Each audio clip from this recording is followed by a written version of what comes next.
Thank you very much, Speaker. I think before I even start with my speech, let me applaud the caucus of the African National Congress for making sure that as the ANC, we reclaim Ward 59. And I can assure you, Speaker, and everyone who's here, that this is just the beginning. Honorable Speaker, Councillor Mthembu, Executive Mayor, Councillor Dada Murero, members of the Mayoral Committee, Whip of Council, Councillor Zungu, Chair of Chairs, Councillor Marema, councillors and the people of Johannesburg. Speaker, I rise on item 1 and item 2. Speaker, the 2023-2024 annual report confirms what many of us already know, that Johannesburg has been improving ever since the government of local unity took over. Speaker, unlike the terrible report we received under the DA-led multi-party coalition, which exposed financial mismanagement and service delivery failures, this report shows that we're steadily turning things around. While challenges remain, things are getting better, and the work of restoring our city is well underway, Speaker. Mr. Mayor, let's commend our municipal entities for the progress they've made in the past financial year. Their improved KPIs reflect a stronger commitment to delivering services. However, Speaker, we must push even harder to ensure that service delivery is fully implemented and improved in this financial year. Our residents expect and deserve better, and this administration will continue working to meet those expectations. Financial stability remains critical. The Auditor General's report shows encouraging signs, proving that accountability and governance have improved under the GLU. However, Speaker, we must not stop here. We must now fully implement the Auditor General's recommendations to ensure long-term financial sustainability and better service delivery. And we therefore say the city manager must deal with senior officials who are not working while earning millions of rands, Speaker.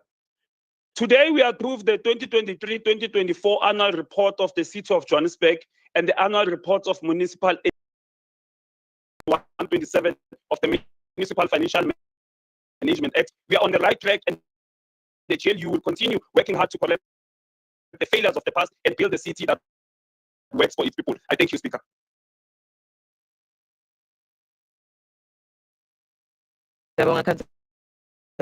DA, Councillor Sadri.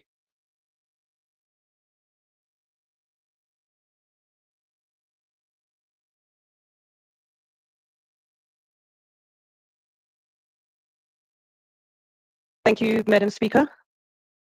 All protocol observed. I rise to speak on items 1 and 2, approval of the 2023-24 City of Johannesburg Group Annual Report for the year ended 30th of June 2024 and its impact oversight report. Unauthorized expenditure occurs when the budget is exceeded. That isn't always a result of overspending. 23-24 had a rebased budget, and this downward adjustment caused some votes to be overspent merely by the budget being reduced. Impact was told that the entities and the departments decide on their own budget cuts or increases. Impact was also told that all financial directors across all departments and CFOs across all entities are suitably qualified, and yet these submitted budget cuts in some instances that caused immediate unauthorized expenditure. Fruitless or wasteful expenditure is defined as expenditure that was made in vain and would have been avoided had reasonable care been exercised. Not great care, not extraordinary care,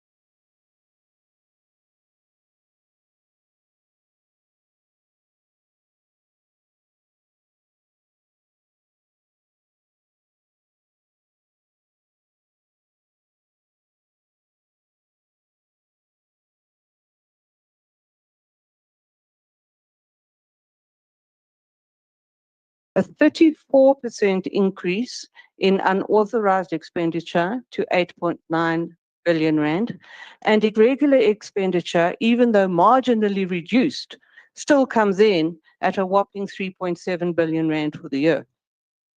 Rounded, the total UIFW before any recoveries or regularizations that have taken place in the year tallies to a shocking 13.3 billion rand of public money that has, in one way or another, been mismanaged in the 23-24 financial year. The most damning statements made by the Auditor General are the following comments. Reasonable steps were not taken to prevent irregular expenditure. Reasonable steps were not taken to prevent unauthorized expenditure. An official of the municipality did not take all reasonable steps to prevent. Internal controls either did not exist or were ineffective. These indictments cut across the entire city. Even Joburg Market's clean audit is tainted by irregular expenditure. So what exactly has been put in place to prevent any increase in these numbers for this financial year that is nearing its close? Because whatever was put in place as a result of the 22-23 financial year audit obviously has had precious little effect in the 23-24 financial year. We need to see radical change of thought and procedures in order to receive even a modicum of assurance that public money will be better looked after, because the city has been managing its finances so wrong for so long without consequences. It is now managing its finances perfectly wrong. Internal controls find only a fraction of a % of what the AG identifies as UIFW. It's past time that the Auditor General allows municipalities to be the training school for wannabe professionals. A qualified audit should be the maximum result possible, where internal audit and controls do not find at least 85% of the UIFW that the AG finds. 30 seconds. It's also time that the full context of the procurement law triggers irregular expenditure where cost effectiveness has not been achieved. The residents of our beloved city can rest assured that the DA will hold every person, supplier, employee, past or present, or councillor accountable and will robustly demand recovery wherever it may be required. The DA approves the annual report of the 2023-24 financial year with very serious reservations. I thank you.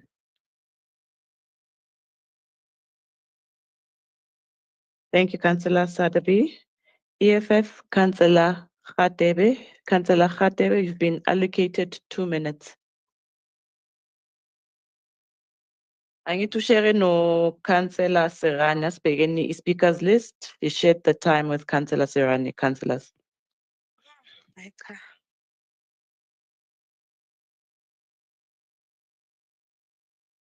Thank you, Honorable Speaker.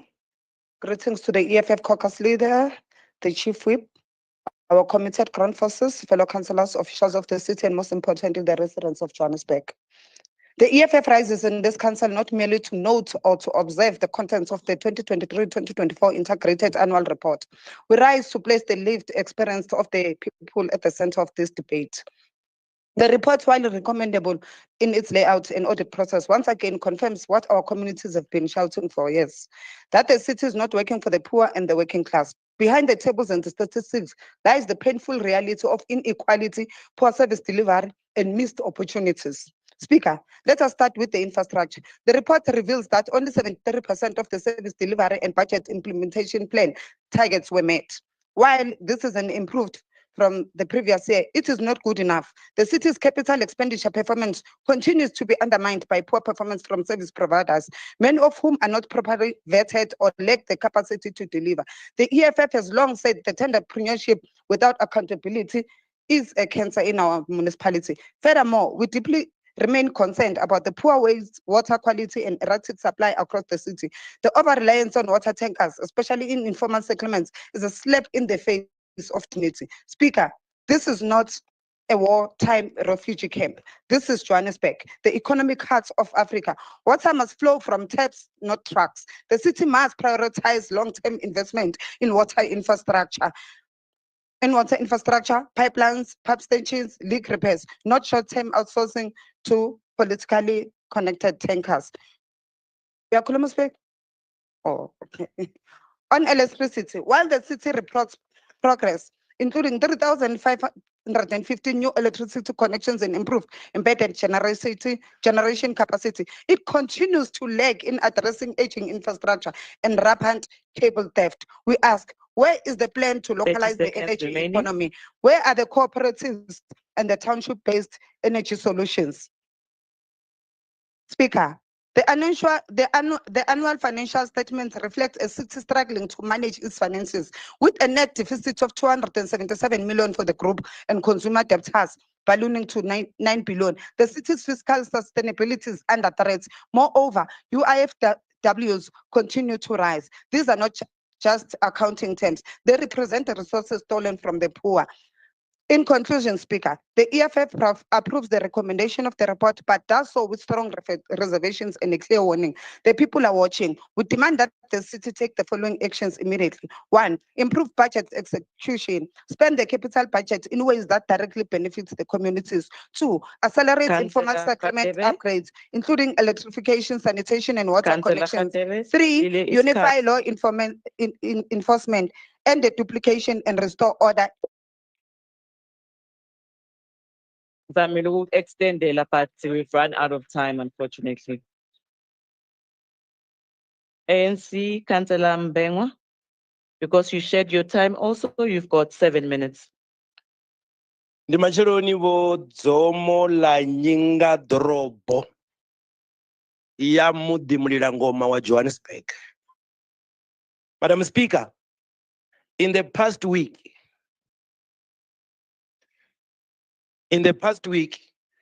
we were sitting in a gymnastic where people were calling you names. I also learned Isibata, Cllr, Somlomo. But when we go to Babika Naive, we call you Zomo, la nyinga dorobo ya Johannesburg. Madam Speaker, I rise to address the MPEC item, the very item which brings this house into a gymnastic exchange of blamings. The blamings from this political party to this other. Maybe let me take you back to the Chivenda word, the proverb, which says, "Auna nda, auna gai, zote ndizirumi." As the descendants of Hinta says, is Kosas to Lukana Chivenda Chidurugiu. But in this whole issue, allow me to visit the historical pages. And history does not have blank pages. What happened? Why are we here?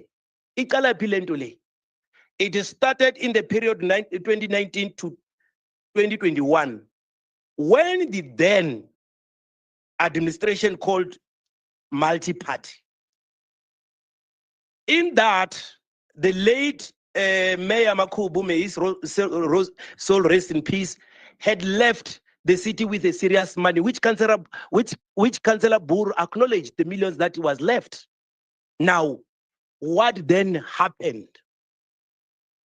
It then come to the point whereby when the multi-party comes on board, they then became law unto themselves, suspending the functions of the DC board.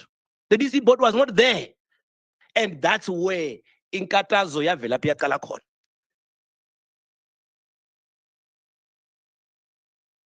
Yes, Madam Speaker. When I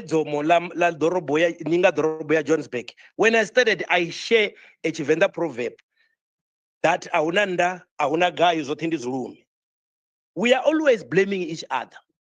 And if we then do the right things, we will not be where we are. But in that period, should we have implemented the disciplinary board, those that are doing and as they do would have not have created this chaos that we have. Because to be honest, Madam Speaker, we are in a serious cacophony of gibberish of blaming each other. And it's a serious gymnastic that we needed to put an end to it.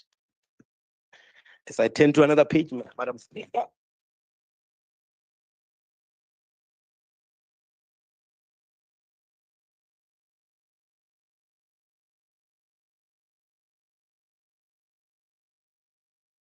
If this DC board were strengthened from when we started, we'll be sitting with the improved, as it has been reflected by the market, the improvement of the JPCZ, where we have aced in terms of the report from the AG.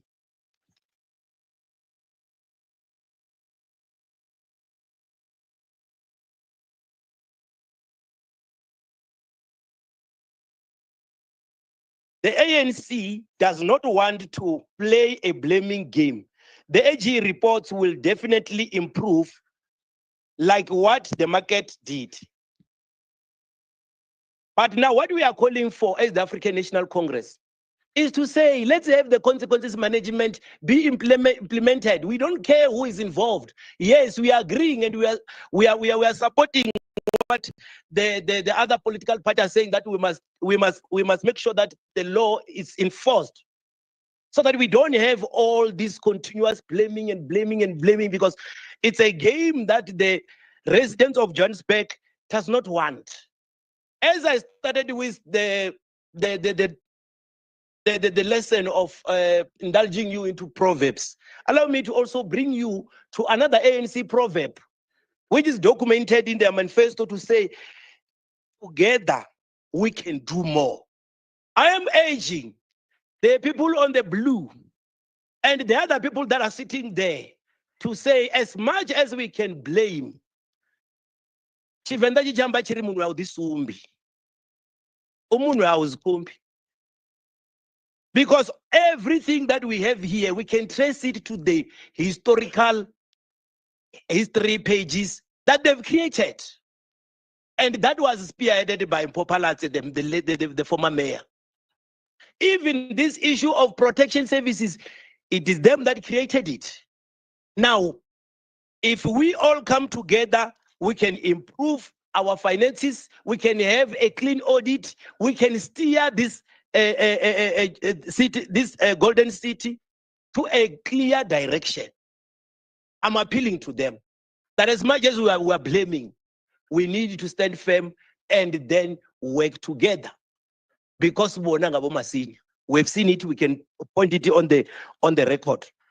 So with that, the ANC approves the improvement that we have received, and we are appealing that let's apply the written proverb of the ANC: working together, we can do more.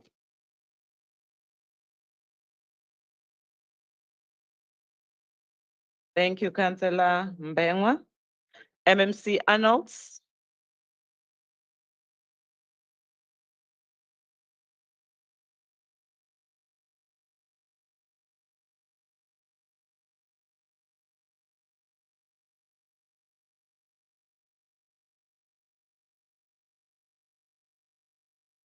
Councillor Mbengwa, is your mic off?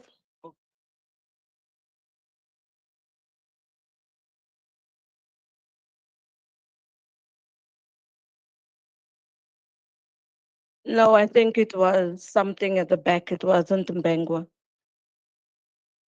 Good morning to you, Madam Speaker, and good morning to the Executive Mayor, all MMCs, all chairpersons of committees, the Chief Whip of Council, and the Councillor Marema, Chair of Chairs. Madam Speaker, I want to say that despite the challenges faced this year, the city has remained focused on continuously strengthening its financial position while serving the residents of the city of Johannesburg with its limited resources. Madam Speaker, we also know that the total water losses is also due to the fact of aging infrastructure, but also to the theft and vandalism of infrastructure. As the acting member in charge alluded in his opening remarks, there are strides made into the right direction. And we would really ask this council to note that there are strides. We're also making it into a direction that is positive for the residents of the city of Johannesburg. Madam Speaker, we must say the achievement of having a disciplinary board now is also going to assist us, and it gives us confidence that consequence management will be done, will be applied, and anyone found to be guilty of any misconduct will be dealt with in the right way. Madam Speaker, we also recognize that everybody that spoke recognized that there is improvement, even though in the beginning they say there is no improvement, but at the end they also say that they are noting the report. We know that some of the political parties cannot outright say that there is strides made into the right direction, but we know it's just politics. And we ask this House to note the report. I thank you. Thank you, MMC Arnolds. Our member in charge or acting member in charge for today, Councillor Buthelezi. Thank you, Madam Speaker. We must agree that all that has been said by the speakers, especially those who sit in the committee, they will acknowledge the fact that these are all things that were acknowledged in the committee. So it simply means that we are indeed doing something towards addressing these issues. We would actually ask the council to approve the report. Thank you. Thank you, member in charge. Councillors, the recommendations are on pages 1.5 and 2.28 to 2.32. Are the items agreed to? Thank you, councillors. As we're on item 3, and that is the performance assessment report for the Community Development Department for the 2024-25 financial year for the period October to December 2024. Read with item 4, which is the performance assessment report for the Johannesburg City Parks and Zoo for the 2024-25 financial year for the period October to December 2024, and also read with item 5, which is the performance assessment report for the Johannesburg Theatre for the 2024-25 financial year for the period October to December 2024, and lastly read with item 6, and that's an oversight report of the Section 79 Community Development Committee on the 2024-25 second quarter performance assessment report of the Department of Community Development, Joburg City Theatre, and Joburg City Parks and Zoo for the period October to December 2024. Thank you, Secretary to Council. We'll start with the member in charge, Councillor Mokome.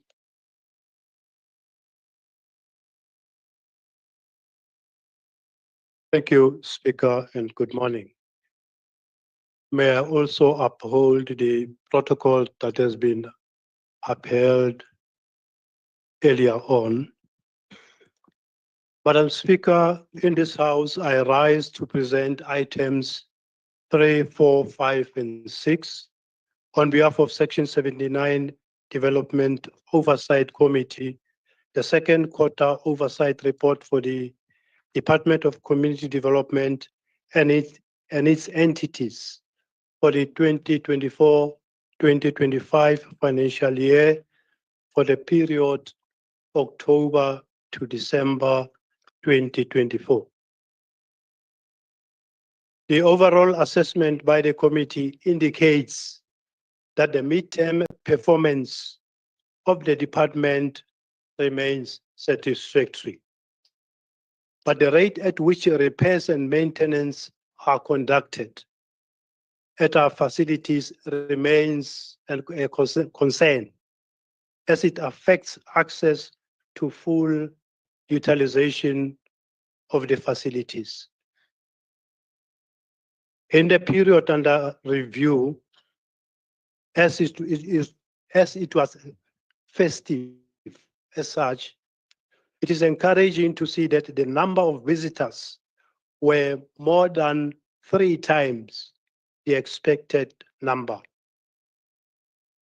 Our entities also had a satisfactory performance with Johannesburg City Parks and Zoo achieving almost all the targets except one, that is the reduction of attendance of visitors in the zoos.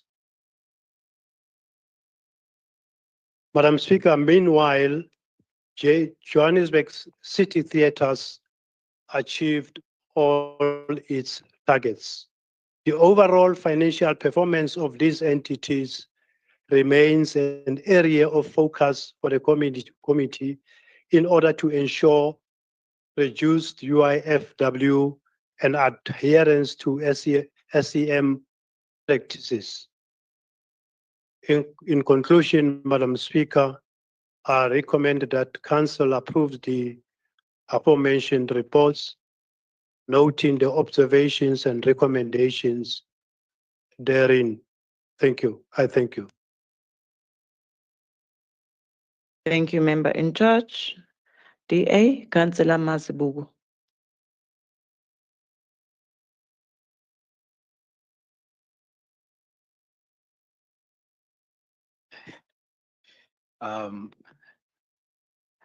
Madam Speaker, let me appreciate and thank this opportunity.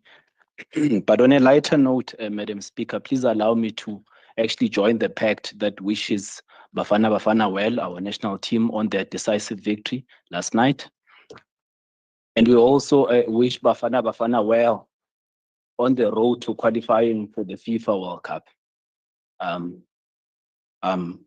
Perhaps also maybe allow me to extend my greetings to the House at large. Thank you, Madam Speaker, for this opportunity again. Now, one of the fundamental priorities for the City of Johannesburg is to accelerate service delivery, create an enabling environment, stimulate economic growth, create a livable space, and strive for administration that is resilient and sustainable for the future residents of the City of Johannesburg. However, the quarter under review raises some concerns. The capital budget recorded 0.5% as committed against the target of 16 million, whilst there was a 91.6% achievement of the KPI indicators. However, there seems to be a disconnect when it comes to the actual service delivery on the ground. It appears that the reported numbers may not accurately reflect the reality of the situation on the ground. For instance, despite the closure of the Joburg City Library, the statistics on paper have not changed, and the number of people accessing our libraries remain unchanged. Similarly, on the lack of maintenance and the closure of the swimming pools have not significantly affected the numbers of the people using and accessing the swimming pool during the swimming pool seasons. There are also discrepancies in how the department records numbers and statistics, with the growing concerns about accuracy and accountability of the reported data.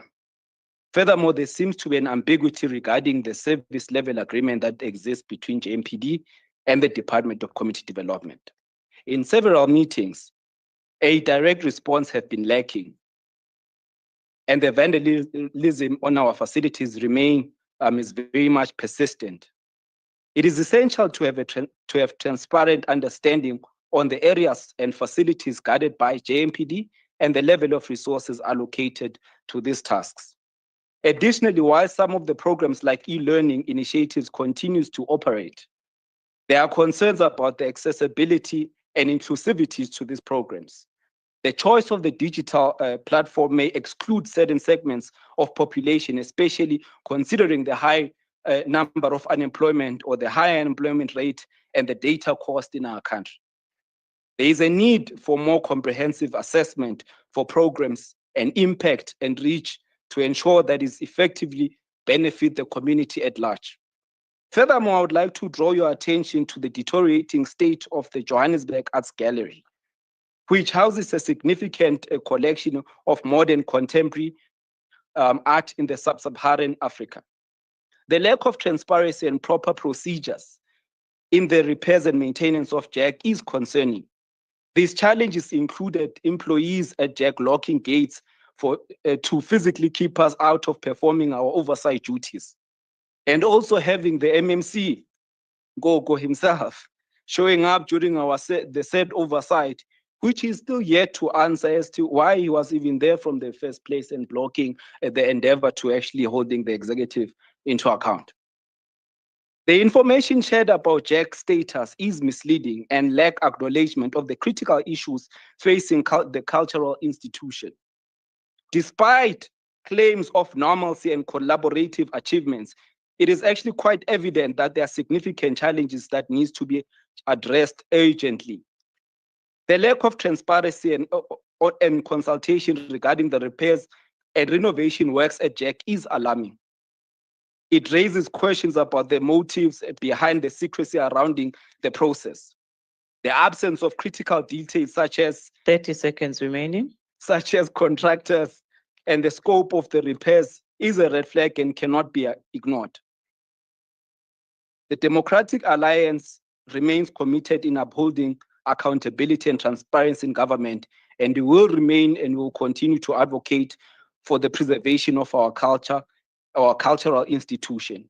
And these achievements, and this is the pursuit to oversight, is more than just repairing a building. It's about bringing world-class gallery to our people of Johannesburg. The DA will continue to advocate until JAG is fully operational and accessible to everyone. This victory is for the DA, and most importantly, this victory is for the people of Johannesburg. Thank you very much. thank you, Councillor Mazibuko. Good, Councillor Cook. Madam Speaker, while going through the Community Development Mid-Year Performance Report for the 2024-2025 financial year, it must be noted that in this period, the department was under the reins of 3 MMCs. It is not surprising, therefore, that the reports are simply unsatisfactory and the department appears to be grappling with a number of critical issues. Speaker, I do, however, believe that the current MMC Nkonko, is a passionate person who is adamant to make progressive advancements in this portfolio and who will fight for those who need it most. I would therefore like to take this opportunity, through you, Speaker, to highlight some issues which MMC Nkonko should place focus on in the final months of this financial year. Speaker, the department has only collected 34% of its mid-year revenue target. This massive shortfall is unacceptable and speaks to poor financial discipline, ineffective revenue strategies, and a lack of urgency. A department that cannot meet its basic revenue obligations puts strain on the entire city's financial sustainability. Speaker, despite having an approved capital budget of over 65 million rand, only 25% of this has been spent at mid-year. The excuse given is the downtime of the SAP system, but this only highlights poor contingency planning and weak project management. The city's residents cannot wait on excuses while projects remain incomplete. Speaker, the report itself admits that many city facilities are in disrepair, posing serious health and safety hazards. Years of neglect, poor workmanship, and lack of supplier panels continue to cripple our ability to deliver quality services to the residents of Johannesburg. There is no excuse for allowing city-owned community facilities to deteriorate the way that they have and to the extent that they are now. Speaker, the persistent non-performance of the JPC, coupled with outstanding accounts, is leading to service disruptions and risks to mid-year funding. The department has failed to take decisive action against this ongoing problem. We are dealing with regular facility closures due to water outages, electricity failures, and protests, with no clear mitigation in place. These repeated disruptions leave communities without access to critical amenities. Speaker, rather than correcting shortcomings, The department continues to request deviations from its SDBIP targets, particularly around cleanliness and service standards. This indicates an attitude of avoidance instead of proactive problem solving. Speaker, the Community Development Department's mid-year report is sadly riddled with excuses, missed targets, and financial mismanagement. While communities wait for improved services and facilities, this report offers little more than inflated statistics and recycled challenges. What residents of Johannesburg deserve is a clear, actionable turnaround plan. I thank you. Thank you, Councillor Cook. Freedom Front Plus, Councillor Smith. Thank you, Madam Speaker. Once again, we're faced with this repairs and maintenance situation where flagship rec centres and just normal rec centres are falling to pieces and nothing has been done about it. And we sit in the committee and every time we raise the question about the so-called panel, we just get excuses from the Department of Community Development. When is this going to be finalized? When there's nothing left to save? I'm hoping that, I must at this point also raise a serious concern about the state of the cemeteries. Every single cemetery in the city, whether it's active or non-active, is in serious need of maintenance, and I get regular complaints from residents about the state that they can't even get to the graves because the grass is 6 to 10 feet tall. I'm hoping that the MMC can actually get someone to actually do something about the state of the cemeteries and to get this panel on the go so that we can start doing something about the repairs and maintenance. In closing, I think congratulations is in order for Johannesburg Theatre for receiving a clean audit for a second year in a row. And I think well done to them. Thank you. Thank you, Councillor Smith. PA, Councillor Simonse. Good morning, Madam Speaker, Executive Mayor, Acting City Manager, our caucus leader, MMC Kenny Kunini, the Joburg 9 and the Greater Johannesburg. Madam Speaker, today I stand here to, to raise item 3, 4, 5, and 6, but please allow me to speak from the heart today and not from the report. Madam Speaker, it is with sadness that we are sitting in a city of Joburg, which needs to be the city of gold. We are saying it is the city that never sleeps, but everybody else is sleeping. We are sitting with facilities that we cannot use. We are sitting with sports centers that is vandalized. We are sitting with swimming pools that our kids cannot have access to. And Madam Speaker, I'm standing here and speaking on behalf of Ward 7 and Ward 121, specifically today. We have 2 stadiums, which is not usable. We cannot even get a chalk for it approved. Where are we going to? Madam Speaker, through you, we would like to see more action. Can we move away from the theaters? Can we come back to the ground, boots on the ground? Can we fix what needs to be fixed for the residents of Johannesburg? The city of Johannesburg residents deserves better. I'm saying let us serve with military precision and not just to tick the box once again. And for that, I would salute the department for the work that they have done. Thank you, Madam Speaker. Thank you, Councillor Simonse. Action SA, Councillor Masoch. Thanks, Speaker. Good morning to you and the colleagues and the guests that we have here today. Speaker,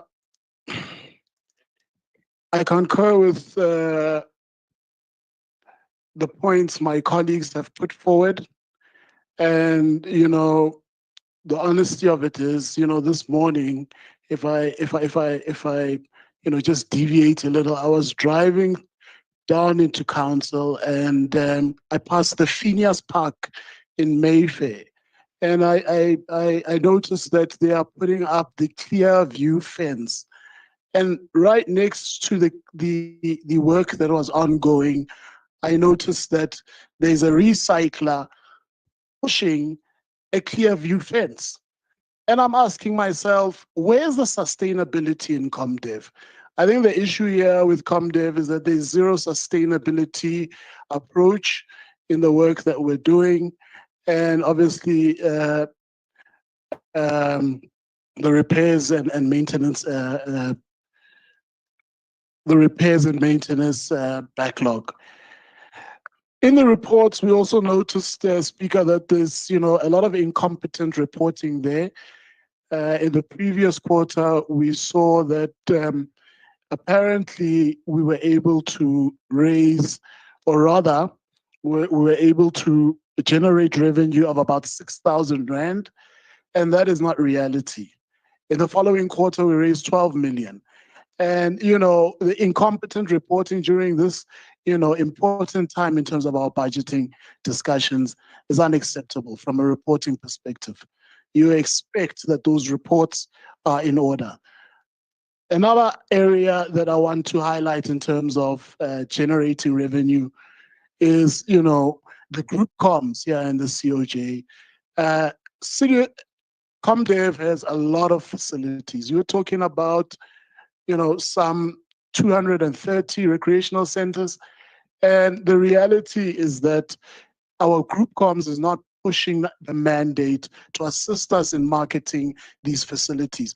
There is no way. I mean, you look at other venues all over, the province, the city, they are generating serious money, theaters included. And ComDev is struggling to generate sufficient revenue with 230 plus facilities. I mean, that's unacceptable. I'm coming from a party that, emphasizes professional public service. And it's really, really disheartening to see what we're seeing on the ground in terms of ComDev. The last but not least, and I'd like to also ask a focus from the MMC, Nkonku, is that we are scrutinizing reports through a keyhole. Literally, we are scrutinizing reports through a keyhole, and ComDev is a tangible department. We're able to see, experience what is going on in terms of highlights, and our committee gets zero chance for that. We see it on the reports only. And when I ask the MMC, when is this committee going to be involved in these highlights? His response is that the executive first. So with that, Speaker, I note the reports with some concerns. Over and above, we're doing excellent on the report. It's not a true reality on the ground. And if we can focus on sustainability, it would go a long way. Thank you.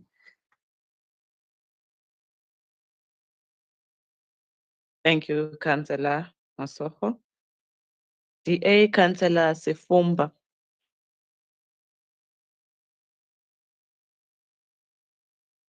Thank you, Honorable Speaker. Greetings to fellow councillors, officials, and residents of the city of Johannesburg.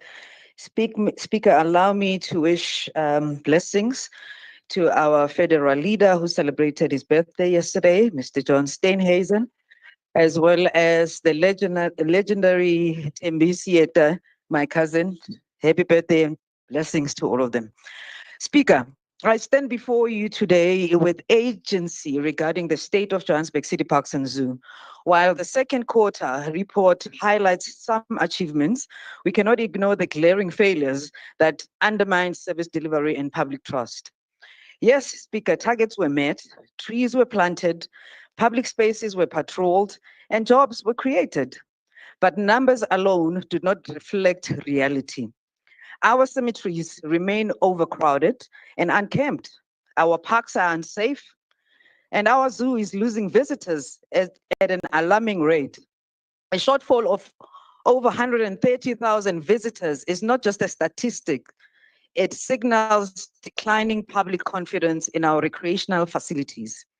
Speaker, how do we justify this dismal performance when Johannesburg City Parks has been allocated over 1.2 billion? How do we explain a budget cut of 9.82 million when the entity is already struggling to meet its mandate? This is not just poor planning, it is failure of leadership. Meanwhile, 630 jobs were created, but are they sustainable? Or are they temporary numbers to inflate performance reports? Speaker, financial mismanagement and lack of innovation continue to cripple city parks.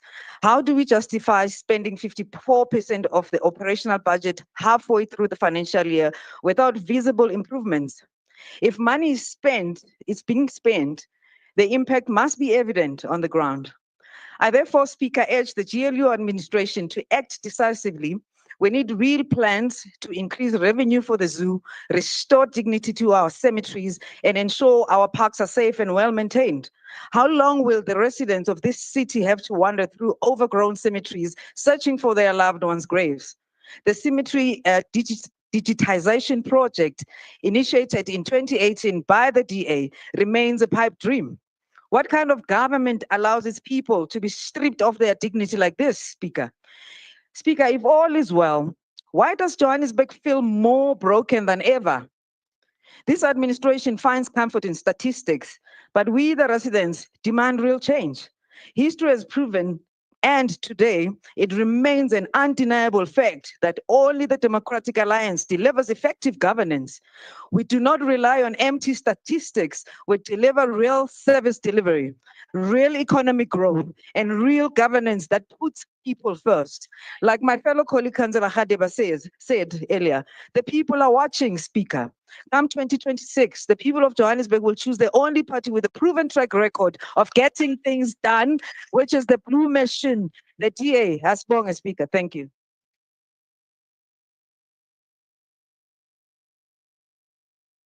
Siyabonga Councillor Sifumba. EFF Councillor Dladla.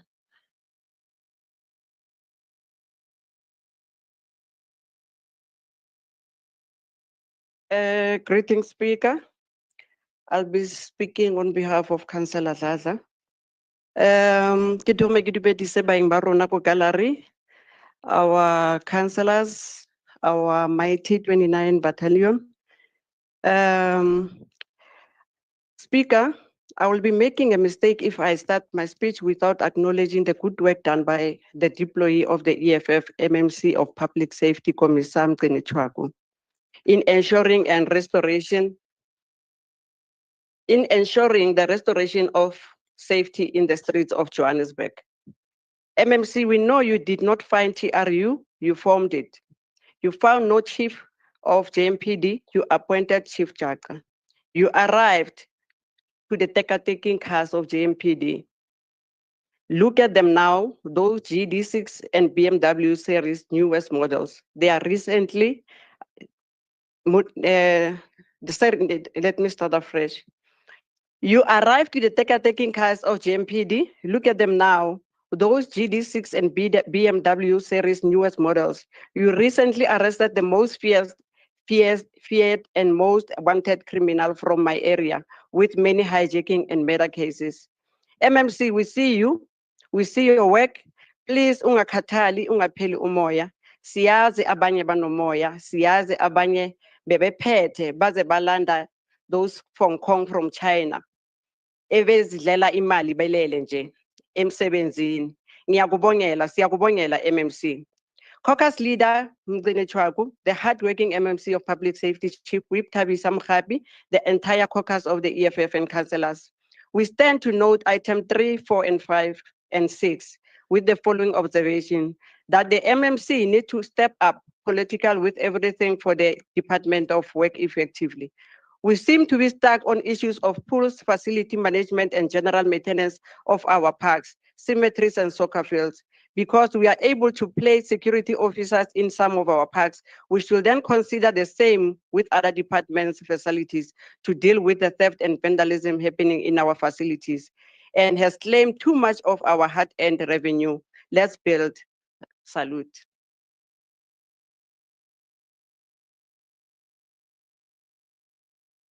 Thank you, Councillor. ANC Councillor Mashinini.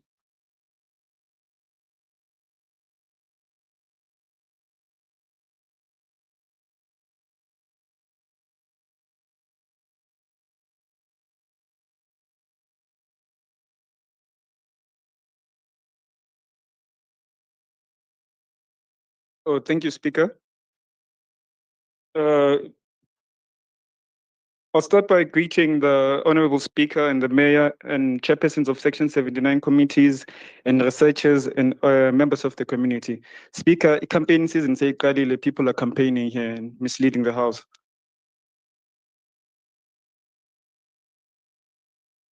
So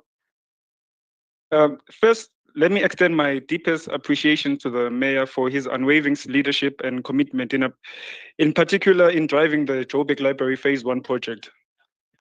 So I think your efforts, Chair, must not go unnoticed. There is a challenge in some of these reports that we are seeing. We are seeing a challenge of inconsistencies in the reporting. We do agree with that. Sometimes you can see that maybe someone was cutting and pasting. That's why they don't make total sense. So, but we must acknowledge that we as the GLU, we tell the victory. There are challenges in the departments, but there are also achievements in certain departments.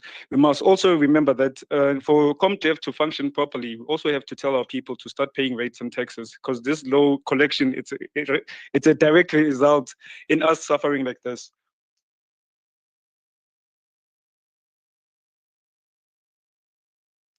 And most of the challenges in quarter one, due to the quarterly expenditure,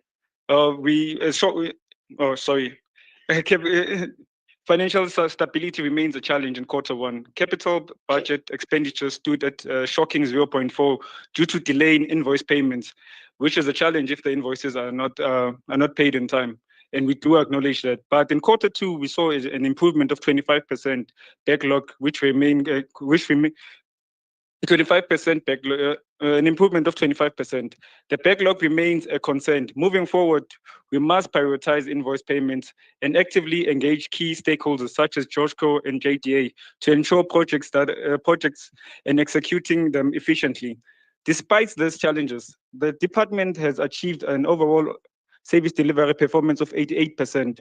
The indication that the indication that the department in service delivery capabilities are being supported by its operational budget. However, the gaps between the service delivery and capital expenditure raise concerns about this department's ability to sustain itself over a long time. This can be seen clearly in an unacceptable condition in existing facilities such as the swimming pools and the libraries and multipurpose centers. MMC, we must avoid tragedies. I remember though it was in 2023 when we had a challenge in Orange Farm of Untando Tsotetsi who drowned in the mud. That must never happen again. We must always protect these places, because if we don't protect such things, it becomes a challenge for us.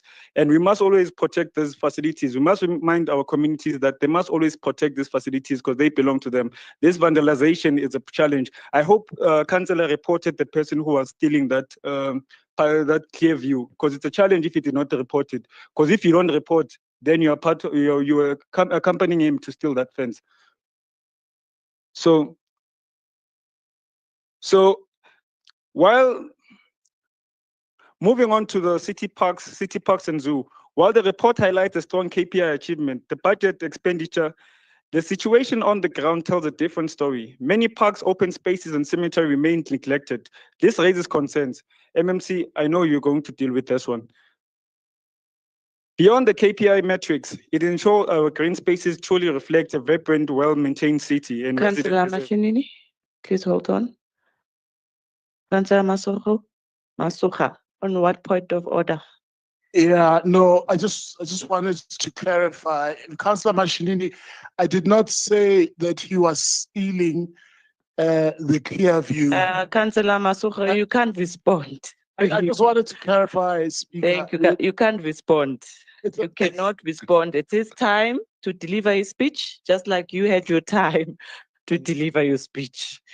That's fine, Speaker. Thank you, Councillor. Councillor Bashididi, you can continue with your speech.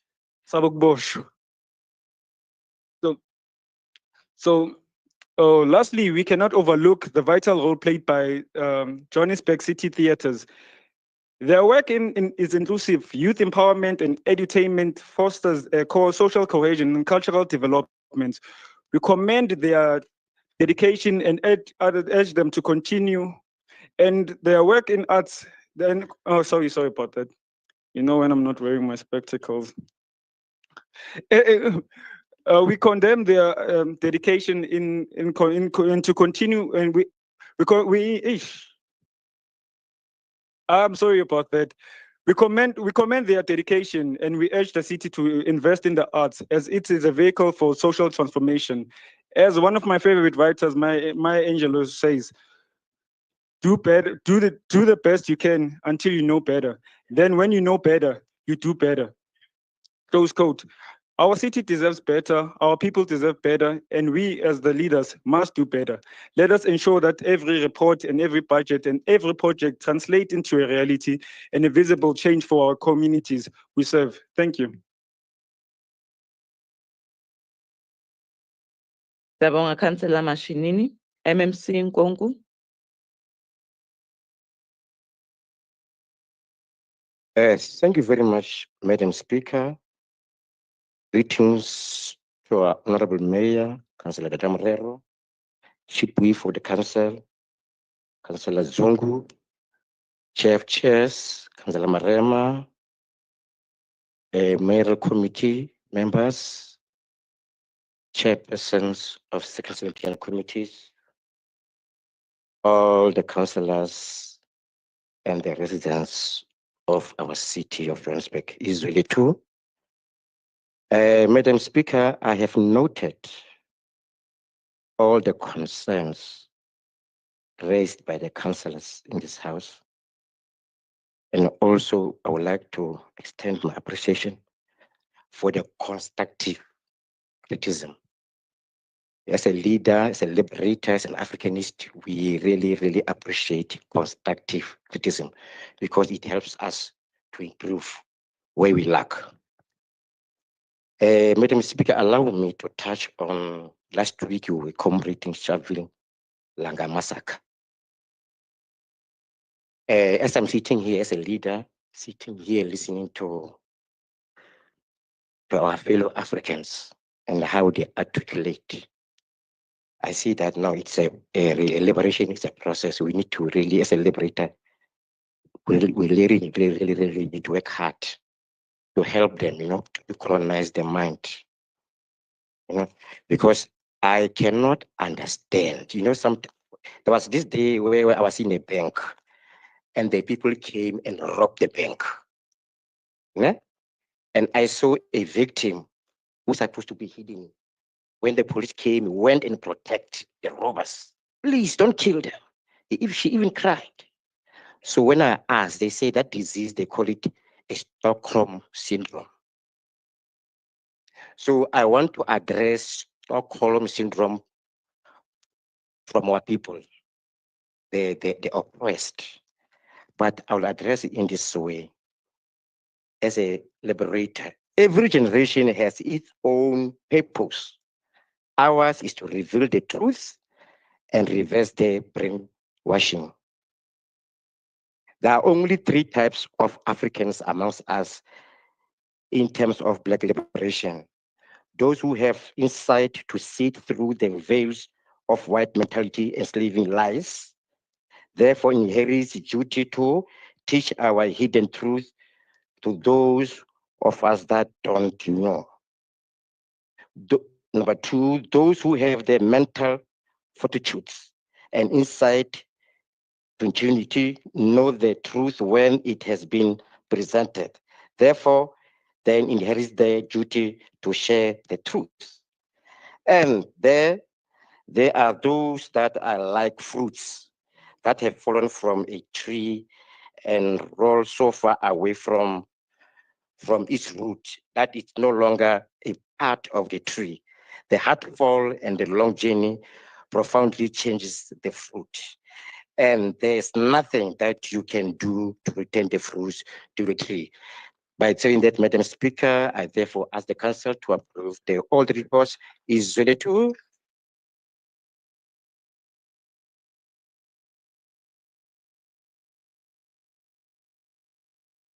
Thank you, MMC. Member in charge, Councillor Mukome. Before you come in, Councillor Mokome, Councillor Mazibuko. Sorry, Speaker, for being out of order, but my hand was actually up before the MMC concluded on the responses. I think, Speaker, you must actually find a way to protect us from the MMC. The MMC is the political head of Councillor the. Mazibuko, I'm rising on a MMC point done. of order. He closed his debate. He is done. We are not going to respond. Up before. Thank you, Councillor Mazibuko. He is done. You Sorry have that you given missed me your a hand. platform, Madam Member Speaker. in charge, Why did Councillor you give me Mokome. a platform if you did not want me to speak, Madam Speaker? MMC Mazibuko, you may take your seat. Member in charge, please Madam close this Speaker, one for us. Madam Speaker, why did you give me an opportunity if you did not want me to speak? You said I can Councillor raise my Mazibuko, point if you are of order not and I happy did. with my I'm ruling, now you raising can the write to point my of order. office. You don't like If what you are not happy with my ruling, you can write to my office. Please take your seat. Why did you recognize me A if you member did in not charge, want me to find please expression? continue.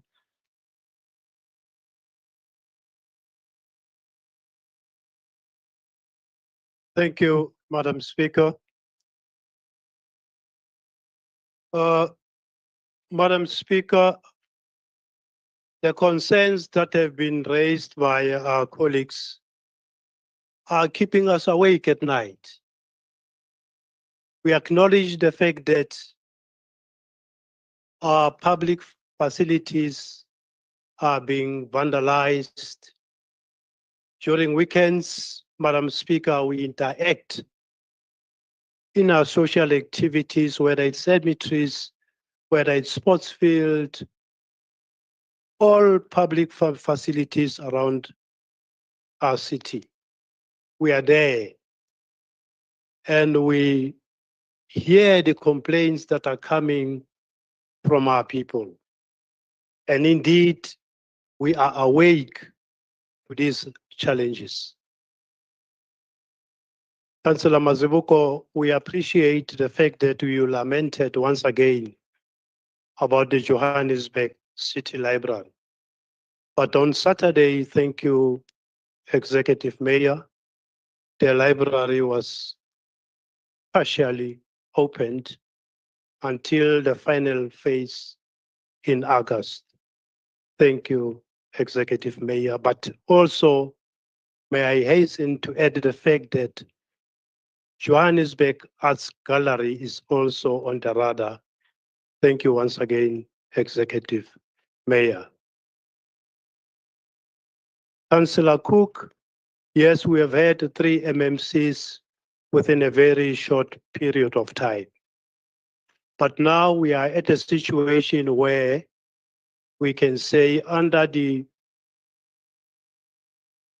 leadership of Councillor Teboho Nkoko, the center is holding, it's really holding. We are moving forward. Councillor Smith, yes, we have done oversight over and above what we know concerning our public facilities.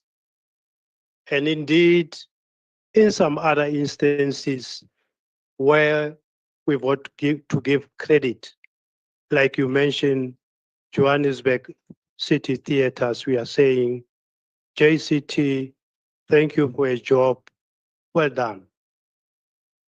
Councillor Simonse, speaking from the heart, yes, that's touching. We have been to Innerdale, we have been to Eldos and those other areas where we have seen the need for service delivery. Just the other day, N12 was closed next adjacent to Eldorado Park. Once again, issues relating to service delivery. But at the back of this, Madam Speaker, the issue of not providing security at our public facilities is a cause of concern. And indeed, moving forward, Madam Speaker, we anticipate a situation, budget permitting, we'll be able to meet these challenges. Councillor Masoha, yes, we travel through our cities. On a daily basis, we see those fallen robots, we see those illegally occupied open spaces. That's a sore to our eyes. And indeed, as leaders, we voted that courage to say we'll be able to overcome these challenges. Councillor Sfumba, yes, we want stability. We vote to have sustainable service delivery as a core pillar of our mayoral priorities. Safer city, clean city. And indeed, in that regard, we want to move forward with speed. We know the value, we want value for money spent on our budget. Indeed, what we see in our reports must correlate with what we see on the ground. We have seen those overgrown grass in our cemeteries. Yes, indeed, people are watching, but they are watching all of us, not a particular segment of the public servants or a particular segment of the councillors. Councillor Mashinini, thank you very much. We appreciate your sincerity in terms of service delivery. Yes, once again, you mentioned the issue of libraries, but we've got that covers. Our city deserves better, as you put it. Madam Speaker, in closing, I move that these reports be approved. Thank you. Thank you, Member in Charge. Councillors, we've been informed that the aircon is working now. I can feel on our side it's a bit cooler. If it's not the same on your side, please, let's close all doors. The recommendations are on pages 3.3, 4.23, 5.26, and 6.10. Are the items agreed to? Thank you, Councillor. Councillors, we proceed with item 7, which is the performance assessment report for the Development Planning Department for the 2024-25 financial year for the period October to December 2024, read together with item 8, which is the performance assessment report for the Johannesburg Development Agency for the 2024-25 financial year for the period July to September 2024. And both items are read together with item 9, which is an oversight report of the Development Planning Section 79 Committee on the 2024-25 first quarter budget and performance assessment report of the Development Planning Department and Johannesburg Development Agency for the period July to September 2024. I'll start with the member in charge, Councillor Caldin.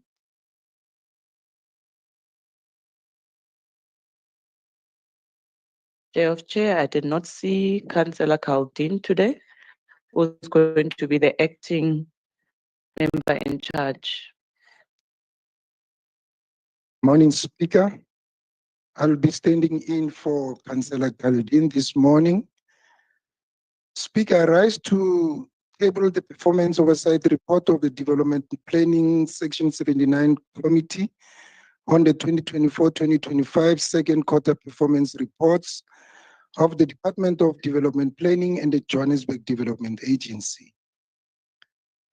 The department managed to achieve 10 of the applicable 15 KPIs in quarter 2. Speaker, service delivery challenges noted during the quarter included the following: the underfunding of the capital implementation program, which consequently affects progress on the ongoing projects. Secondly, the insufficient locomotive allowance and security risks that are limiting the work of the building inspectors, and the understaffing at the department because of delays in approving the filling of vacancies. In terms of financial performance, Speaker, by the end of quarter 2, the annual capex budget was 67.545 544 million and the expenditure was 40.20 million.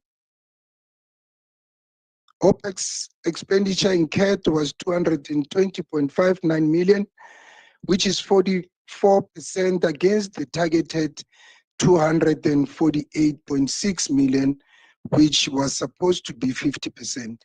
The JDA achieved 13 of the 14 due KPIs in Q2.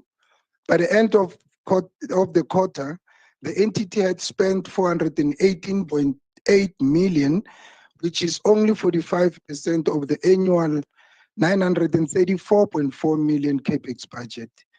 The JDA earned a total revenue of 74.7 million and incurred total expenditure of 107.6 million.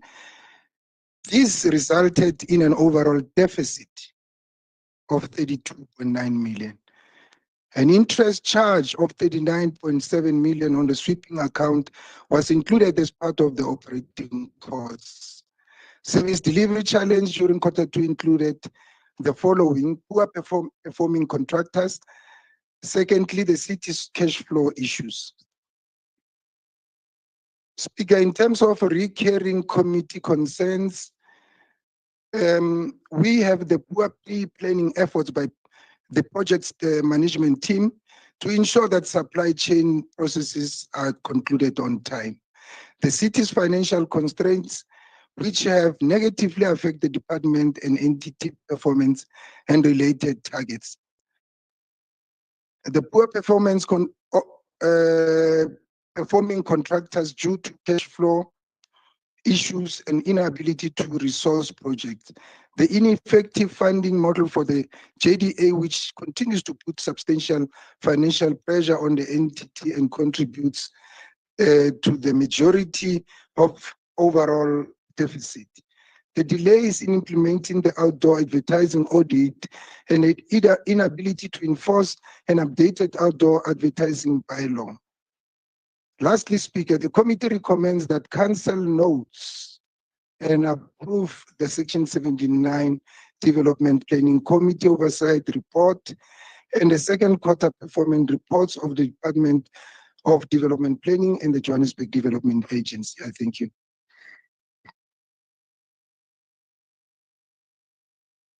Thank you, Acting Member in Charge. IFP, Councillor Makuba.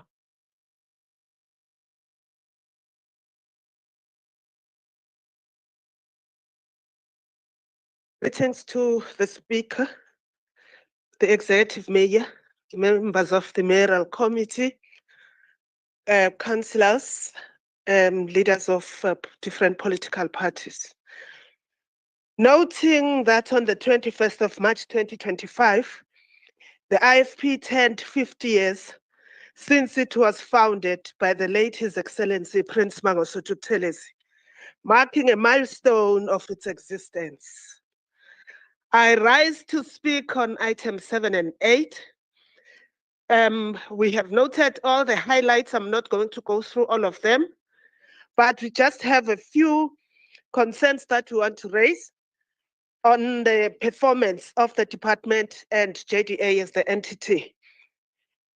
On comparing Q1 and the Q2, we have noted some changes that have happened. There is some progress that happened. But we want to raise a concern, MMC, on the fact that, I don't know, it's a matter that you can discuss maybe with the city manager. The committee is not happy with the non-attendance of relevant officials at the Section 79 meetings. Therefore, sometimes the committee is unable to get answers that they are requiring from the department. Another concern on the JDA is the payment delays that are having a negative impact to service providers. It's a matter that we need to look into. And the staff shortages at development planning are having a negative effect also to the department's performance. Then there's a historical problem that we have in JDA of the sisterly departments that JDA is implementing work for that are unable to pay the JDA on time in order for the JDA also to have a good financial standing. I think it's something that we need to address as the city because it cuts across from different departments. It's just a matter that we thought we should raise as something that needs to be attended to. And we hope that measures will be put in place to deal with the challenges that we've just raised. Thank you, Speaker. Councillor Makuba. Action SA, Councillor Neft. Thank you, Speaker. I hope I'm more audible. Greetings to the residents of Johannesburg, members and guests within this chambers, all protocols observed. I rise on items 7, 8, and 9. Action SA notes these reports with concerns. Not enough is being done by the aforementioned entities to sustain acceptable service delivery standards. A good example of this is that it is still near impossible to get a copy of house plans timelessly, which negatively affects residents and industry professionals, as an example. We hope this will improve going forward, and the reports are noted. Thank you, Speaker. Thank you, Councillor Neft. DA, Councillor Shay.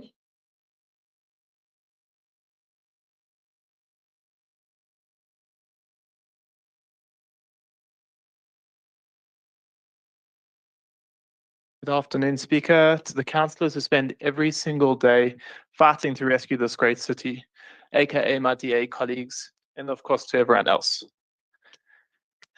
I previously stood here and brought a book to council to educate everyone about the need to listen to those who support us and empower us to govern this once great city. But alas, I believe that speech fell on deaf ears. In fact, I can prove it.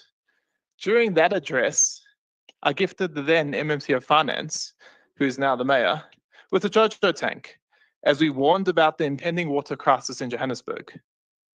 Over a year and a half has passed. And what has the mayor of Joburg done? Nothing to avert the crisis we now found ourselves in, well, except for awarding a dodgy water tanker tender.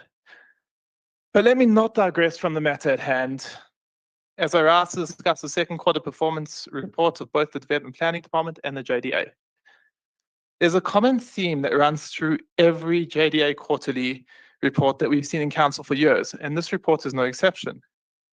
Project stoppages and delays, whether it's a standard cash flow excuse or challenges with other government departments moving their services, seems that it's a norm for JDA projects to sit idle for months or years on end. Probably goes without saying that these delays cause exponential increases in project costs. And yet, this ANC, EFF, PA, and Action SA coalition continues to operate as if our couches are stuffed with cash. This reckless mismanagement is driving the city into financial ruin. So for this reason, I brought along this book, some prescribed reading for those who fail to manage our cash and project flows. The Ant and the Grasshopper.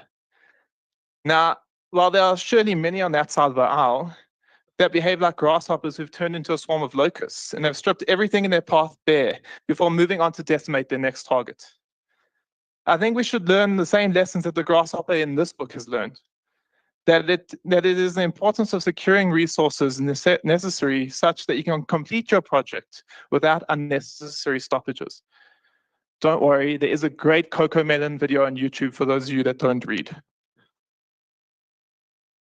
As someone who's worked in the private construction sector for over a decade, I can tell you that in the vast majority of cases, developers ensure that they have planned their cash and resource flow for the project long before. Please hold on. Again.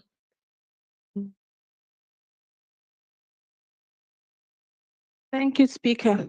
I'm not sure if Councillor Shay is including himself in calling public representative, councillors of the city of Johannesburg, grasshoppers and cocoa melons.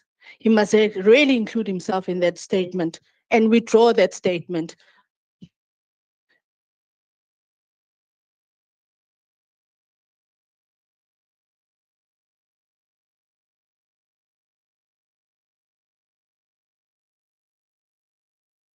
Councillor Shay, as much as you want to listen to your speech, please withdraw the term grasshoppers. There's no grasshoppers on the other side of the aisle.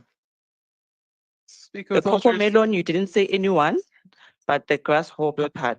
To speak with all due respect, I didn't call people grasshoppers. I said behaving like grasshoppers. That's a very different. Hold on. Yes.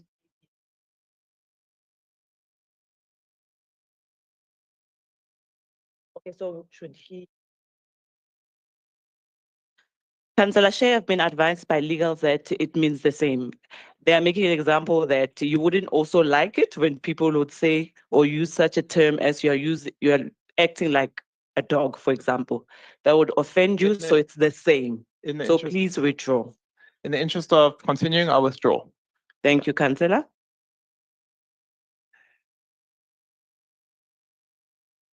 Yet, in Johannesburg, we sit with a growing list of incomplete projects and skyrocketing costs. It's time we re-evaluate our business model and look at the private sector for some simple inspiration. Another area where the department needs some inspiration is how they're going to recontrol the building law enforcement. Joburg's infrastructure is crumbling under unplanned development and illegal construction, leading to water shedding and load rotation. The solution to go to the municipal courts is simply wrong, though. Municipal courts at most can fine transgressors for illegal construction, and while that may enable the city to take one more case off their to-do list, it doesn't undo the damage done and perpetuates the issues already mentioned above, except now the problematic structure is legal because the property owner paid a fine.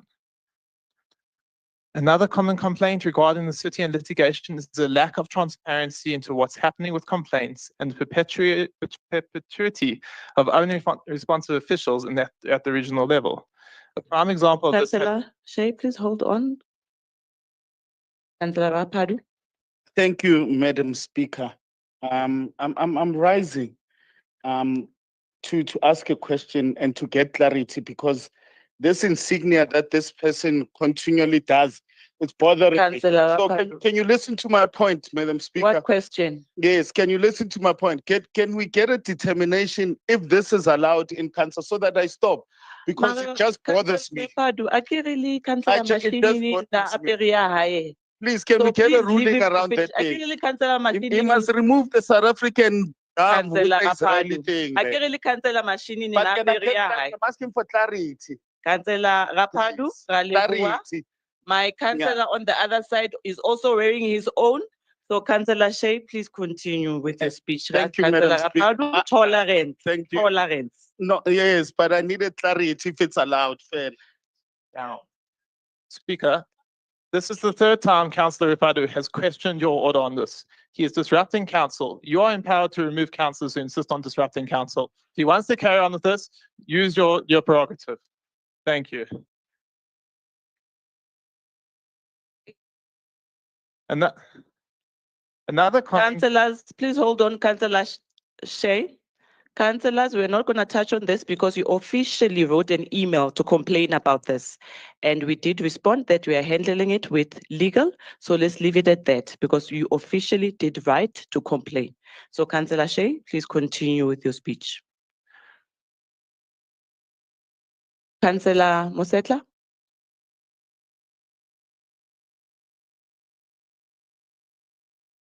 Thank you, Speaker. I'm worried about the precedents that you are setting. That after a point of order has been raised, the one that is accused, before continuing with his presentation or the speech, responds to what you have ruled on. And you are listening to it quietly, you're not saying anything to caution the councillor. Please don't set that precedence. Thank you. Councillor Mosetla, I'm a bit confused because I did say, Councillor Rapadu, when you stood up, that the same tolerance we had with Councillor Mashinini and his scarf is the same that we should have with Councillor Shay. And I also addressed Councillor Shay that this matter he has officially laid a formal complaint that we did respond, that we are looking into it. We have not concluded on that, hence we are not going to table it here in council. So we did respond to those two. Councillor Shay, please continue with your speech. You still have a bit of time. You're left with 5 minutes. Just to remind you, we're talking about unresponsive officials. A prime example of this has happened in Councillor Stewart's ward, where a property owner developed an entire extra floor without any approved plans. And yet, Councillor Stewart, despite asking the regional ops manager for building contraventions, the acting assistant director, and the executive director of the department, he's been given a runaround for months on the result of the court actions. What is the department hiding? The DA did submit a motion to try and enable some transparency in this department, but it seems that the ANC, EFF, PA, and Action SA administration would rather keep load rotation and water shedding as a fixture in the lives of Johannesburg's residents than allow a DA motion to see the light of day in council. Petty much. Ladies and gentlemen, Joburg is breaking more and more every day under this administration, and this department is so keen turning the city around. If only it was more transparent, more responsive, and more effective, we'd be so much better off. What Joburg needs is DA leadership, which is like the diligent ant who works until the job is complete. But for the moment, it seems like Joburg has to survive a swarm of creatures I won't mention. Thank you. Speaker, please. I can't see. Please. But Speaker, I think, thank you very much. I thank you very much. Thank you very much, Speaker. I think we accept free speech in this house. But we can't allow a person to provoke us intentionally so. Who's the creatures that he won't mention? It's laughable what he's saying. We'll call him Takalani Sesemi and he won't be correct. But we were reserving our rights and we are holding back because we want him to finish. Please caution that because next time the gloves will be off. Yes, because I've picked up that whenever he stands up, I carry the house becomes a petty yes. We start arguing among each other. What he does from his side is to write formal complaints. So let's also start writing formal complaints from this side. That's what I'm going to ask. Councillor Rapadu, I was responding to you because even in the first email, your name is mentioned. Even in the second one. MMC Masugu? But Madam Speaker, Councillor Rapadu has raised a point relating to a matter that has occurred here of a councillor who was called and insinuated that we are creatures. Now, you can't say people must write. So you must rule whether that is fine or not, so that when we do it, it doesn't create havoc in the house. And we will do more and we will use vernacular language. So you must be ready for what you are allowing. MMC, thank you for that. MMC Chako, before I make a ruling. No, thank you very much, Speaker. I think that also your advisors there, they must advise you with the proper, please, because the councillor has been trying to provoke us every single time, right? Singayisusa at any time usisiyafuna. Yebo, singayisusa, they're very hard. Because I mean, we can tell him that we like Hamas, what he's doing. And we don't appreciate this thing of Israelite appetite, that apartheid is Israel of his. Siyabonga MMC Councillor, that's the last hand. Councillor Mazibugo, before we make a ruling. Thanks, Madam Speaker. I'm just worried about the inconsistency of the ruling in this house. MMC concluded on responses to the debate. I raised my hand on Rule 72. You shut me down. The same happened here. Councillor Shea concluded on his debates and arguments, yet you allowed hands to actually be taken after the debate was actually closed by the councillor. Can we be consistent in our ruling, Madam Speaker? I just want it to be properly recorded for the purpose of this. Councillor Mazibugo, it's two different situations, but it's fine. Councillor Shea, we are trying to determine if you did say that to the House. Did you refer to other councillors as creatures? Because remember, the first time we asked you to withdraw the term locust. So did you refer to the councillors in this house or anyone sitting in this house as a creature? Would you like me to withdraw that statement and reword it for you? Did you say? I said they have to survive a swarm of creatures. That is what I said. Please repeat that. And I've not said, have I identified anyone? Okay, councillors, we can't Read hear the him. context. Did you read the context? I have not identified people. I've used metaphors. If you guys want to. But what did you say? I said that Joburg has to survive the swarm of creatures I will not mention.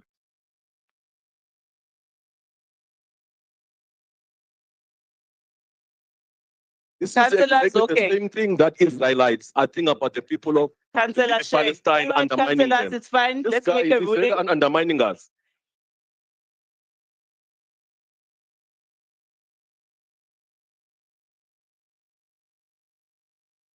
Councillor Shay, MMC Kunene, let me make a ruling. Councillors, let me make a ruling. I'm deliberating with You must leave the chamber, this man. This is not I'm Israel. deliberating with legal. And what they're also picking up, Councillor Shay, is that every time you stand, it's like you intentionally want to provoke. That's the advice I'm getting. Number two, please withdraw, because we asked you the first time not to say locusts. I even gave you an example. So please stay away from using such terms because they provoke the house.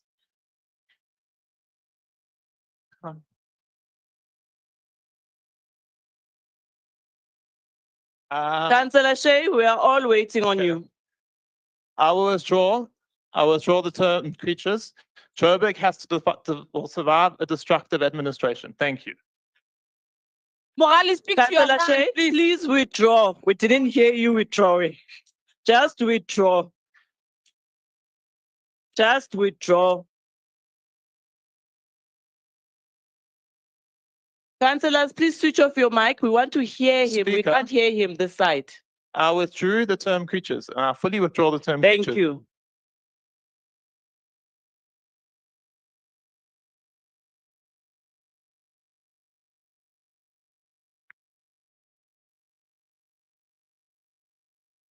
Councillors, I've made a ruling on this one. I'm not going to take any hands regarding this. The hands I'm going to take, it's something else, not this one. Avan Smith or Run? Councillor Run? Councillor after Musehla Kimang Okomrao. Yeah. Madam Speaker. Okay, please could I request that we get some decorum in the House? We cannot have MMCs threatening our councillors to see them outside. Okay. Councillor Run? Okay, it's a threat. MMC Masuku. Look at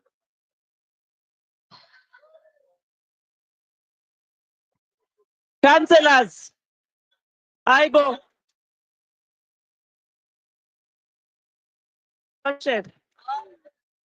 Chief Whip of Council, I think this is where you come in. Caucus leader from the Democratic Alliance. No, it's a different man. Not they recognize me.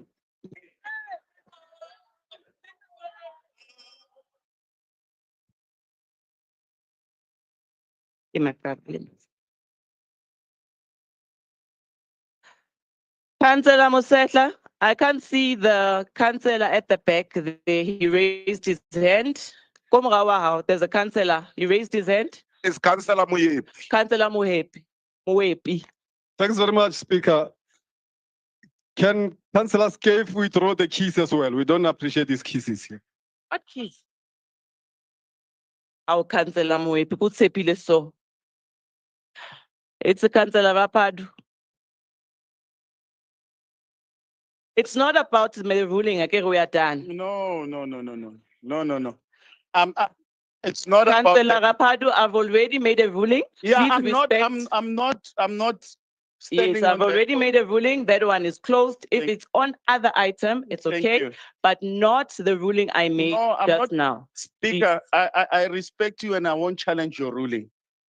But I'm imploring you as the speaker, please, can this type of behavior be cited? Because it can't continue to happen. It's not the first, the third, or the fourth time. And I'm putting to you, Speaker, that please can Councillor Shea be taken to ethics, because this type of behavior is the one that is degenerating this council city. And I'm begging, please, can he be referred to ethics because of that? Thank you very much.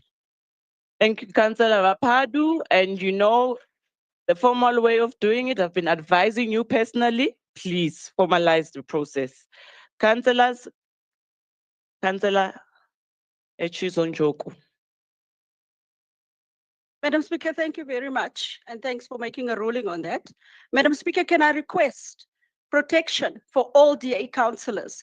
Since the MMC said she will meet us outside, I'm requesting protection for all DA councillors, because if anything happens to any of our DA councillors, we want it on record that the MMC said she was. Councillors, I want to hear what Councillor Echizonjoku is saying.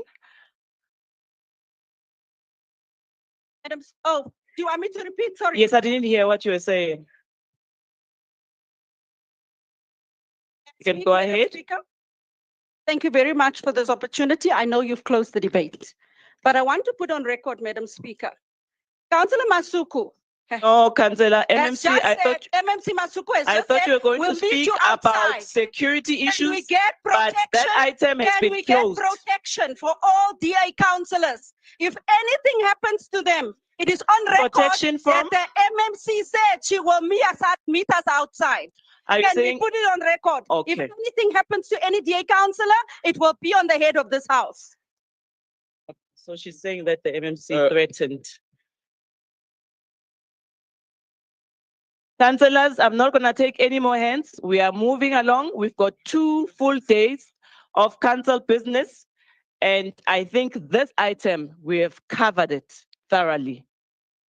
Something different, Madam Speaker. Councillor Musetla, are you the member, acting member in charge and also representing your party? Is it correct? You are correct, Speaker. No problem.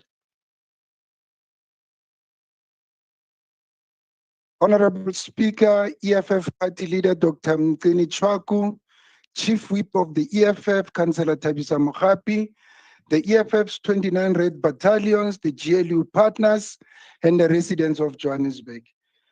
According to this report, the Development Planning Department boasts a 67% achievement rate of its key performance indicators. Yet, when we scrutinize the details, this performance is nothing more than a manipulation of statistics. The reality is that the department has failed dismally in fulfilling its developmental mandate. The JDA responsible for implementing key infrastructural projects also presents a misleading narrative. The report highlights a capital expenditure of 59%, which is a clear sign of budget underutilization.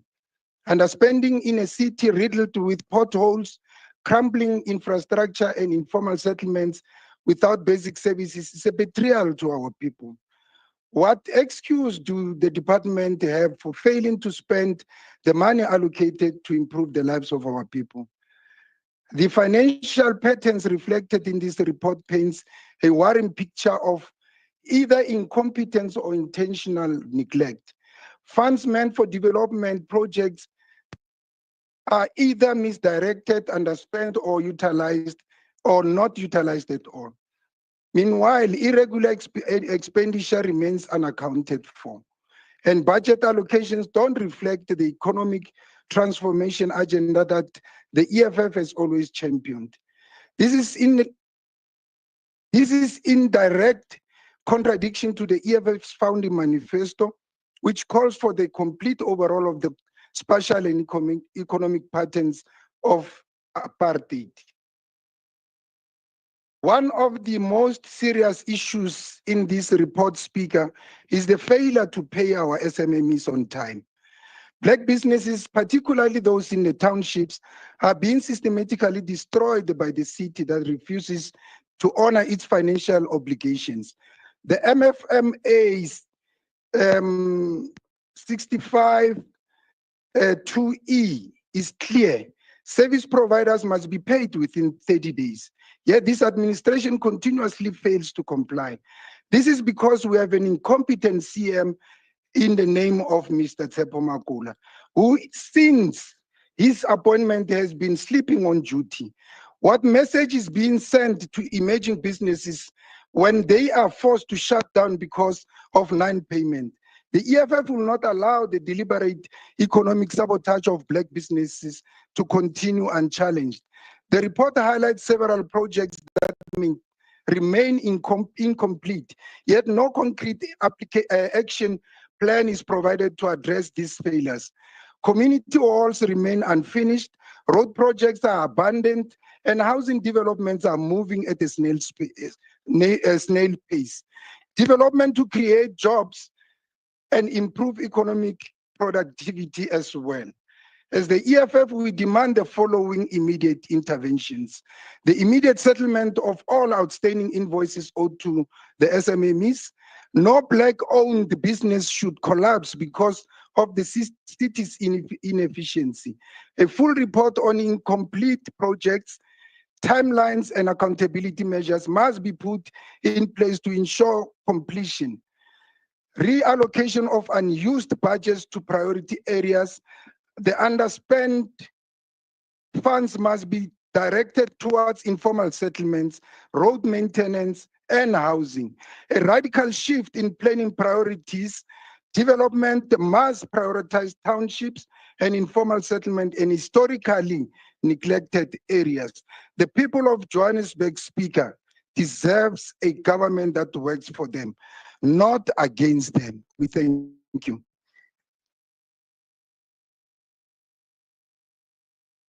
Thank you, Councillor Mosetla. ANC, Councillor Maswas.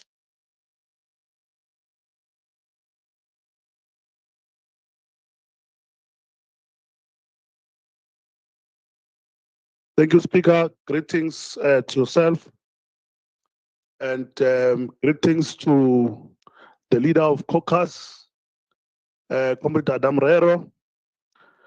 Greetings to the whip of council, Councillor Mthembu Zungu. Greetings to fellow councillors, and let me make a special greetings to the newly elected councillor of Ward 59, Councillor Mthembu Shajwayo. Also officially welcoming to council. Speaker, let me say that I do acknowledge the comments that was made by some of the colleagues in this department or in this section 79 committee.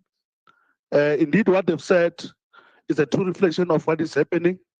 And we do appreciate that this entity of JDA, which is led by the vibrant and young CEO that have just been appointed, not even a year in the position, but we have seen a turnaround that is very impressive, except the fact that there are concerns that have been raised by, amongst others, Councillor Neff have raised, and we do acknowledge that there are issues that needs to be resolved. However, where there is progress, we should be able to acknowledge that there is progress. Because a few years ago, I would say 2 years ago, there was this entity was in shambles because most of the projects that were happening in the black townships were stopped for no apparent reasons. And we are seeing that now, the likes of Dispute, Baby Max, we are seeing projects that have been resuscitated are now in motion through the oversight that is done by the MMC of Development Planning, Councillor Eunice Mthembu. We are seeing a good work that she's doing with the oversight in Cosmos City for the previous weeks, and we've seen that there is a lot of work that is happening in South Africa Drive in Cosmos City. And we do acknowledge that, yes, there are issues in terms of the non-payment of invoices. It is something that needs to be corrected because we cannot allow our emerging companies to be collapsing because they're not being paid. With that said, Speaker, I would like to say that with all these concerns, we request that this report be noted. Thank you very much. Councillor Maswazi, MMC Mdena.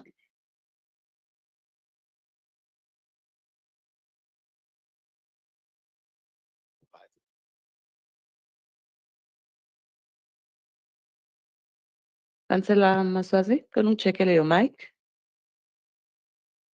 No, thank you very much, Madam Speaker. As I greet yourself, Madam Speaker, the Executive Mayor, the Acting City Manager, fellow MMCs and councillors, and most importantly, the residents of our city, you're all greeted. Madam Speaker, I also want to correct in the agenda. I might be late for this, but I think there is an issue on the speakers list. If you look at item 7, we were expecting to consider the planning report for the quarter, for the second quarter. Okay, no, that's not the one. It's actually item 8, where we are supposed to be considering JDA's quarter 2, but there it's reflecting as quarter 1. So if that can be corrected so that it is clear going forward in case these documents might be needed in the future. So if you can correct that. Let me take this opportunity to appreciate the comments from all councillors who have submitted their inputs. I think Councillor Makuba, thank you very much, Ma, for appreciating the work that has been done. I'm also noting your concern around the non-attendance of some officials, which will correct in the future meetings that we'll have.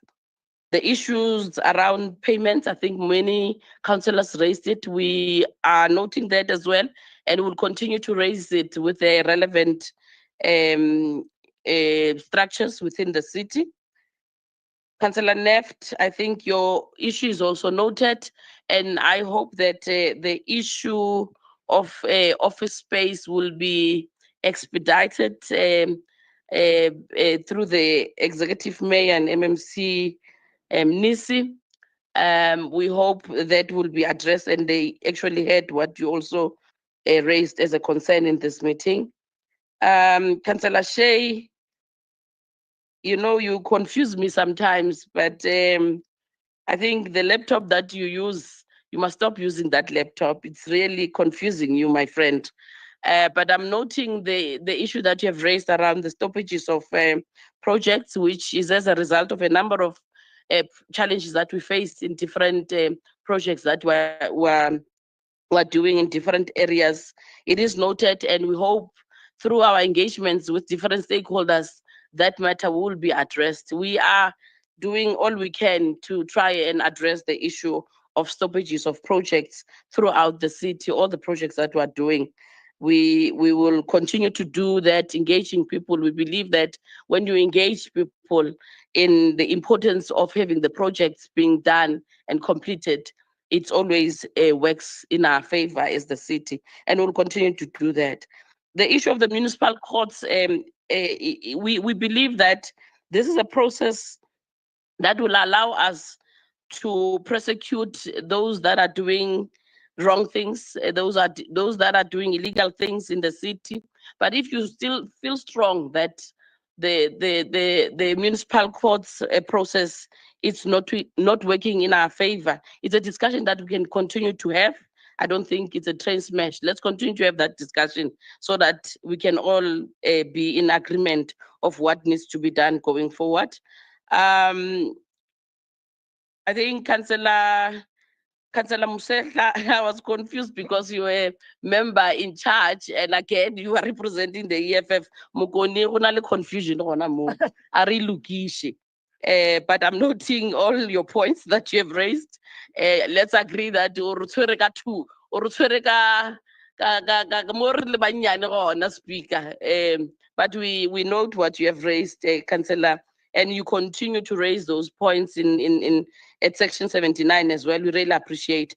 And once more, Councillor Shea, contrary to what you were saying, Tina will continue to build and build the city. You'll see us everywhere in the city, making sure that we deliver services to our people, contrary to what you were saying earlier on. With that, Madam Speaker, I want to thank everyone who have some inputs and really appreciate the inputs and promise to work better and improve in what we are doing. Thank you very much. Thank you, MMC Mthembu. Member in charge, Councillor Moset.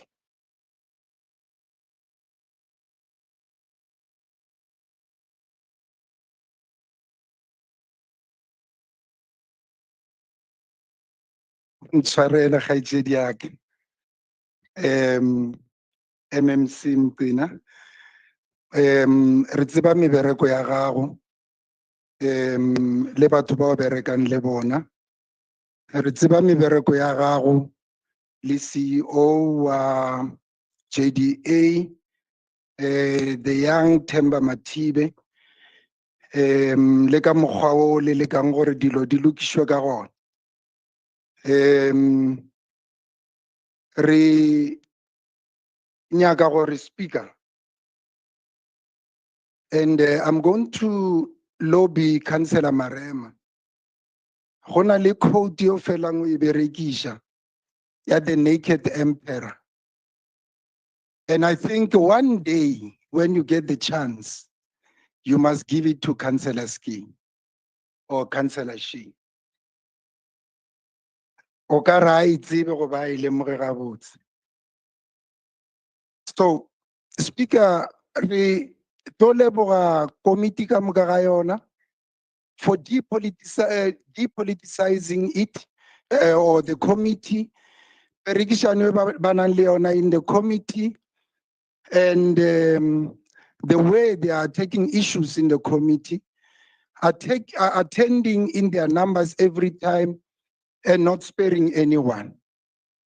Speaker, you know, if you don't have anything to say, ke tlo kgopela gore let's not play to the gallery, through you, Speaker. I'm directing this ways to Councillor Shi, because if you didn't have anything to say in the committee, don't come and say it here and show disunity of the committee which is not there. Don't blame the GNU. Your blame for GLU is not service delivery to our people. It's not going to assist in anything in resolving the issues that are there in the communities. In that said, Speaker, we lobby this House to note and approve the report. I thank you.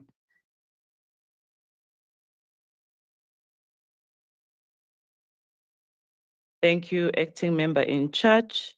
MMC Mthembu, we've noted item number 8 and the change from Q1 to Q2. We've noted that.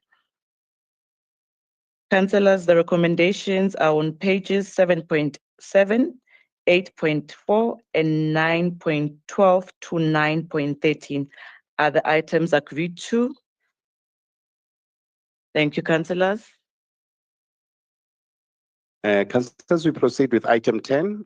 That's your performance assessment report for the Economic Development Department for the 2024-25 financial year for the period October to December 2024. Read together with item 11, which is your performance assessment report for Johannesburg Tourism Company for the 2024-25 financial year for the period October to December 2024. Also read with item 12, and that's the performance assessment report for the Johannesburg Property Company for the 2024-25 financial year for the period October to December 2024. Also read with item 13, and that's the performance assessment report for the Johannesburg market for 2024-25 financial year for the period October to December 2024. And lastly, read with item 14, which is the oversight report of the Economic Development Section 79 Committee on the 2024-25 second quarter performance report of the Department of Economic Development, Johannesburg Property Company, Johannesburg Fresh Produce Market, and Johannesburg Tourism Company for the period October to December 2024.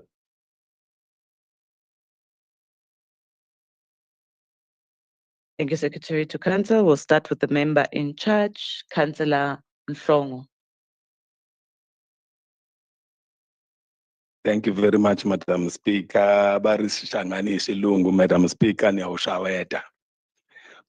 good morning to you. Good morning to the Executive Mayor, Councillor Tata Morero.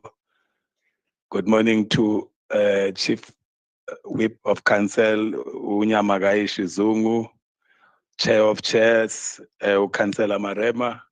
all the members of the Mayoral Committee, my caucus leader, Councillor Arnolds, who is also an MMC for Finance, chairpersons of all Section 79 committees, all councillors that are represented in the House. Good morning, good afternoon to all of you. Madam Speaker, before I start my speech, let me congratulate Bafana for their back-to-back wins over Lesotho and Benin in their road to qualify for the World Cup, Soccer Cup, yes. Madam Speaker, we know that in their road to these wins, Lesotho has protested against the eligible player that was not supposed to play. But nonetheless, we don't want our teams or our team to defocus or our players to defocus from playing to their potential. Having said that, Madam Speaker, allow me to table item 10, item 11, item 12, item 13. Those are all performance assessment reports read together with item 14, oversight report by the committee, Madam Speaker, to be considered in this chamber. Thank you so much. Thank you, Member in Charge. DA, Councillor Nkomo. Thank you very much, Madam Speaker, fellow councillors, good afternoon. In the brief time allocated, I would like to address the glaring discrepancies between the Q2 performance assessment report of the Department of Economic Development and the stark realities faced by our residents. While the report boasts supporting close to 4,000 SMMEs through 9 opportunity centers, a closer look reveals a troubling disconnect. Firstly, the opportunity centers training programs are woefully misaligned with Joburg's dominant economic sectors. According to the DED report, finance, trade, and community services drive our GDP. Yet our skills development focuses on sectors relegated to the history books by the COVID pandemic. This strategic blunder aggravates our unemployment crisis, as evidenced by the city's rising unemployment rate, which now sits at 32.2%, a figure that doesn't even account for the expanded definition of unemployment. Secondly, Speaker, it's one thing to implement programs for the sake of satisfying a box-ticking exercise, but it's completely irresponsible to hang young people out to dry by sending them to learnerships that don't pay on time, sometimes don't pay at all, and when you're lucky, get paid on time but less than what you have worked for. One such learnership is the one offered by the Gauteng Community Education and Training College in partnership with the National Skills Fund. This example highlights the fact that we have no mechanisms to fully understand if we are truly assisting anyone once they have walked out the door. Speaker, when looking at the stalled 34 million rand Alexandra Automotive Hub, which was touted as a flagship township revitalization initiative, and when one also looks at the reasons associated with the delays, the current state of this project is an insult to entrepreneurs who sit idle with constructive business ideas and a vision for their communities. While the report leads us to believe that the DED are cooking, as young people would say, the Speaker, the following reasons have been cited as some of the reasons were given for the delay by our world-class African city, our so-called world-class African city. The lack of anchor tenant to operate the facility is the first reason. The second reason is structural defects such as staircases that do not meet the safety compliance standards. And then 3, insufficient space to accommodate workshops. The Alexandra Automotive Hub is fast becoming a white elephant, launched with great fanfare, devoid of a plan or a vision of what comes next once the ribbon has been cut. In truth, Speaker, with such a huge responsibility placed on their shoulders, which includes the hopes and dreams of our residents, the DED should be cooking. They should be cooking a hearty stew of opportunity, sustainable skills, and tangible jobs. Instead, we are served the pot of uninspiring plans and a blatant lack of execution.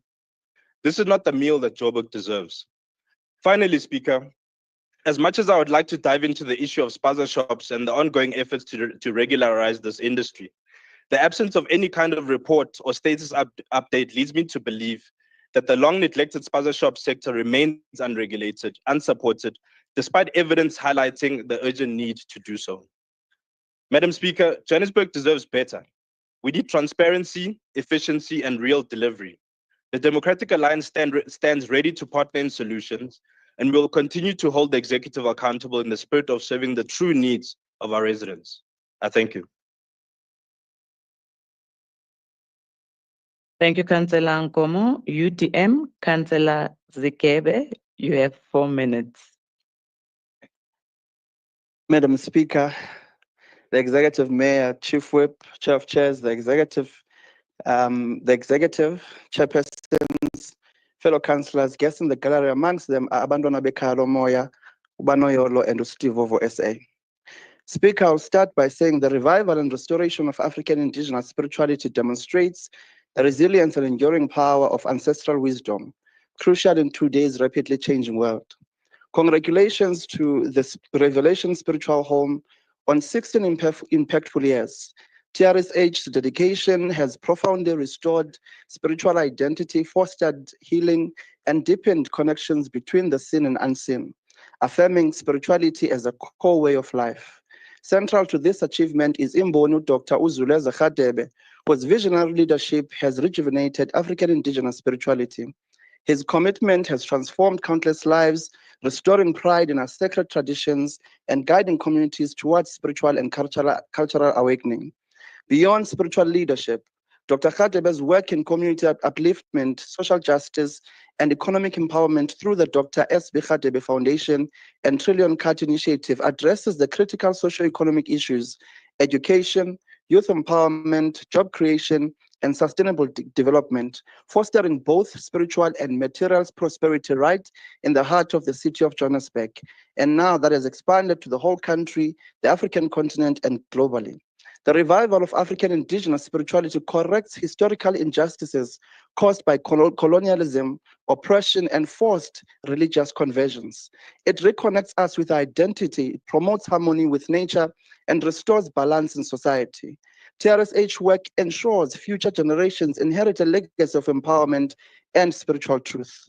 Madam Speaker, reflecting on the Department of Economic Development's second quarter performance, we acknowledge successes like Joburg Market's impressive 5.9 billion turnover and Johannesburg Tourism Company's 100% KPI achievement, while urgently addressing shortfalls such as Joburg Property Company's low performance and the Economic Development Department's inadequate informal trading permit distribution. To overcome these challenges and issues, we propose simplifying supply chain processes to accurate project delivery and capital expenditure. We must lessen the bureaucracy. Swiftly implementing and improved informal trading permit systems, enhanced governance and oversight to address budget and underspending and internal inefficiencies. The GLU is united to transform these challenges into milestones of inclusive growth and prosperity for the residents of Johannesburg. I thank you. I did better this time, ne? You did, you left with a minute. Congratulations. Thank you, Councillor Zikebe. Freedom Front Plus, Councillor Tilange. Thank you, Madam Speaker. Good morning, colleagues, all protocol observed. Madam Speaker, I would like to focus on the Department of Economic Development first. Let's start with a positive note. At least in this department, the CAPEX and the OPEX spend is on target, and we don't have to worry about that. But, Madam Speaker, what is concerning, we were at 1.6 billion rand attracted for investments in the city with a target that was year to date in the second quarter of 19.6 million. Remember, we had to adjust that target downwards in the previous financial year because we couldn't reach the target. It is concerning. That means the city is going backwards. Then, Madam Speaker, the informal trading policy within the city that falls under ED. We read in the report that the informal traders are refusing to register on the system to get those special cards. The question stands, Madam Speaker, and they couldn't answer me in the committee. How many of these traders are foreigners or illegal aliens in the city of Johannesburg? That's why they're having problems. Then, Madam Speaker, further to that, unfortunately, the resolution on internal audit tracking is at 10%, Madam Speaker. And that is very concerning. That means we're going to get problematic AG findings again for the department at the end of the year if we don't sort that out. Then everybody's favorite stepchild, JPC. Madam Speaker, JPC achieved 10 out of 20 KPIs, which is problematic. Then the target of 150 for new social and economic leases, only 47 of those were signed in the second quarter, so we're not making money because the leases are not getting renewed with the increases of 4 to 8%. Then, Madam Speaker, oh my God, all help us. The Metro Center, there was a target in the second quarter of 25%. Guess what? 0. Further to that, the CAPEX spent, 0. UIFWs, there was a target of 25%. At looking at that, 0. Madam Speaker, then the internal audit findings on JPC, the target was 95%, it's at 43%. Then again, JPC still got an outstanding debtors book of just over 1 billion rand. Madam Speaker, through you to the MMC, we spoke to other departments. The departments are telling us over the years, they were not happy with the craftsmanship that JPC used when they do their refurbishing. That is a problem, Madam Speaker. The departments are saying that's why they're not paying. But then about 600 million of that is for cleaning service. The departments are not spending their budget, and that's why JPC has got this deficit on their account. Madam Speaker, further to that, JPC, 13 million CAPEX spent on a budget of 81.1. That is a problem. Negative cash flow of 190 million against the previous financial year of 54 million. And then, of course, I see there's a vacancy at JPC. They don't have a CEO because Mrs. Helen Burton was redeployed as the city manager of the city of Johannesburg. No paperwork, nothing to back it up. Through you, Madam Speaker, MMC Masuku promised us in February there will be a report on the acting appointment of Helen Botha. There is nothing. I don't see it on this report. So what is going on? Why aren't we following due process? It is a concern. You always know I don't play the man, I play the ball. But there's rules and regulations. Where is the report on the appointment of a person that came out of JPC, Madam Speaker? Look at the second quarter and you appoint this kind of quality individual to run the city of Johannesburg. It is shameful. Thank you, Madam Speaker.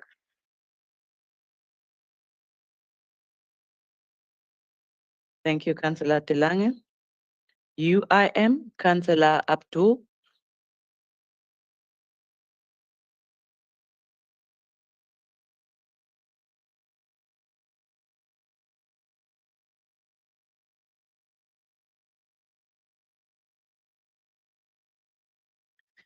Good afternoon, everyone. Good afternoon, Madam Speaker, all our guests. I would like to speak on item 12, which also flows into other departments, but I'm going to focus on one specific thing. In 1996, during the Group Areas Act, Black, Colored, Indian, aka Africans, experienced land expropriation without compensation. Since 1994, the community of Eldorado Park had been in need of housing, but developments happened around them, including Devland and Freedom Park. Places like Lehigh, Bramfisher, Orange Farm, etc. were developed. We applauded, but it was only for a certain portion. In 2018, under the Premier of Gauteng, David Makura, and the community Southern Farm project was introduced. There was hope for the residents of Eldorado Park without including the people of the Khoi and the San people. On the 11th of December 2023, the community of Eldorado Park witnessed the launch of Southern Farms on the grounds of a primary school in Freedom Park without the MMC of Human Settlement, who happens to be from Eldorado Park. On the 12th of November 2024,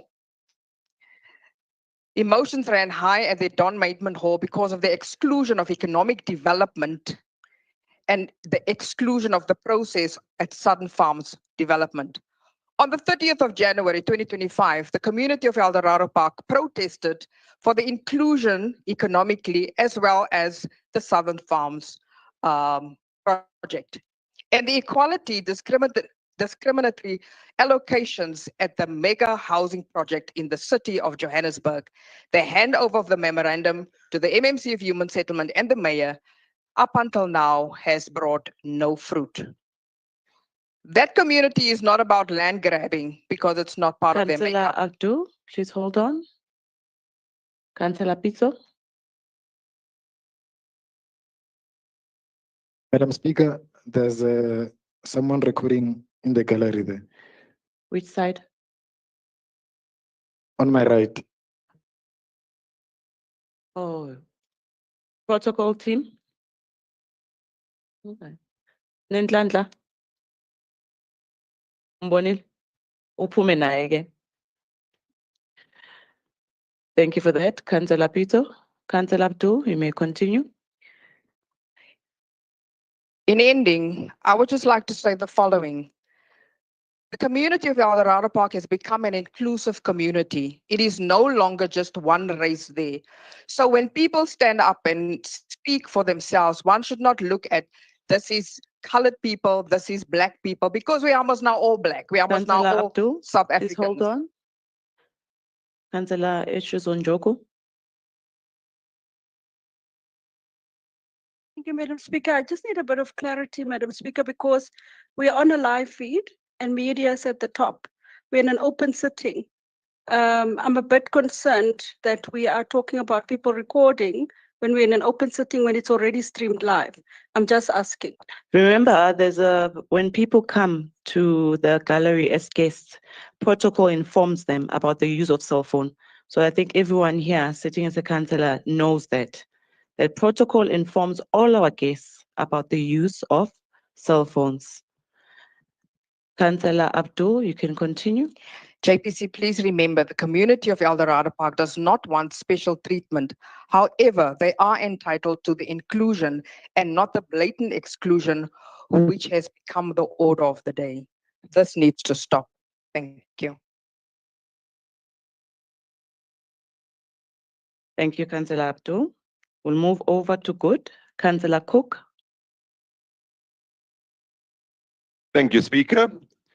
The reports presented to Council from the Economic Development Department not only highlight its gross underperformance, but also reveal the deeper structural and leadership failures that should no longer be tolerated by this House. Speaker, the lack of a centralized database containing key economic indicators is an indictment of this administration's capacity to make evidence-based decisions. In a city of Johannesburg's size and complexity, operating without integrated, reliable data to guide economic policy is reckless. We are essentially trying to drive development blindfolded, and this incompetence undermines every initiative we claim to pursue. Speaker, the report highlights a lack of funding for primary data collection to fill key economic gaps. How can we build credible, actionable economic policies without localized, up-to-date data? Instead, we rely on outdated or borrowed reports, leaving our economic interventions detached from reality. This is a failure of strategic planning and resource prioritization, and it stalls both investor confidence and development progress. Speaker, the department's acknowledgement of an inadequate staff complement with vacancies in critical areas such as statisticians, econometricians, data analysts, and 2 vacant deputy director posts reflects a leadership crisis.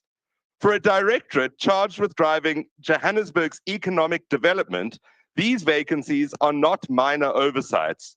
They are fatal weaknesses. The prolonged failure to fill these key positions tells us that this administration is not serious about building the technical muscle needed to drive the city's economic recovery and growth. It is both alarming and unacceptable that this department still operates without an integrated, inclusive economic growth strategy. This lack of vision leaves each initiative isolated, fragmented, and ultimately ineffective. We cannot claim to be building a sustainable, inclusive economy when there is no comprehensive blueprint guiding our efforts, aligning departments, and ensuring measurable impact across all sectors. Speaker, these challenges are not just obstacles. They are symptoms of deeper neglect, poor leadership, and lack of urgency. Johannesburg's residents deserve better than patchwork solutions and reactive governance. Without decisive action to address these gaps, we are merely posturing with no real prospect of delivering growth or job creation. Thank you, Councillor Cook. ACTP, Councillor Nkonza, you have 4 minutes. Yes, thank you very much, Speaker. Shalom, shalom once again, and greetings in the wonderful name of the Lord Jesus Christ. Let me start by quoting from my guiding manual, the Holy Bible. A prudent person with insight foresees danger coming and prepares himself for it. But the senseless rush blindly forward and suffer the consequences, according to Proverbs 22, verse 3. The ACDP Johannesburg Caucus has taken note of the Q2 report of the Department of Economic Development, and we raise the following concerns and questions for urgent attention and response. Firstly, Honorable Speaker, we must address a growing concern regarding the practice of copy and paste reporting in the city. It is disappointing and disheartening to see critical reports presented without genuine analysis, adaptation, or relevance to Johannesburg's unique challenges and socio-economic realities. Secondly, while the report highlights the unemployment rate at 33.7%, and it goes further to state that Johannesburg has the lowest expanded unemployment rate in Gauteng at 37.1%, we must ask ourselves, are we truly comfortable boasting about these figures? How do we realistically motivate ourselves to achieve the 6% unemployment target by 2030 when we are celebrating mediocrity today? This is not acceptable. We should not take comfort in being the lowest in failure.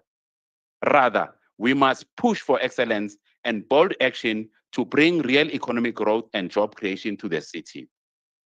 On literature and policy review on the economic growth strategy, the ACDP caucus would like to thoroughly assess the literature and policy review that has informed the city's economic growth strategy. We trust that this document is not a mere cut and paste exercise from global or national models that do not reflect our local realities. Important solutions without local context will only hamper implementation. We therefore request that the department provides council with a summary of sources consulted, the methodology used, and how these findings have been tailored to Johannesburg's unique environment. On key interventions on infrastructure services, Honorable Speaker, we note with interest the key reform interventions planned for the completion by 30 June 2025, and we're about 3 months away from that. We wish to place the department on notice that the ACDP caucus will be monitoring these interventions closely. With Q3 drawing closer and Q4 fast approaching, we expect tangible, measurable progress. Therefore, there can be no more delays or excuses when it comes to the infrastructure that underpins economic growth. The percentage implementation on informal trading permit system. To the Honorable MMC, we pose this direct question. What is hindering the implementation of the informal trading permit system? The target for this period was 1,250 permits, yet the actual performance sits at the shocking 45 permits. This is not just missed target. It is a failure that directly impacts small business growth, livelihoods, and regulation in our informal economy. We demand a detailed explanation and corrective measures going into Q4. On expenditure on repairs and maintenance. Finally, we note with alarm 30 seconds remaining. We note with alarm that the department set a 4% target for repairs and maintenance expenditure, yet the actual spend is 0%. Our question is simple and urgent. Why are we not spending on repairs and maintenance? This lack of expenditure not only leads to deterioration of infrastructure, but also undermines the efforts to attract investment and create jobs. It reflects poorly on our planning and execution capacity. The longer we neglect maintenance, the higher future costs, both financially and economically. I thank you, Speaker. Thank you, Councillor Konza. PA Councillor Vilscott.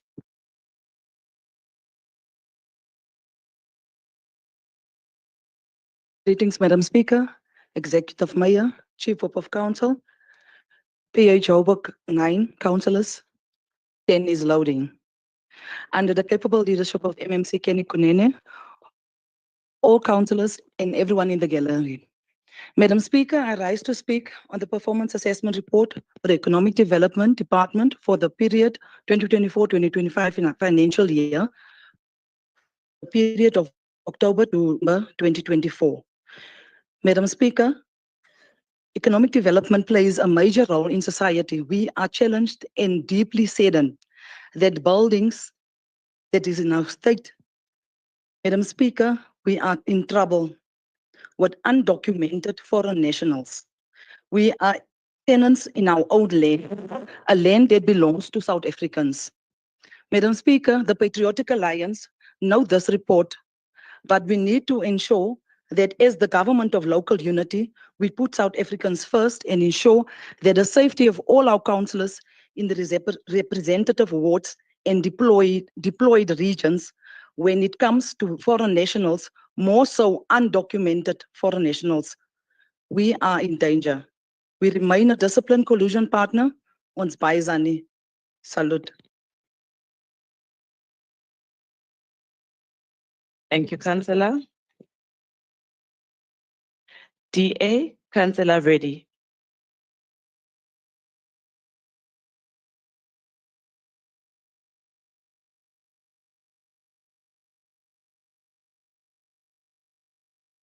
Councillor Vilscott, is your mic off?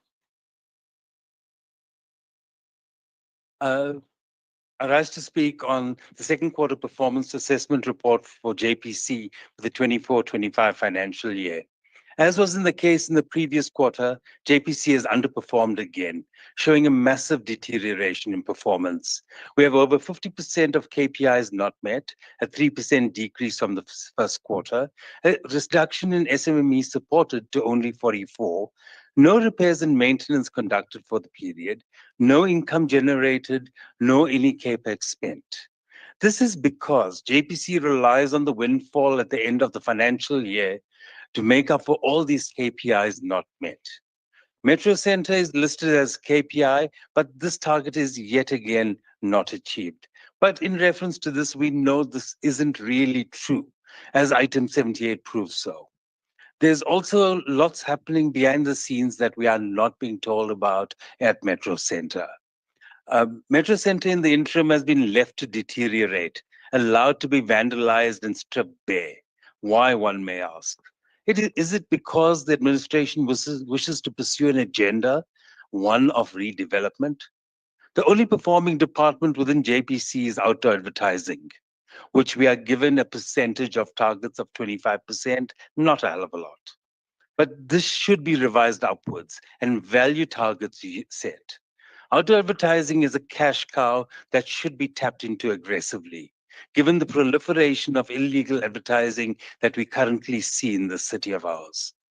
The one question that I've got is, what type of computer training did JPC offer its staff that cost 50 million rand at a cost of about 1.6 million rand a person? I mean, it has to be phenomenal. JPC is still leasing office space despite decanting Metro House, and is also missing revenue targets by 50%. It had a target of 30 million, but only earned 15. Again, spend has increased and UIF targets have failed to be achieved. Whilst there is no new UIF charges, there's a massive increase in irregular expenses by 70 million rand. This is ascribed to fleet contracts, Regulation 36, expired contracts, and we are told that these costs are unavoidable. But are they really unavoidable, or are they just convenient cost centers? JPC should be focusing on consistent performance, working to meet targets and staying ahead of the curve. Their constant underperformance leads to KPIs not being adjusted upwards year on year. And this results in mediocre performance. The question is, can the city afford to have its property company underperforming? I yet again need to reiterate my call to JPC for a business restructuring plan and a turnaround strategy. I thank you.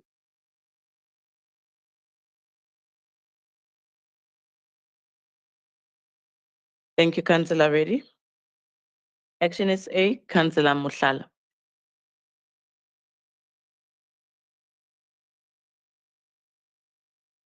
Thank you so much, Speaker.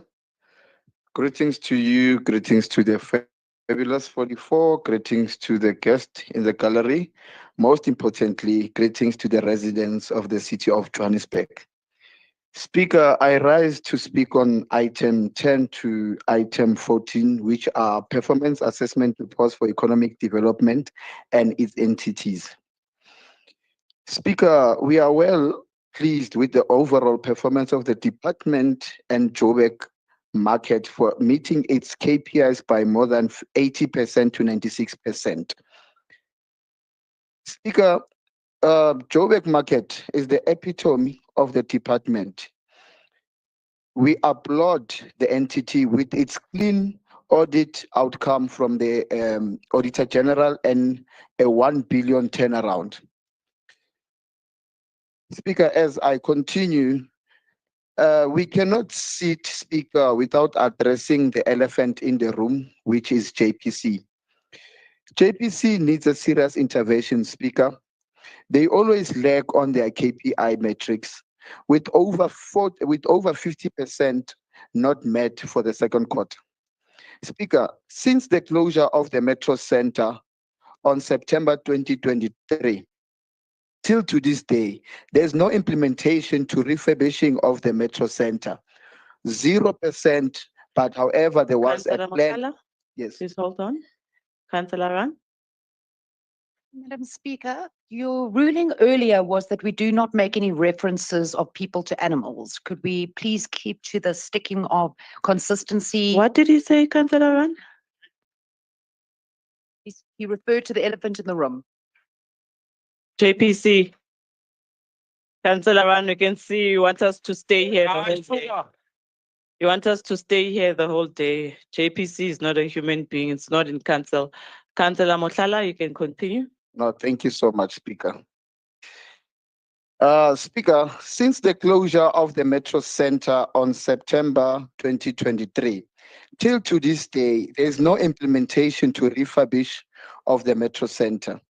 Can we kindly have a way forward on the issue of Metro Center? However, we had a target of 25%, but we are now still sitting on 0. Speaker, as I close, I would like to encourage JPC and JTC to benchmark on the Joburg market and pull up their socks. I thank you, Speaker. Thank you, Councillor Mohlala. DA, Councillor Low.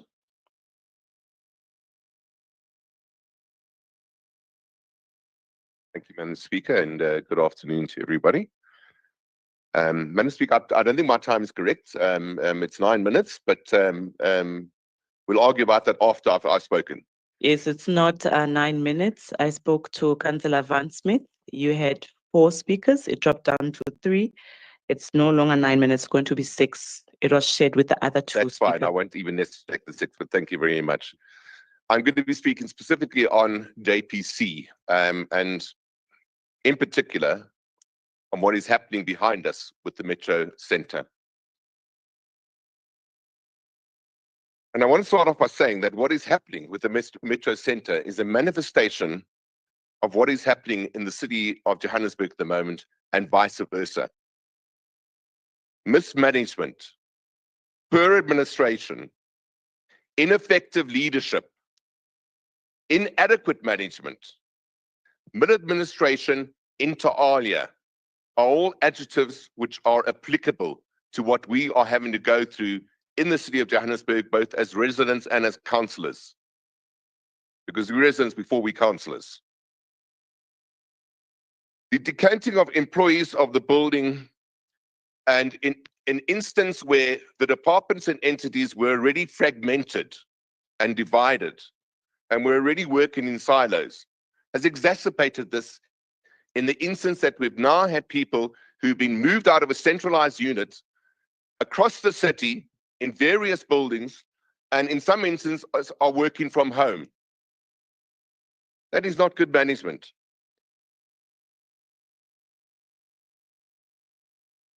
Amongst other things, we need to recognize what a negative impact this has had on the employees of the city. And if that is the case, equally as applicable, perhaps even more so, is how it has negatively affected the residents of Johannesburg, who no longer know where to go in the city to sort out an account, to pass a building plan, to query a building plan not having been passed, to get a history of a particular instance, be it in whatever ways. They don't know where to go. We don't know where to go. We've prevented, Madam Speaker, our employees from easily accessing each other by getting together, by going up or down the floor to various department or entity to query something, to get proof, to get documentation, to even meet over lunch or coffee in a centralized unit. We've taken that ability away from them.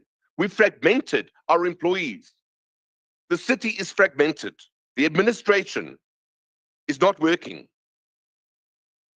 The city, dare I say it, is not being run optimally or efficiently, and neither is the operation of the metro center behind us.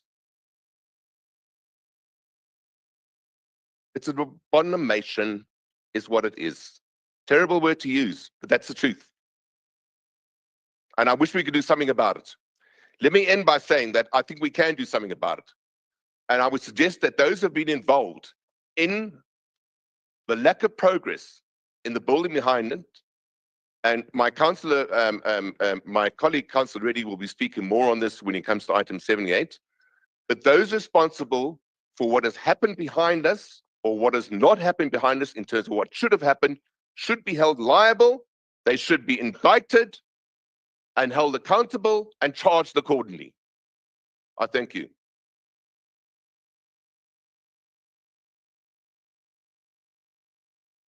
Thank you, Councillor.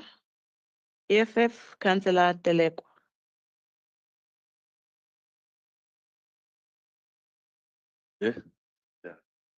Thank you, Speaker. Greeting all. Rice March is not a massacre month. It's not a human rights month, it's a massacre month. Let's not water down the blood of Black people that was spilled by white people. We are still traumatized even today. Even every Black person need to see a psychologist. Anyway, let me move. I will start with Economic Development Department.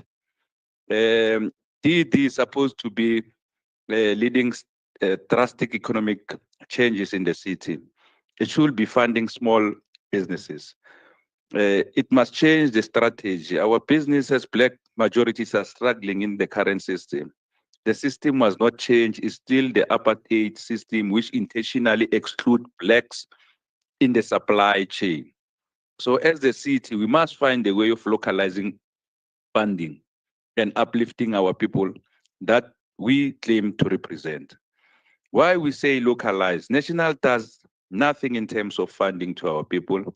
Tell me one business person in your street or section who was funded by NEF, CIFA, ITC, ETC. None. Can we engage National Treasury to find a way forward to localize funding?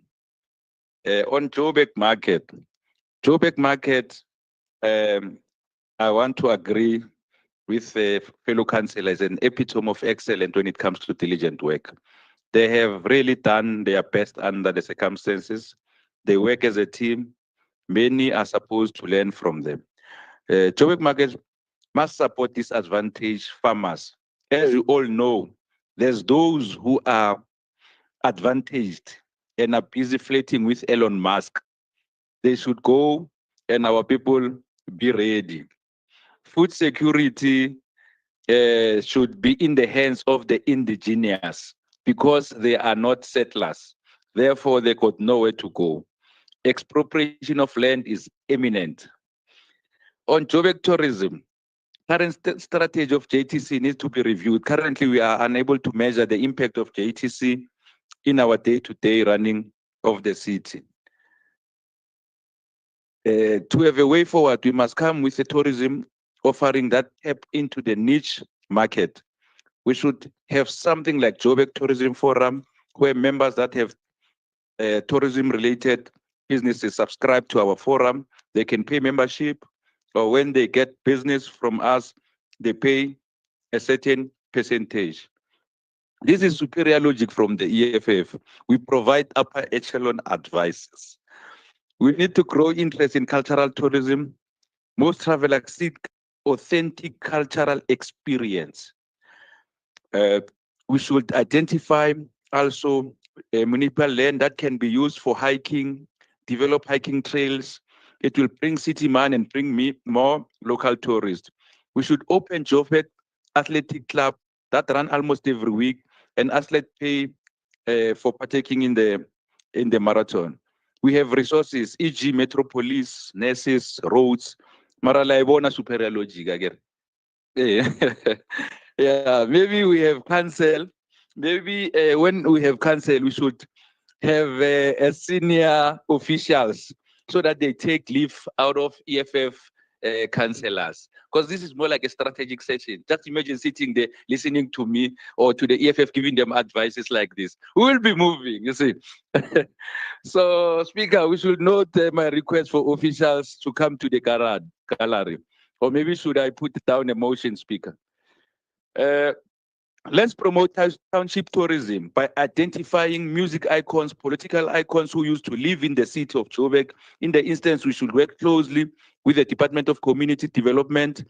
There's international artists who book stadium, but after performing, you find them at Mthembu Club there. City should take them to both Trompi's house, Alaska's house, and studios remaining, so they can learn about our music heritage, music heritage, and foster collaboration and grow our status of our music icons to international standards. MMC of ComDev, please go find Bopra Pike, Tekwabo, Alaska. Work with them to teach our people about our music, preserving it, and attracting viewers. Now I'm talking about Joburg properties. I'm glad Joburg Property Company is taking shape, but much still needs to be done. JPC is not doing enough to maintain our buildings. Maybe we should have a different department so to focus only on maintenance. This is superior logic, where a senior official to use as a strategy session. Councillor Telekwa. All right, Speaker, we note the report. Thank you very much. Thank you, Councillor Telekwa. ANC, Councillor Bolani.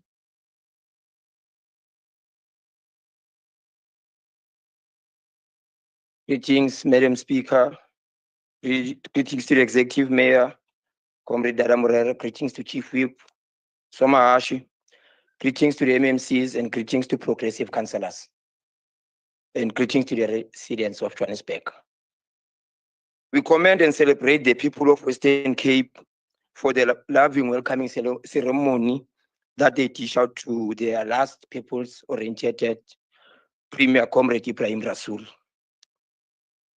Madam Speaker, I rise on performance assessment report for the Economic Development Department for the 2024-2025 financial year for the period October to December 2024, including the performance assessment reports of Johannesburg Property Company, Johannesburg Tourism Company, and Joburg Market.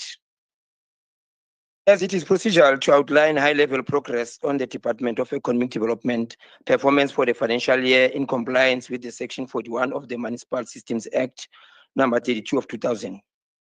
Allow me, Madam Speaker, to borrow a quote from a revolutionary economist, Pete Drucker. Open quote, "The ultimate resource in the development is people. It is people, not capital or raw materials, that develop an economy," close quote. The Department of Economic Development should prioritize and invest in its energy in promoting entrepreneurship, innovation, enterprise growth and competitiveness to growth and job creation. Our fight and focus should be on the high level of poverty and inequality that is at 51.1% of population living below the upper poverty income.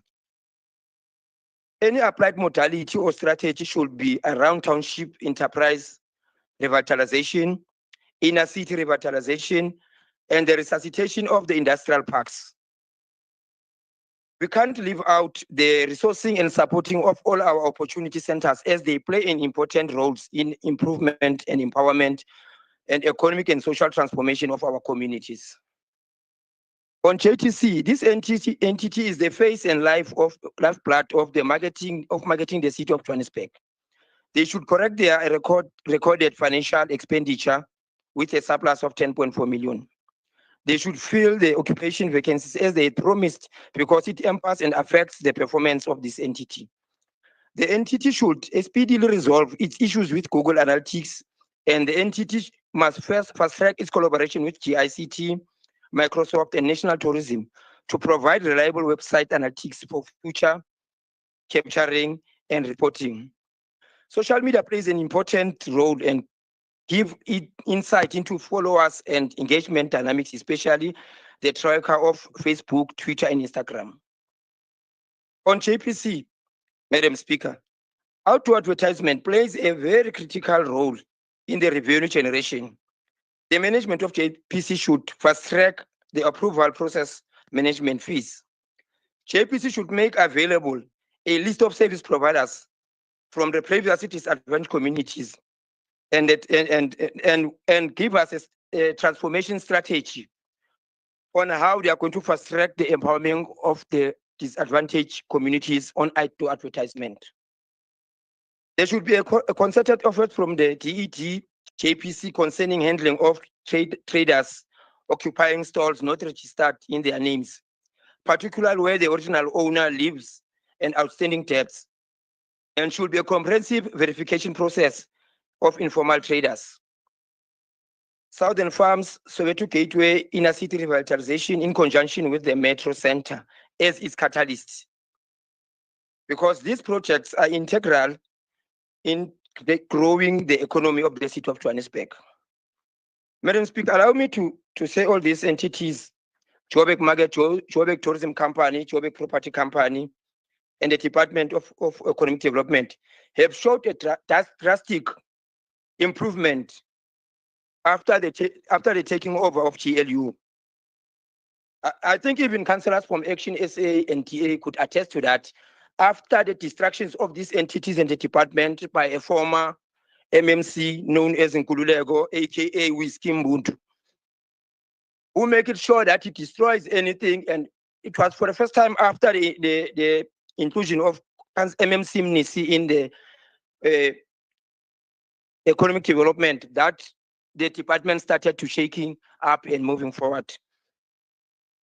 Asina Mona, Asina Nzondo said to me, ANC.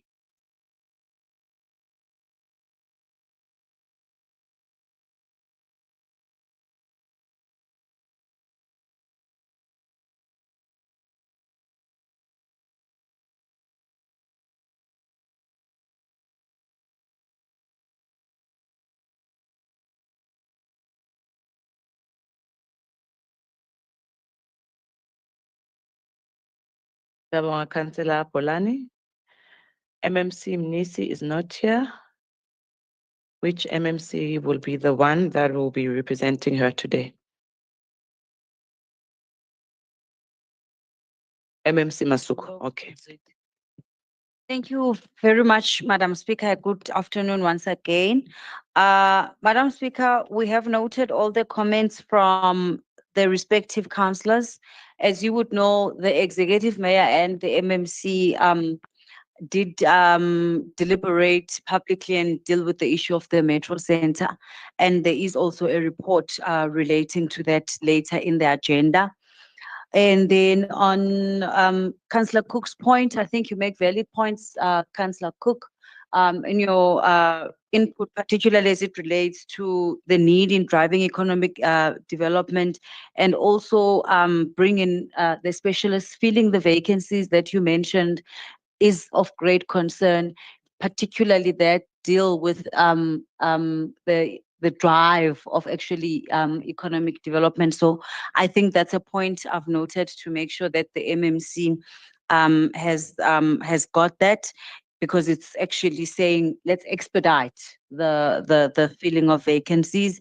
MMC, Councillor Mkonza, your point on the sources that were consulted in terms of the report that was attached, I think that's a fair request, and I'm sure it's something that can be taken to the Section 79 committee. So I've also made a note of that to pass through to the MMC.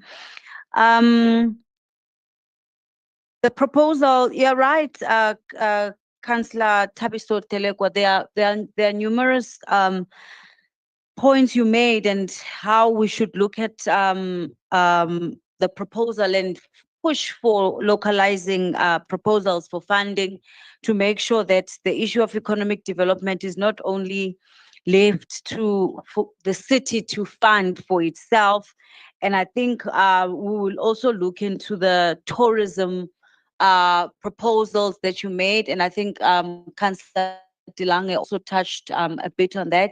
And I think probably because all of you are committee members, these are also inputs that you would make in the Section 79, because the intention here is to improve the performance, and where indeed the report on its own acknowledges that there are challenges. It didn't shy away from those particular challenges. And I think the executive takes note, and our commitment is reiterated in this meeting to ensure that we drive economic growth in the city of Johannesburg. And you have seen with the draft, you will see that in the draft IDP and business plans, we've also actually taken a bold step in even amending some of our KPIs as it relates to the Department of Economic Development, particularly because of some of the inputs that have come up from the different caucuses that have been making suggestions on how we need to reposition and reimagine the Department of Economic Development. I take the point when you say there are challenges and JPC, the major concern. And I think what I've done is I've indicated that these matters will be dealt with. There is a political head responsible for JPC. There's also a board that is responsible. The shareholder on its own doesn't actually have that much power. There's a board at JPC, and we must respect the fact that the board has got their mandate and they've got a fiduciary duty to do their work.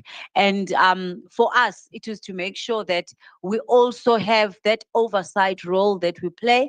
And I would encourage the Section 79 committee through the chairperson to continuously engage and ensure that you bring officials to the committee to account, because that's why we are there as a Section 79. And if officials are refusing to account, there are methods we can follow in the city through writing to the relevant officials, so that you at least have that as your backup, because our role of oversight remains critical. We do ask council to note, and Councillor Bolani, thank you for your comments and your recommendations as well. We ask council to note the quarterly performance report of economic development and its entities, and thank you for the acknowledgement on the good work that the market is doing. Thank you.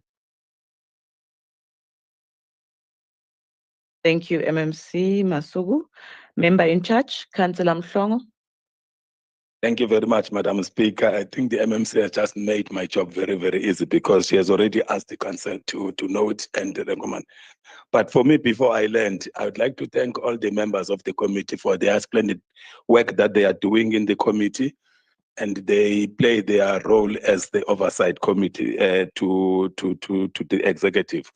And also, I will make sure that the executive notes the concerns about JPC, because that is a problematic child I don't want you to use the word that says JPC is an elephant in the room, because I mean, a certain councillor there just said you must roll over that. But JPC, we all know that as JPC cuts across all these committees, it is the one that is a problematic child.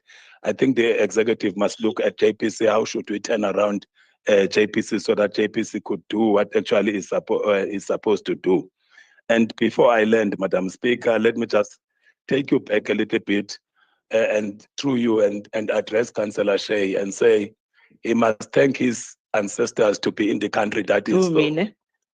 He must thank his lucky, yes, that he must just thank his lucky stars that he is in the country that knows what is Ubuntu. I don't know that what he is saying here in this country, he could say in Israel. Councillor Christians?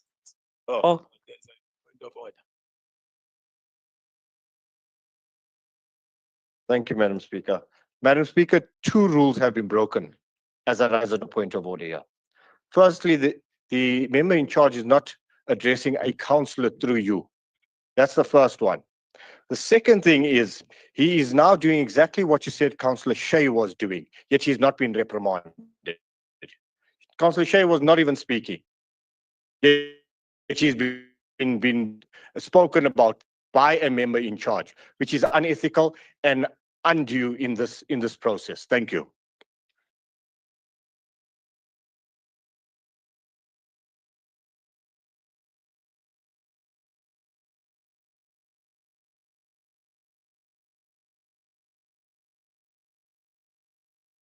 Okay, thank you, legal.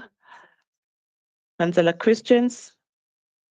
We didn't even give Councillor, the member in charge, an opportunity to finish because we wanted him to finish the statement. We heard him speaking about ancestors, but we don't know what about the ancestors.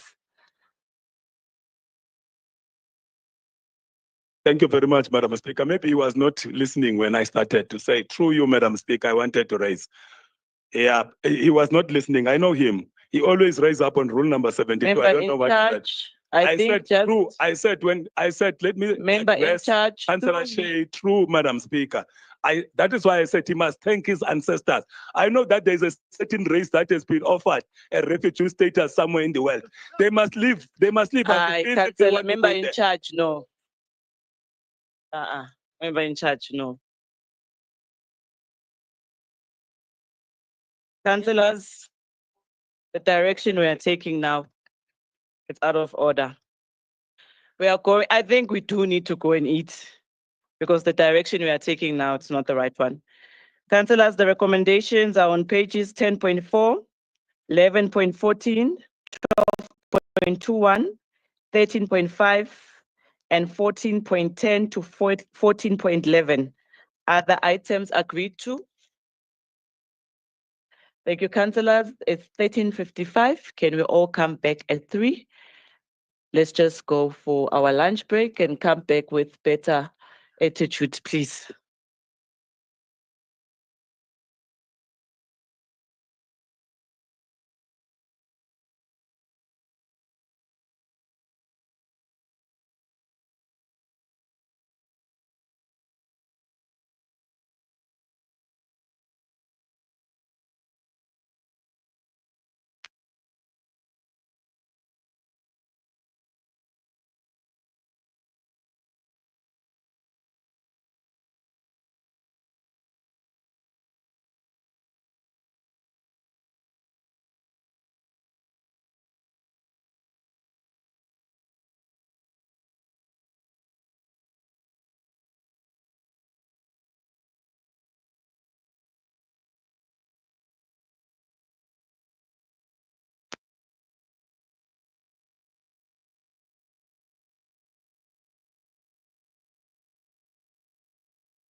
Basukela lapho. Yeah, you guys want to stress me out. Councillors, let's settle down.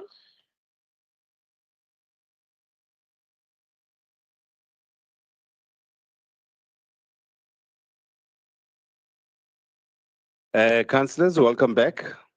We resume with item 15, which is the performance assessment report for Environment, Infrastructure and Services Department for the 2024-25 financial year for the period October to July 2024, read together with item 16, and that's the performance assessment report for the City Power Johannesburg Limited for the 2024-25 financial year for the period October to December 2024, also read with item 17, which is the performance assessment report for Johannesburg Water Limited for 2024-25 financial year for the period October to December 2024, and also read with item 18. And that's the performance assessment report for Pick It Up Johannesburg Limited for the 2024-25 financial year for the period October to December 2024. And the above items are read together with item 19, which is an oversight report of the Section 79 Environment and Infrastructure Services Committee on the 2023-24 second quarter performance assessment report of the Environment and Infrastructure Services Department, Pick It Up, Johannesburg Water and Johannesburg City Power for the period October to December 2024. Thank you, Secretary to Council. Member in charge, Councillor Munyai.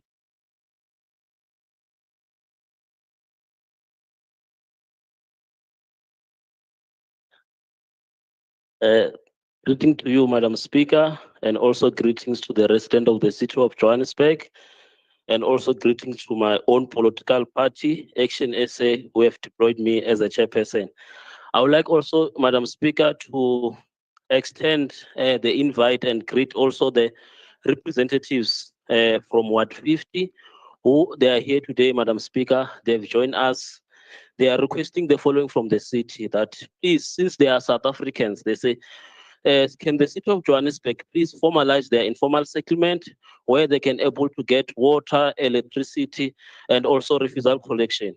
Madam Speaker, I will rise to table performance assessment for quarter 2, item 15, environment, item 16, city power, item 17, Johannesburg water, item 18, pick it up, read together with item 19, oversight report for section 79. Thanks.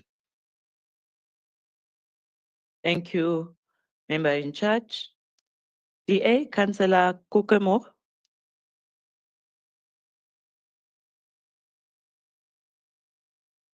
Thank you, Madam Speaker. Honourable Speaker, councillors, residents, I rise to speak on item 15, the performance assessment report for EISD for 2024-2025 financial year, October to July 2024.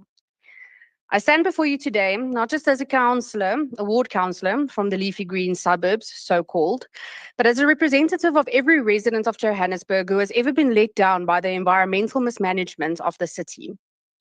Our rivers are polluted, our air is toxic, and our waste services are failing.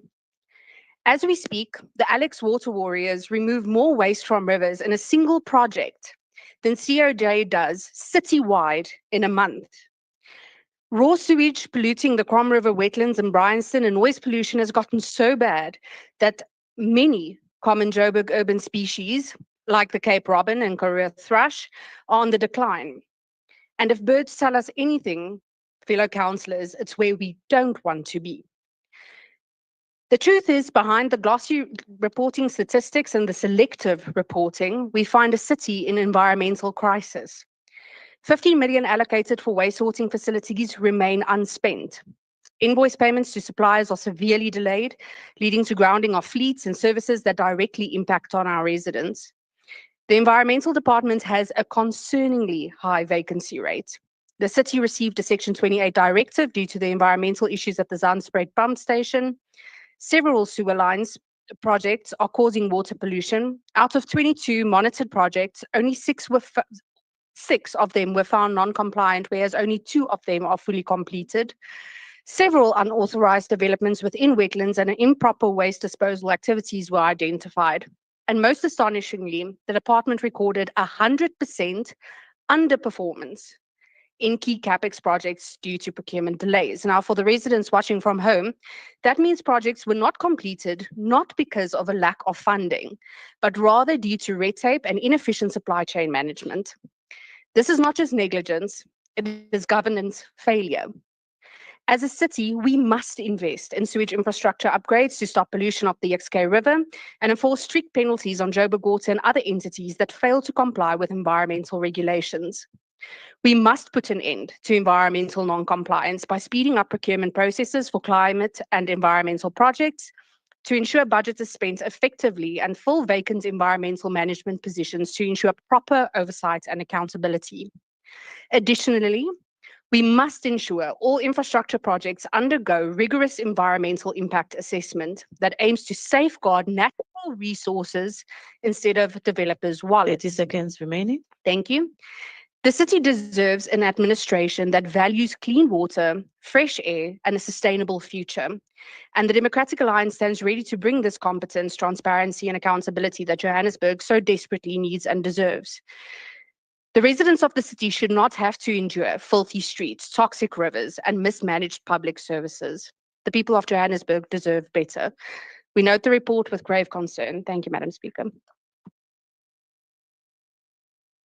Thank you, Councillor. PA, Councillor Pitu.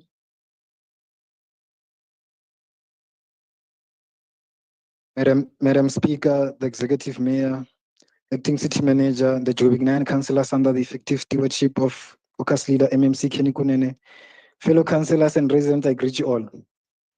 Madam Speaker, as the Patriotic Alliance, we appreciate these reports from item 15 to 19 for the landslide KPIs that are met, though there are still challenges. Speaker, the EIC department faces an overall vacancy rate of 56% for both funded and unfunded positions. This vacancy problem is an opportunity in disguise, which this city needs to grab with both hands and change the personal economies of our city's residents and hire them in great numbers and fill this alarming departmental vacancy rate. These vacancies need to be filled in order to align with the department's strategic thrust of job opportunity and creation. This vacancy is one of the challenges which constitutes to low performance at the end of quarters. Speaker, let our city show the rest of other South African cities of what we do when we have power. I am standing on behalf of hundreds of thousands of young people like myself from areas like Soweto, Alexandra, Westbury, and Katharada Park, and more. But unfortunately, these young people are sitting home and jobless. Some are even graduates. Meanwhile, this city has power to change their career and financial aspects. Speaker, let this city begin to circulate vacancy advance and fill these positions speedily so that our residents' lives can change. Speaker, City Power has recorded a net profit that's more than the prior year's quarter. But these improvements in their finances have to also reflect on the ground.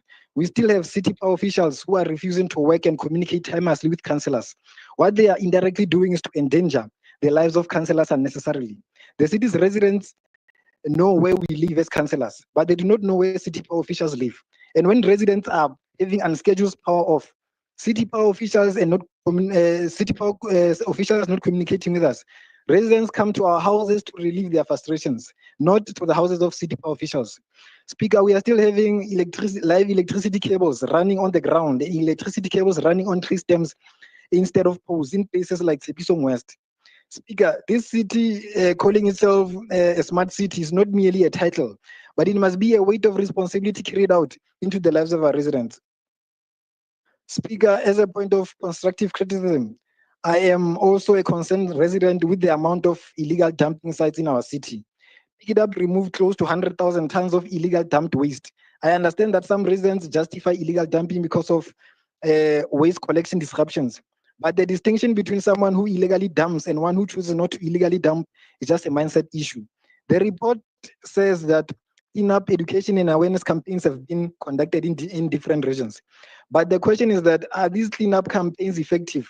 In this context, it's not about being busy, but it's about being effective. The responsibility of cleanliness in our city is not only the responsibility of It Up, but the city needs to also strategically bring residents on board. Speaker, It Up needs to invest in patriotism campaigns as well in order to further help our people to be patriots and avoid unnecessary and illegal dumping. I thank you, Madam Speaker.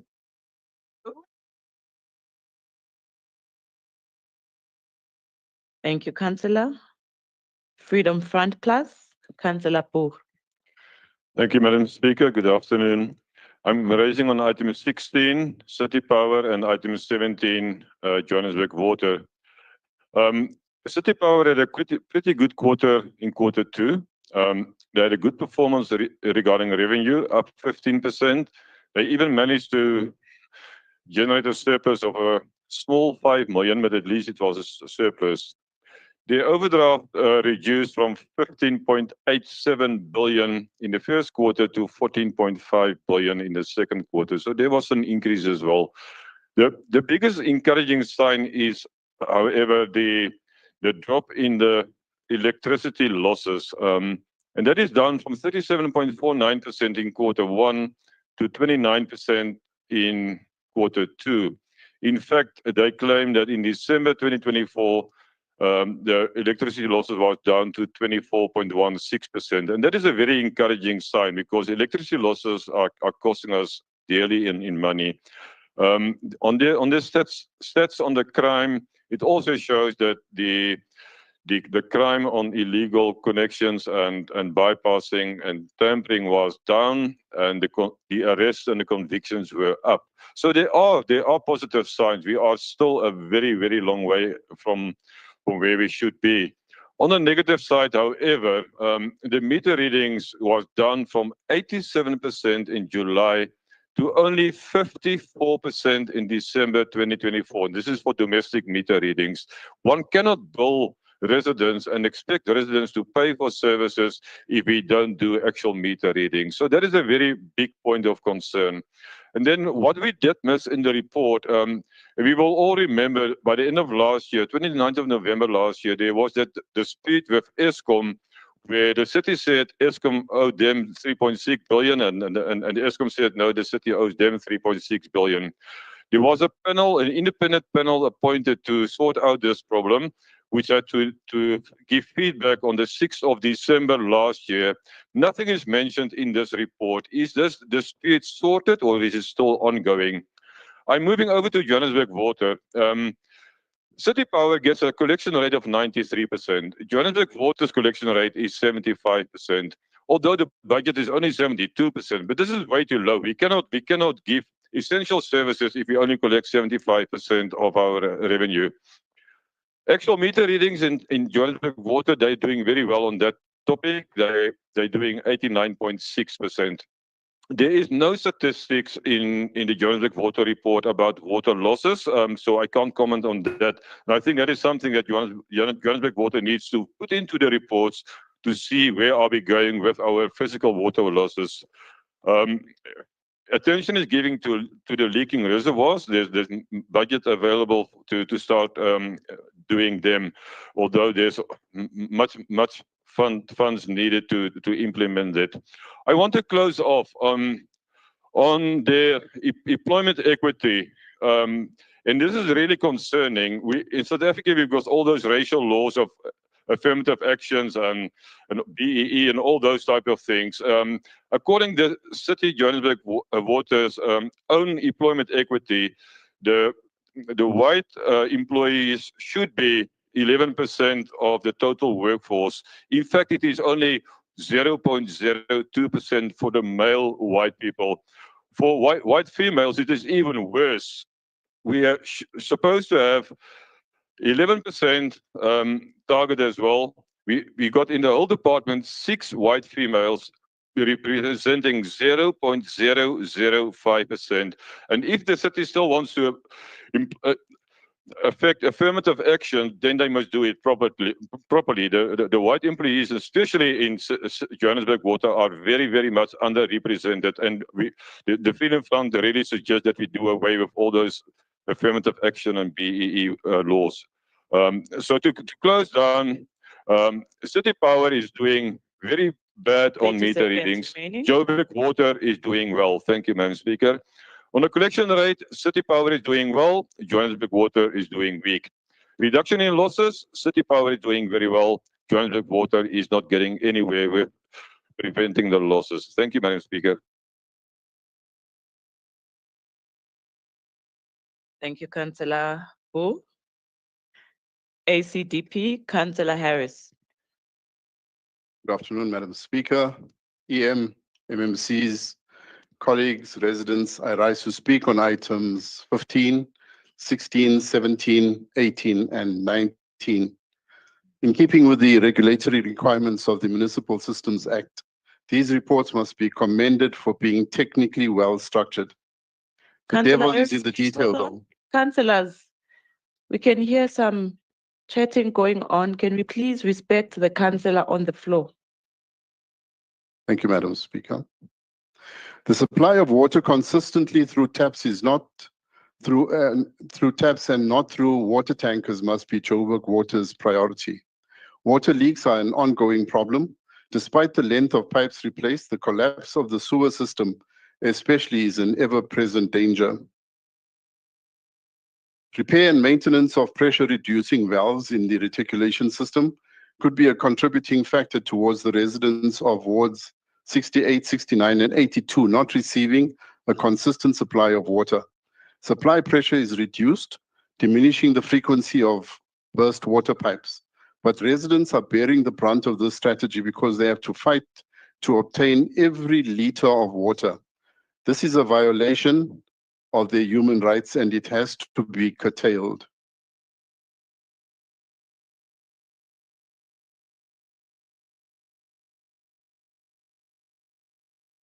The stakeholder dissatisfaction is underplayed in the second quarter report. The report does not mention any civic unrest, and there was plenty where people were protesting against the non-supply of water. The residents are up in arms with the city, and from my vantage point, we are standing on the precipice of an intense civil disobedience if we do not, at the very least, provide an honest explanation to residents explaining why they have to wake up at 2 a.m. if they want to wash their clothes or fill containers with water.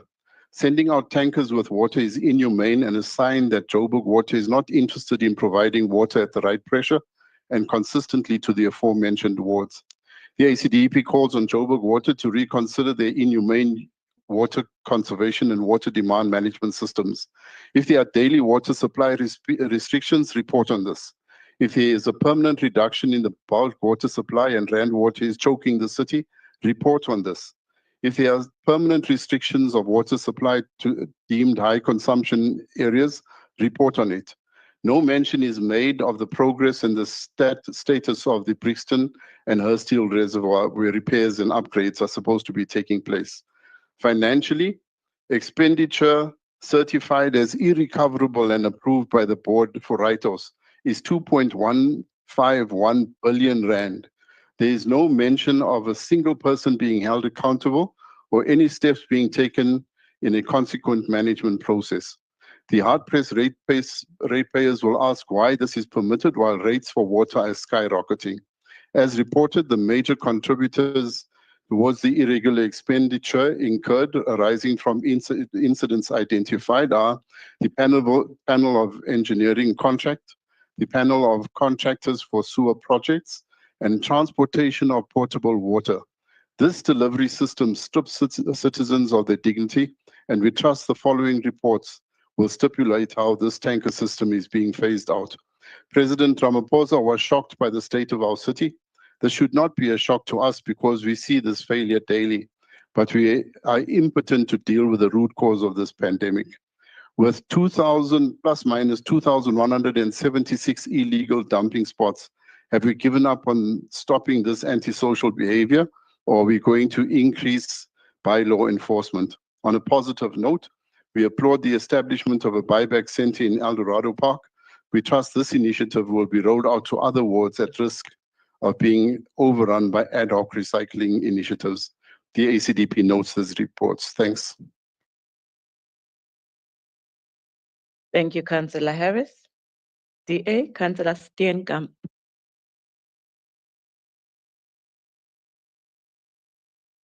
Speaker, let's be honest. The lights might be on in this chamber, but across parts of Johannesburg, they're off. Between October and December 2024, residents of Lenasia, Midrand, Kensington, the CBD, and dozens of other communities were left in the dark for hours and in some cases for days. Substations failed, mini subs exploded, and cables burned. And yet, what did residents get in response? Silence, delay, or if they're lucky, a vague SMS saying the team is on site. Speaker, the Q2 performance report tabled by City Power might show a minor surplus on paper, but it's a financial illusion. Because while spreadsheets claim success, Johannesburg's people live in darkness. Let's speak plainly about what the numbers actually show. A 14.5 billion overdraft that continues to bleed, electricity losses at nearly 30%, that's stolen or wasted electricity worth billions of rand, over 350 million in unbudgeted interest paid due to fiscal mismanagement, not to mention the 446 million to extra finance costs. And let's not forget, City Power still overspent its budget by over 1.6 billion just this quarter alone. Speaker, just months ago, Eskom threatened to disconnect Johannesburg over unpaid debt of nearly 5 billion rand. The city was ordered by court to pay 1 billion, yet by December, only 1.3 billion had been paid, not even enough to cover what was due. Eskom suspended the disconnection, but not because of the debt was settled, because of political scrambling and last-minute promise to pay. That's not leadership. That's crisis management by press release, and Johannesburg deserves better. City Power cannot continue to hide behind improvements when the basics are broken. Residents don't care about glossy reports, they want real results, not excuses. But it's not the infrastructure that's crumbling, it's the system itself. Contractors. Contractors are being paid while qualified City Power shift workers sit idle. This report notes this explicitly. Internal labor is being ignored in favor of outsourced deals. Who is awarding these contracts?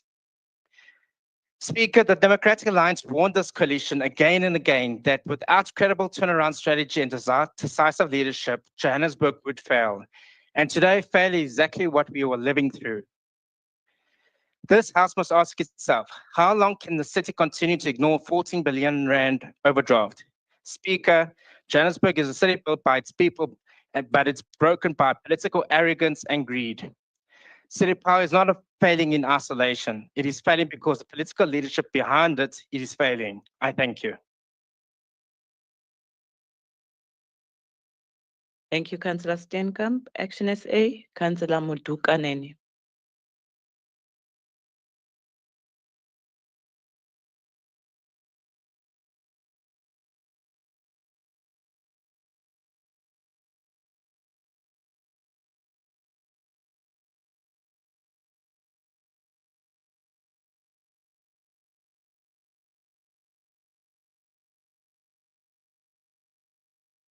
Thank you, Speaker.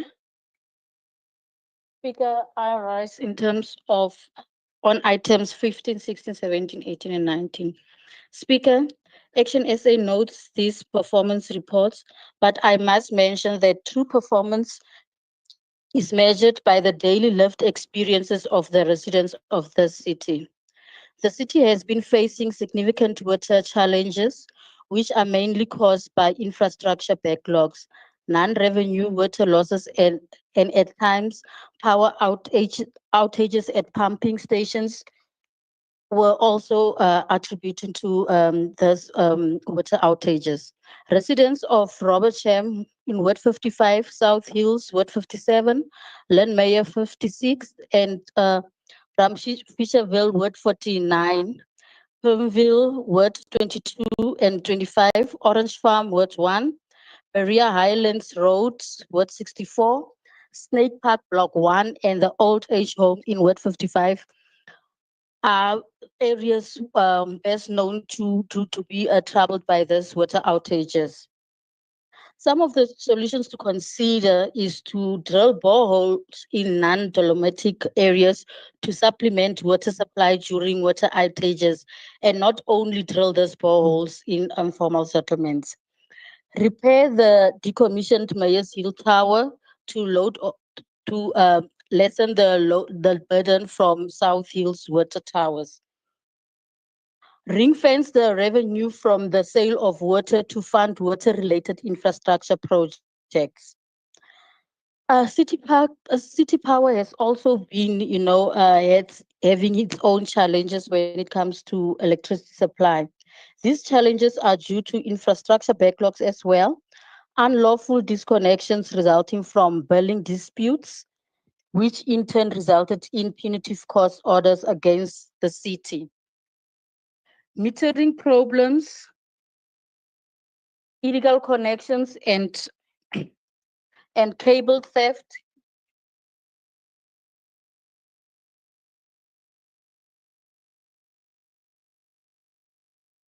Where was I? I'm okay.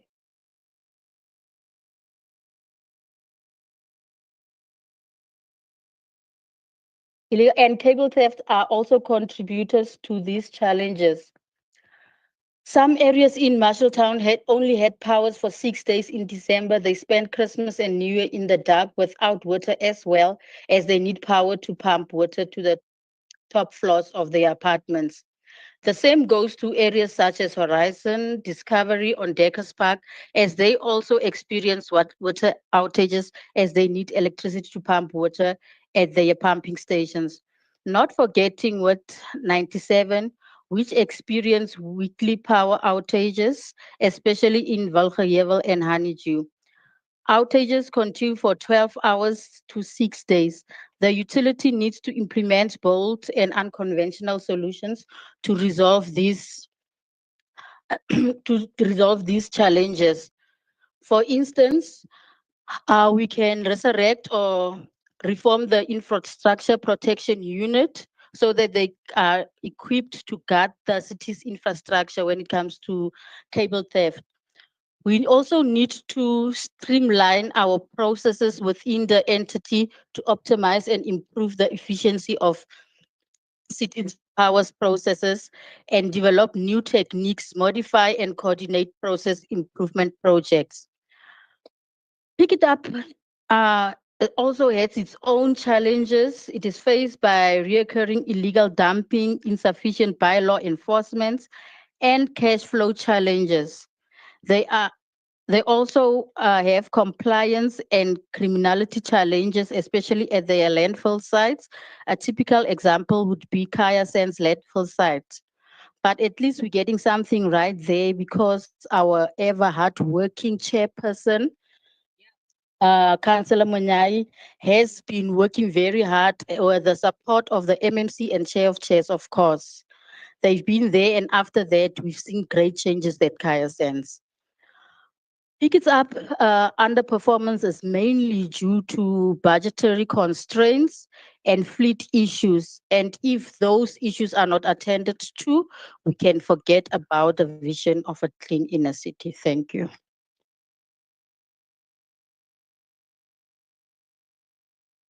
Thank you, Councillor. DA, Councillor Pitka.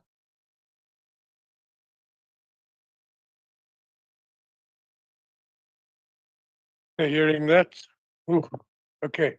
Madam Speaker, I feel more like an archaeologist than a councillor, not only because I find myself sifting through a quarterly report that is so ancient. Councillor Pitka, please move the mic closer to you. Okay, we can do that. Not only because I feel like I'm inspecting the ruins of Pompeii or more like Rome after Nero sat and fiddled. Similar to our mayor, Councillor Jojo Moreira. Oh, sorry, my apologies. I withdraw that. I didn't mean Jojo, rather Dada Councillor Moreira. Pitka, please hold on. Councillor again. Councillor, not you, Chairperson. I've noted Councillor behind you first. I can't see your surname. Councillor? Can I carry on? Councillor Mkwena. Mufokeng. I can't see the name tag from here. Can I carry on? Councillor Pitkau, please switch off your mic. Thank you, Speaker. The councillor over there must withdraw that this is the, no, wait. Councillor Pitkau, please hold on. We can't hear also what is happening. We need to understand. Let him sit down. Councillor Pitkau, thank you. Thank you. Councillor Mokoena. Mufokeng. Mufokeng. Thank you, Speaker. Let the councillor withdraw. This is not Chocho Councillor Mokoena. Morero. He said Mayor Jojo Morero. That's what he said. No, honestly, he must withdraw. Our Councillor Pitkau. Madam Speaker, I had already Just withdraw withdrawn that so you can continue with your speech. You know, if they would, Councillors, let's give him an opportunity. If they wouldn't shout so much and listen, they would have heard me withdraw it already. So maybe up. Thank you. Councillor Pitkau, I have withdrawn it. Have you withdrawn? We haven't heard you. Yes, I did say it earlier on. Go to your recordings, please. I've withdrawn. He has withdrawn, colleagues. Please give him an opportunity. He has withdrawn. Councillor Pitkau? Yes. Please hold on. Councillor Mayers? Speaker, one of the councillors that's referred to Councillor Pitkau as an old man. That is extremely disrespectful. They must withdraw it.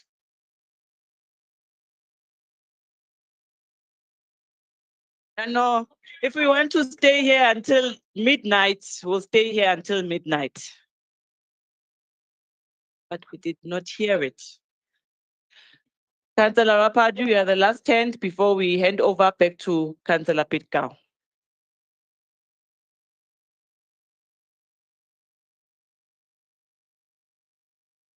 Madam Speaker, I think this unbecoming conduct is becoming a norm in this council, and we need to put an end to it.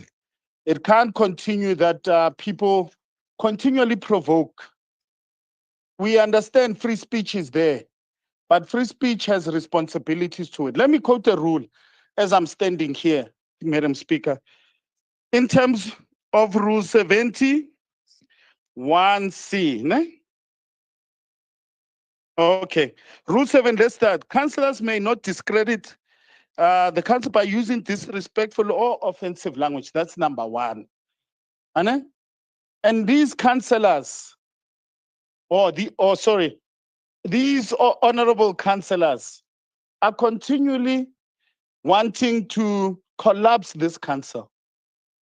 Deliberately so. It is subtle, but we are noting this conduct. And if you don't caution it, Madam Speaker, then we're going to have a circus here. Please, can we caution this type of behavior? Because it's now becoming worrisome. Thank you, Councillor Rapadu. Councillor Pitkau did withdraw. Then Tim, he did withdraw. So, Councillor, you did withdraw. No, we've noted what you said. Yes, we've noted what you said. But for now, we are focusing on his speech and what he said, right? We are focusing on his speech and what he said, not in general, the council. Councillor Pitkau, you did withdraw. Please continue with your speech. You are left with 2 minutes, 30 seconds. Councillor Rapadu, your mic.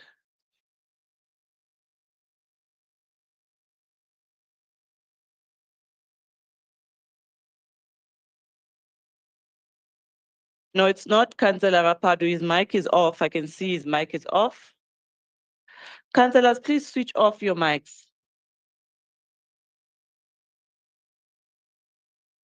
Try again, Councillor Pitkau.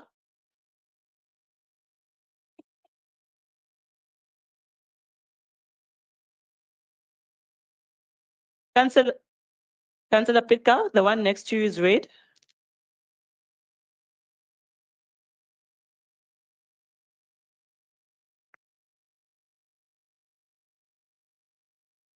Councillors, can we stop with the name calling?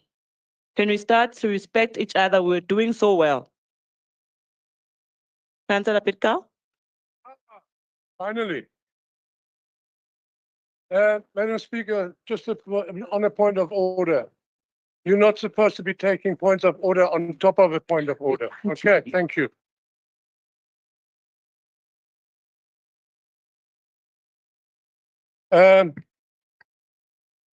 Right, my eyes must have slipped to my next line, which refers to the mayor saying that people should invest in JoJo tanks to alleviate the water situation, and that in a world-class African city.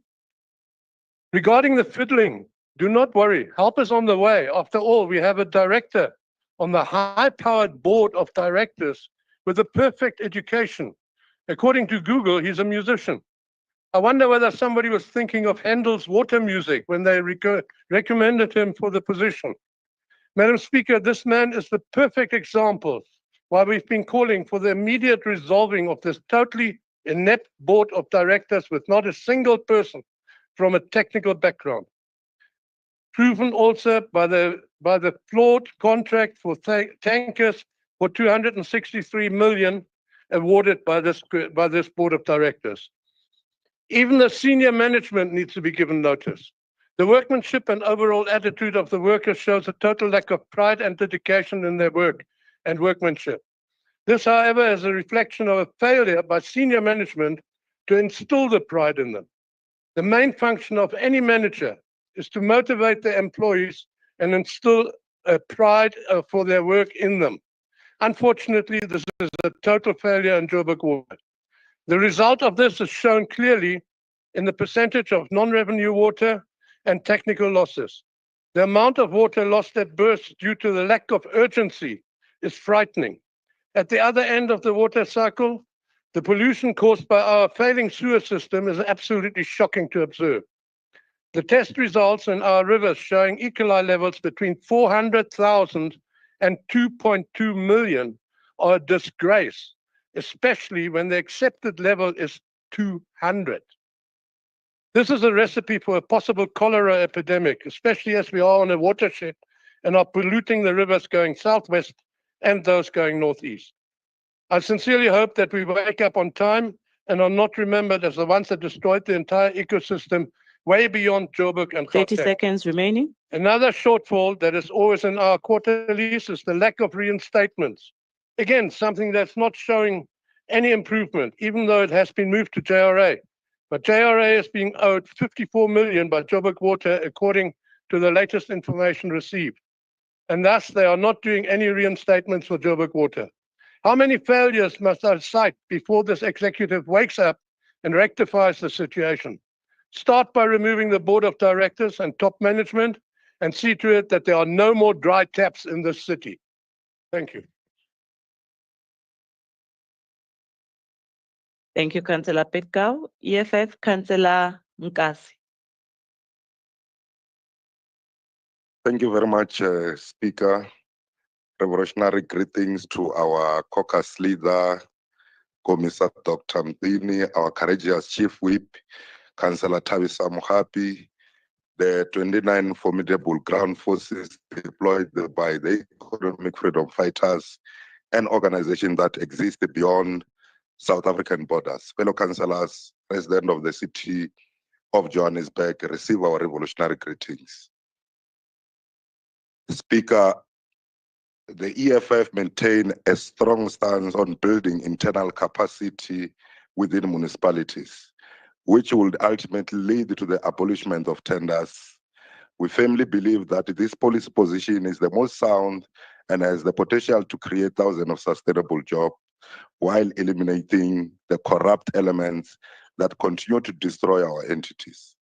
It is well-established fact that the tender system is inherently inconsistent and is often at the center of corruption, poor service delivery, and exploitation of workers. Speaker, City Power is a vital entity within the city of Johannesburg, mandated to provide the safe and reliable electricity to house, hold business and public spaces. To ensure the continuous supply of electricity, it is important that this entity sustain itself. As the EFF welcome the steps taken by City Power regarding the forensic investigation that uncovered employees colluding with some contractors to steal from the city.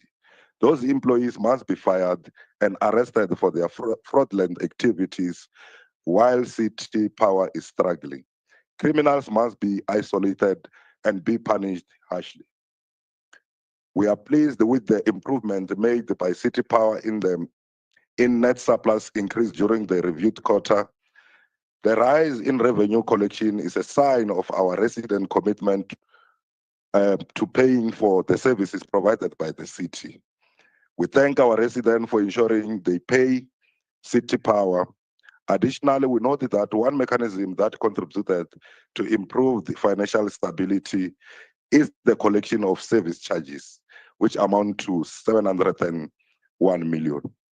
Speaker, the political electioneering against the surcharge must go hand in hand with educating our community about the residents who are exempted from this charge.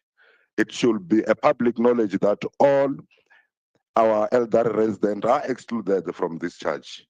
Our capable MMC of Health and Social Development, Councillor Eni Makafula, you need to take EISP programs to our communities so that our people can benefit, which include being excluded from paying surcharge and receiving free basic electricity units. You are our last hope. Speaker, we welcome the establishment of a communication war room within Joburg Water. We strongly believe that this war room will address the communication breakdown between resident and Joburg Water regarding complaints about water shortages and pipe burst. We hope it will also tackle the issue of unnecessary questions as the when responsible residents report pipe burst or water leaks on public spaces, such as questioning a meter number when complaints are launched. To our residents, we say, Vikela Manzi, protect our tomorrow. Speaker, Pick It Up remain an entity that is doing its best to serve our people. Our concern, however, lies in the reliance on outsourced services, which cost us a significant amount of money with more than 3,000 temporal jobs created through EPWP. It is clear that if Pick It Up can build internal capacity, it can create more than 4,000 permanent jobs for our residents. One issue that frustrates us about Pick It Up is the favoritism, nepotism, and tribalism practice in hiring processes for general workers. It puzzles us that Pick It Up declares general workers' vacancies as external rather than internal, especially when they have more than 3,000 outsourced workers. All of these contract employees are human beings and deserve better working conditions and better salaries. 30 seconds remaining. Lastly, Speaker, we call on Pick It Up to insource all contract employees, including those working for cooperative. We will not rest until our people receive better treatment than the dogs of the rich. Speaker, as the EFF will acknowledge the report. Thank you very much. Thank you, Councillor Mkasi. ANC, Councillor Madiba.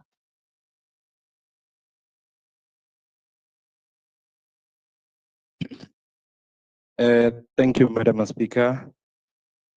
Greetings to you. Greetings to the Executive Mayor. Greetings to the Chief Whip. Greetings to the Chair of Chairs.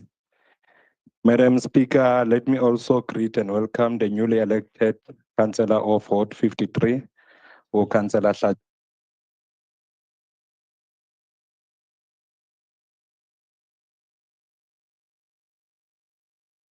Councillor, the mic next to you is also switched on. Maybe that's why.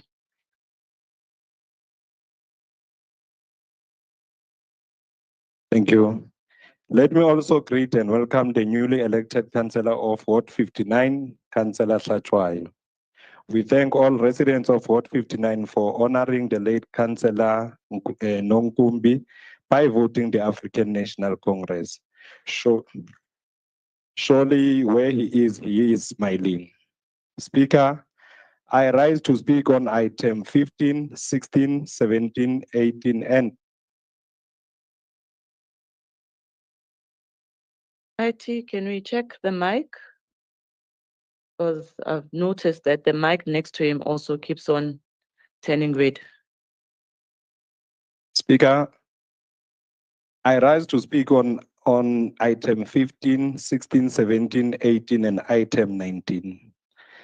Let me first start by commending the departments on the consistent improvement that we are seeing when it comes to key performance indicators. We also commend the departments on revenue collection.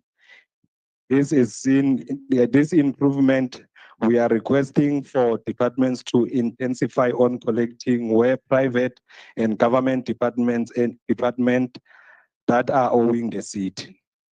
This will assist in dealing with backlog that the department have when it comes to service delivery. Speaker, City Power must be able to deal with issues of streetlights without having excuses of material and manpower. It must also be able to deal with the replacement of minisub timely. The more time it takes for the minisub to be replaced, it's a loss to the city. Joburg Water must also be able to deal with issues of bad sewers pipes and many leakages without excuses of budget and manpower. We request for the Department of Human Settlement to work with these departments in servicing informal settlement and hostels. While we are dealing with illegal connections, we need a permanent plan on how these residents will benefit on these services and be able to contribute to the revenue collection. The illegal connections of electricity and water in informal settlements are one of the reasons we have unaccounted electricity and water losses. Pick-it-up is one of the entities that are doing very well, but however, it needs support in cleaning illegal dumping sites. We are requesting that city parks and zoos and JPCZ must work with these departments financially. Illegal dumping mostly takes place in open spaces where it is the responsibility of the state entities. Working relationship between these three entities will assist in working relationships. Working relationships between these three entities will assist in coming up with financial assistance for waste pickers and sorting out the waste. That on its own will create more job opportunities and make sure that the open spaces that we have are now cleaner than they are right now. We request that the public safety must also strengthen by law enforcement, especially when it comes to illegal dumping. We call on workers' union to intervene and engage with municipal workers on what is service delivery and their role as employees of the city.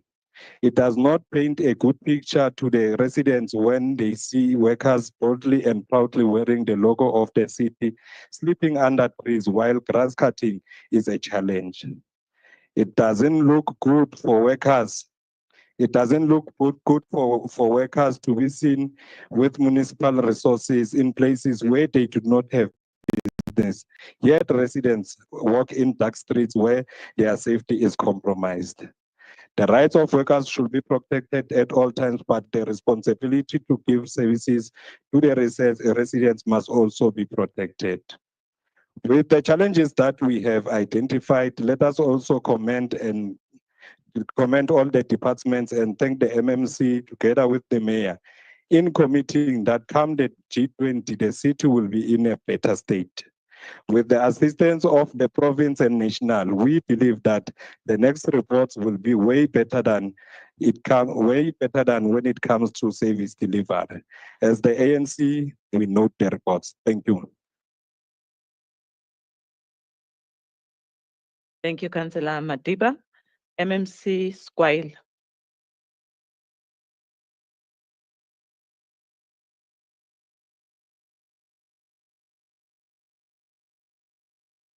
Councillor Madiba, is your mic off that side?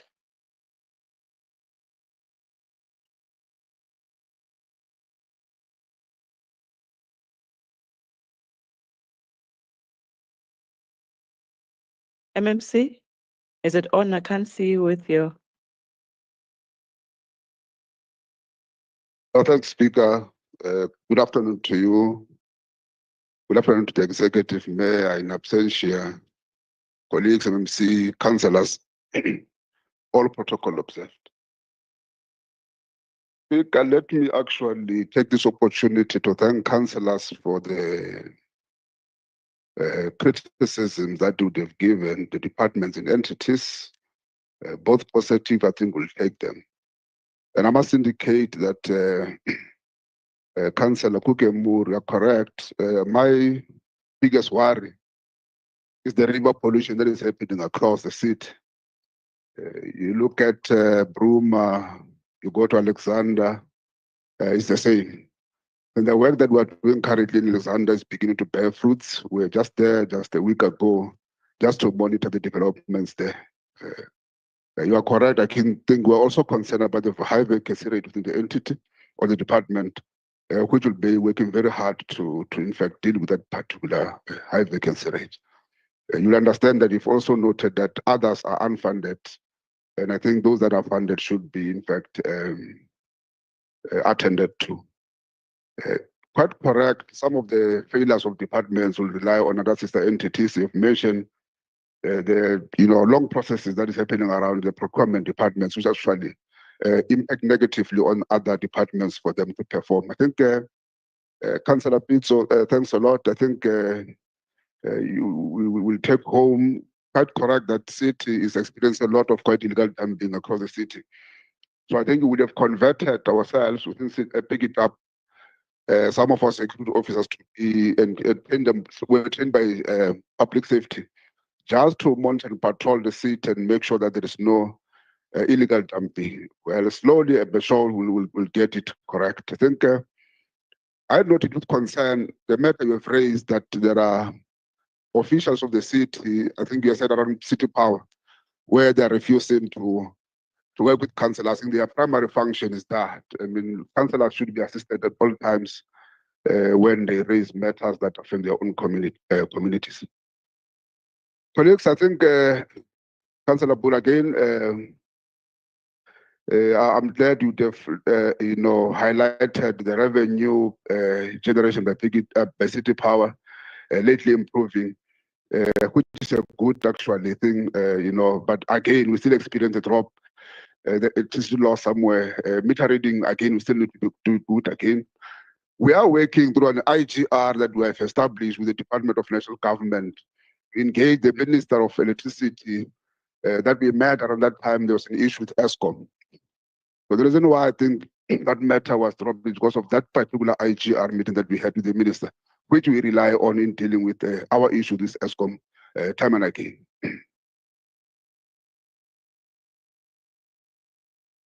Colleagues, we are not happy to supply water to tankering system in our informal settlement or any other place whatsoever.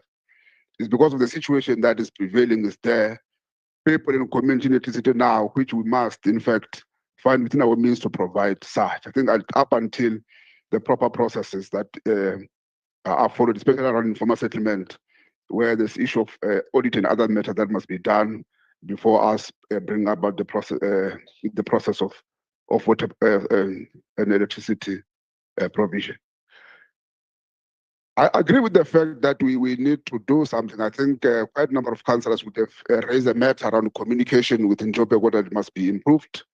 It's a department which is actually suffering from a lot of challenges. As and when there is issue around Ekenhof, weather power failure, planned and planned maintenance, I think with Joburg Water should communicate vigorously to councillors, and councillors obviously communicating with their own resident. I think it's a fair point to make.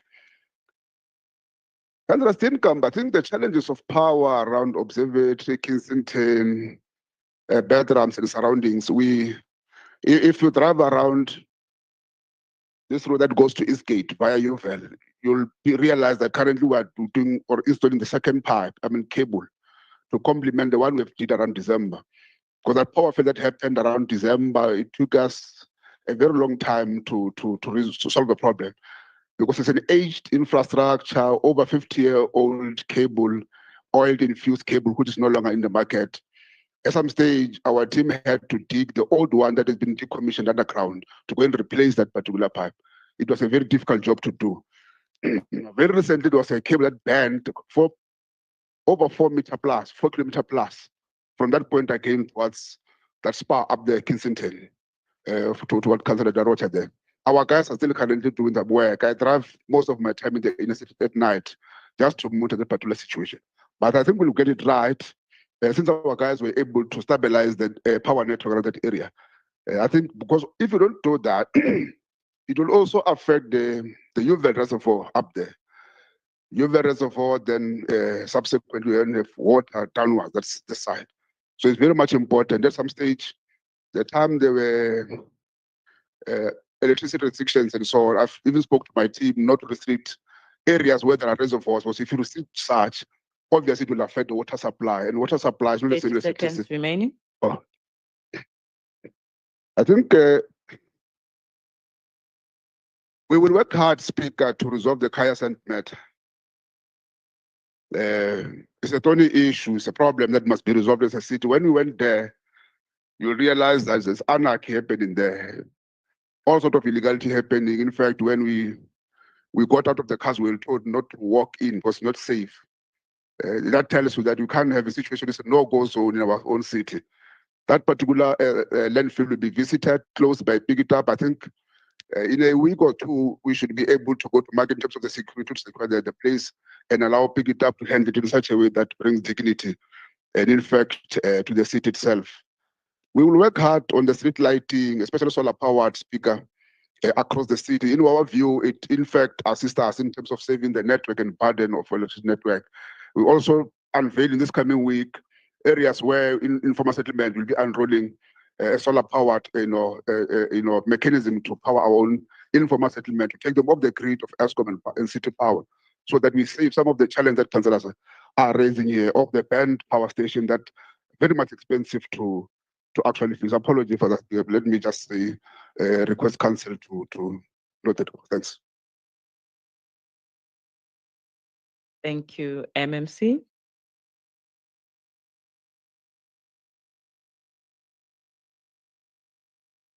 Member in charge, Councillor Munya.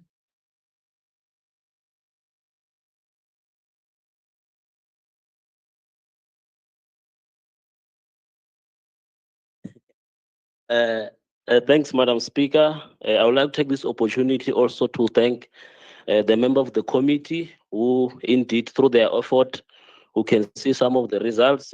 I thought through you, Madam Speaker, Councillor Bitkau and Councillor Steenkamp, they can speak good thing about the issue of Kayasant, because as we speak now, the illegal dumping have stopped through the effort of the MMC, together with the ED of the department. We thought maybe you'll speak something good about the issue of Kayasant.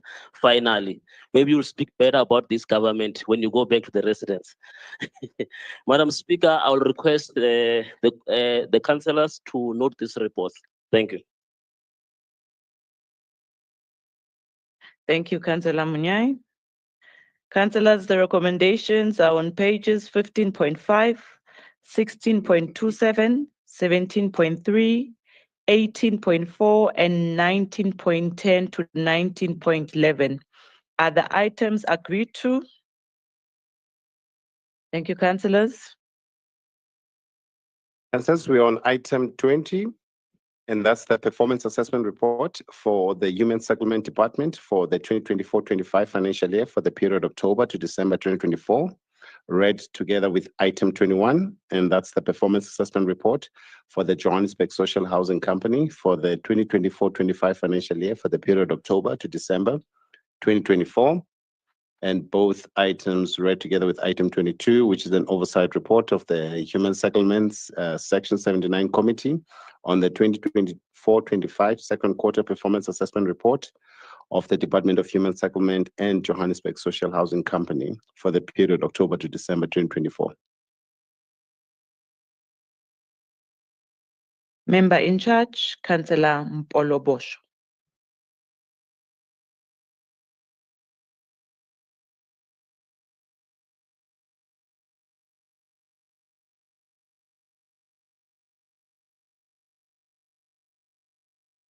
Thank you very much, Madam Speaker, behalf of Women Settlements, Section 79 committees, I rise to table item 20, item 21, item 22.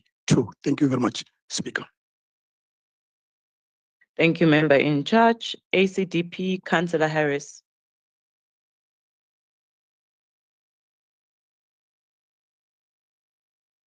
Greetings once again, Madam Speaker. I rise to address items 20, 21, and 22.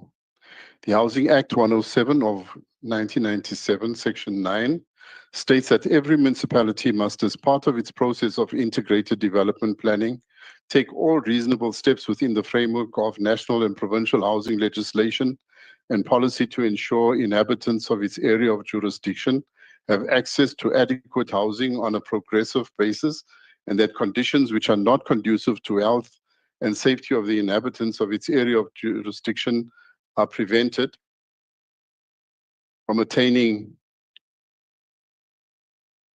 prevented and removed. Statistically, the reports meets the requirements of the Structures Act. However, the Q2 report gives no indication that there is a process of integrated development planning. The department is barely being kept alive with no creativity or innovation on display. The Southern Farm project presents a golden opportunity to the department to involve the Eldorado Park communities in the development of this project. Instead, the processes are cloaked in mystery, and the sense of exclusion, despite promises made by previous senior ANC officials, is deepening day by day. The report does not address the issue of access to adequate housing. It would have been good to read something about the waiting list and the allocations policy, especially of the elderly who are hastened to their graves within an insensitive bureaucratic maze. Nothing is said about the deplorable conditions of existing stock, including retirement villages being allowed to deteriorate daily. There are 2,539 units within Westbury in various stages of decay. These units are not conducive to the health and safety of the residents. I can make a case for the psychological genocide being unleashed on the residents in that area. 5 million rand is allocated for capex for the flats and senior citizens villages. This has not been spent according to the report because the budget is inadequate. I think they can give me that 5 million if they don't want it.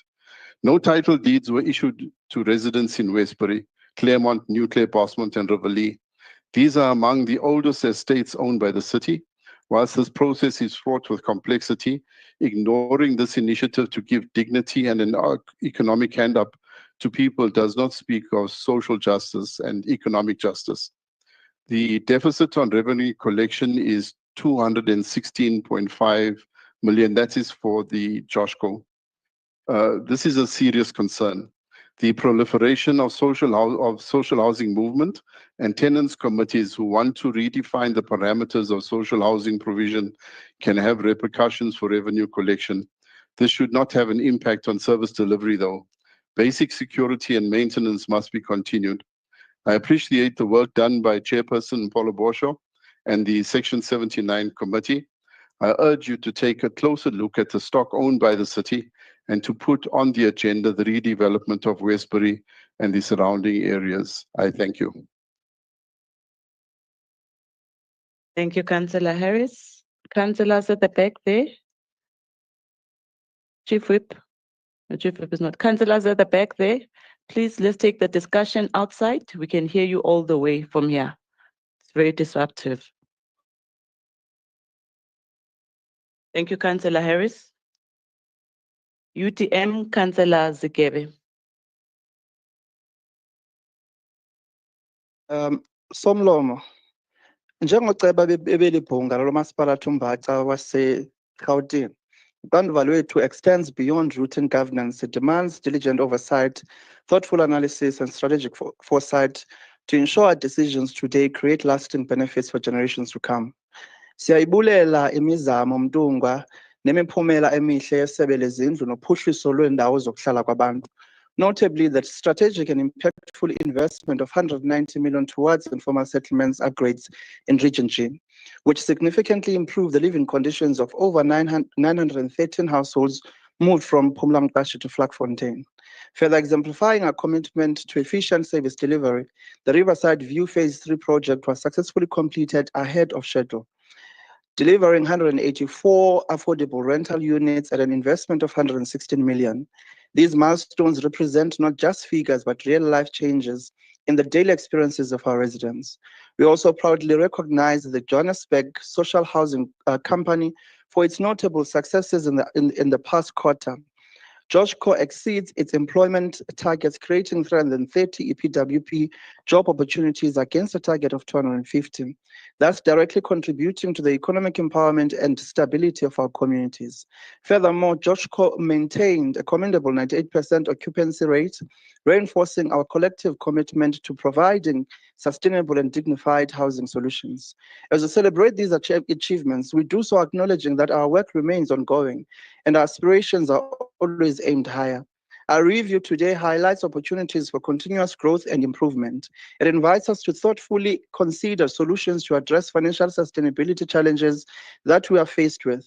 In particular, ensuring timely payment to suppliers, strengthening rental collection mechanisms, and addressing financial management gaps will further enhance our ability to sustainably meet the growing housing needs of the Johannesburg residents. In the spirit of our constructive reflection, we recognize the need for enhanced delivery of basic services such as water, electricity, and sanitation in informal settlements. Addressing these critical areas will require innovative approaches, proactive resource allocations, and collective strategic planning to ensure no community is left behind. It also calls for continued dedication towards responsible financial stewardship and effective governance, integral to achieving sustainable and lasting outcomes. Good governance, transparency, and meaningful community impact are at the core of our mandate. As we deliberate today, let us renew our commitment to collaborative problem solving, strategic thinking, and impactful action. We have the privilege and responsibility to craft a legacy of excellence and inclusivity for Johannesburg, building a city where every resident can thrive. Let us rise to the opportunities ahead, confident in our abilities to shape a vibrant, inclusive, and prosperous Johannesburg. The UDM and MGP fully supports these reports. I thank you. Speaker Ncome, manangenza kahle. Yes. Siyabonga, Councillor Zikebe, you are keeping to the time allocated. UIM, Councillor Abdul.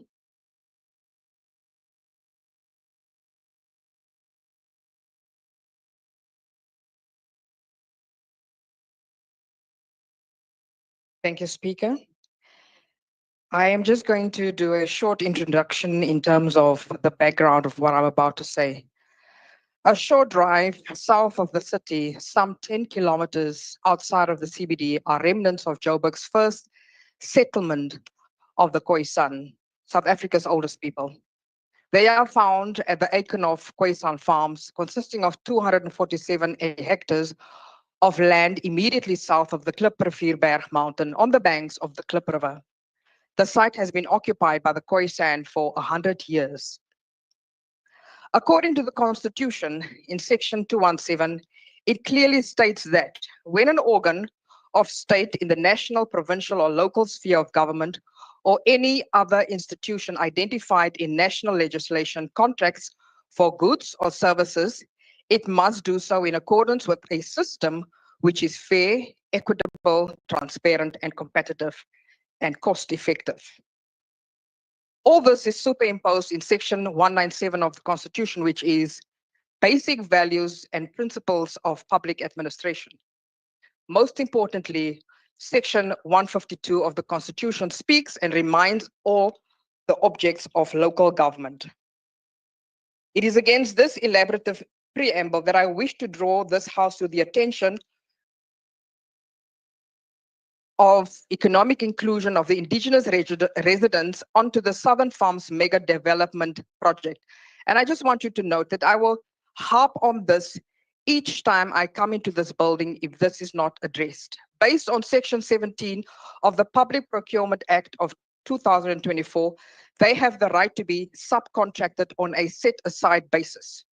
This through an aggregation tender to the tune of 5.6% of the value of the project. The 5.6% is based on the population ratio of indigenous people in Johannesburg as recorded by the World Population Review. Therefore, as we all strive to deliver services in Region G, let us be mindful of the important piece of legislation requiring us to set aside economic opportunities for the indigenous people in the Region G to the economic value in proportion to their population ratio in line with the established legislation framework. I repeat, this community does not want preferential treatment, but they also want to sit at the table and benefit from a project which is being developed right next to their heritage site, which we request should not be destroyed. The OIM notes this report with great concern and reservation. Amasi. Thank you, Councillor Abdu. PA, Councillor Mokoena.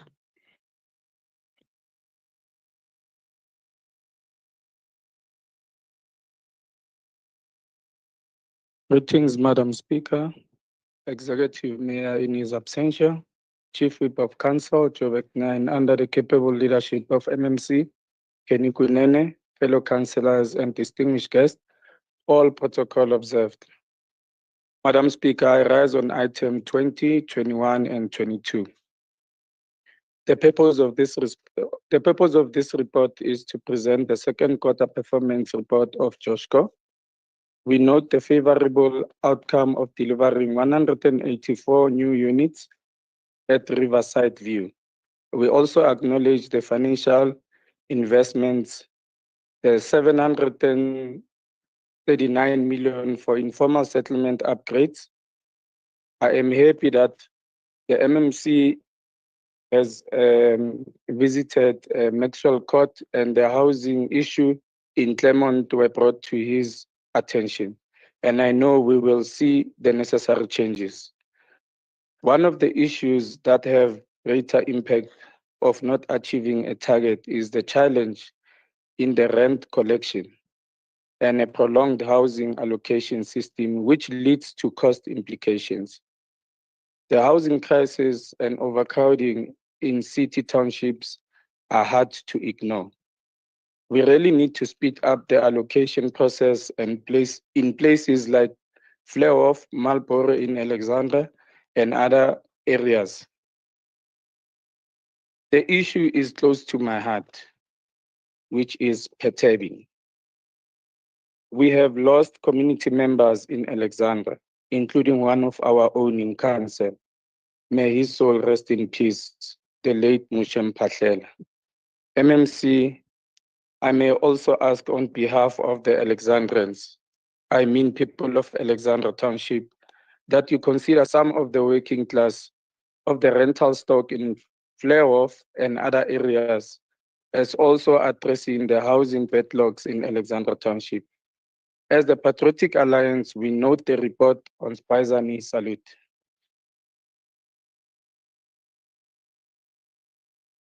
Thank you, Councillor Mokoena. Action SA, Councillor Ngwetjeni. Greetings, Speaker. Greetings to the fabulous 44 and the House at large. Action SA believes it's high time we see pragmatic improvements or solutions in dealing with the issue of C-forms and the backlog in human settlements provision, as well as the acceleration of the UISP program. Speaker, may I also take this opportunity to address an issue that has been a significant challenge to many communities across our nation, the prolonged and complex government processes that delays the establishment of townships, and as a result, prevent our citizens from receiving title deeds in time. These delays do not only frustrate our efforts to provide security of tenure to deserving residents, but also undermine the trust and hope of countless families. For years, our people have been eagerly awaiting the formalization of their homes, but the red tape and bureaucratic processes have created significant barriers. The establishment of townships involves a multitude of steps, from planning to rezoning to consultations and compliance with various legal frameworks. Each of these stages takes an inordinate amount of time to complete, often spanning several years. The lack of timely township establishment is not just a logistical issue, it's a social and an economic challenge. The slow pace at which title deeds are issued means we are denying our people the most basic form of security and the right to stake a claim to their land. This situation stifles development, restricts economic empowerment, and fosters a climate of instability and uncertainty. MMC, we notice your efforts, but we believe more can be done. And thus, Action SA calls for streamlining and acceleration of the processes that hinder township establishment. We cannot allow years of paperwork and complex procedures to continue to impede progress. We must prioritize the reduction of bureaucratic inefficiencies and develop a more proactive approach to finalizing the establishment of townships and issuing title deeds. Our people deserve more than promises, they deserve tangible progress. Action SA will advocate for better coordination between relevant departments and improved technologies for managing the processes. Most importantly, even the reforms in legislation to expedite the timelines. And the challenges experienced at Joshko need attention. The financial deficit of 215 million due to high operational costs and low revenue.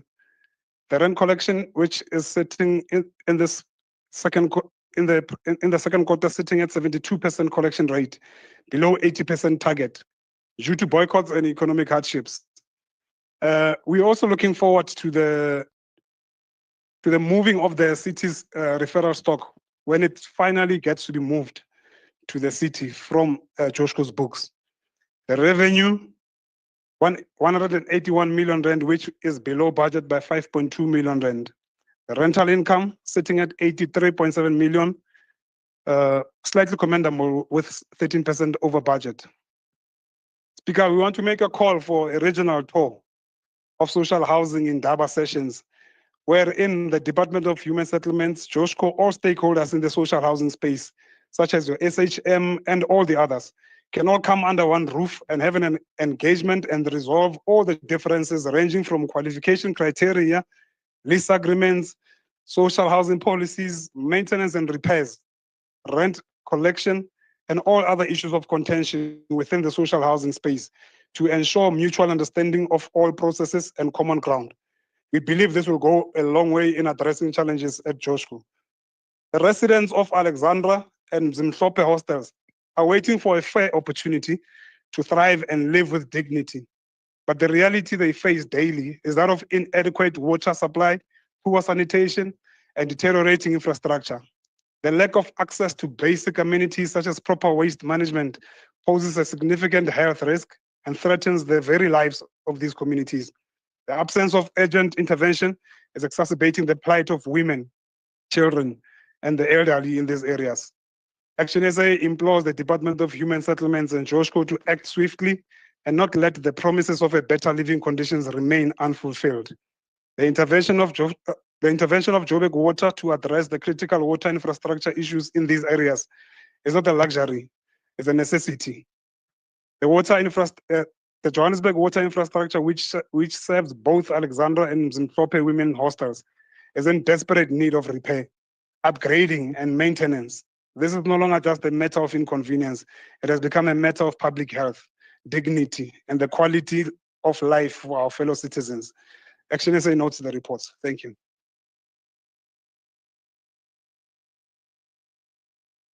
Thank you, Councillor. EFF, Councillor Nenemba.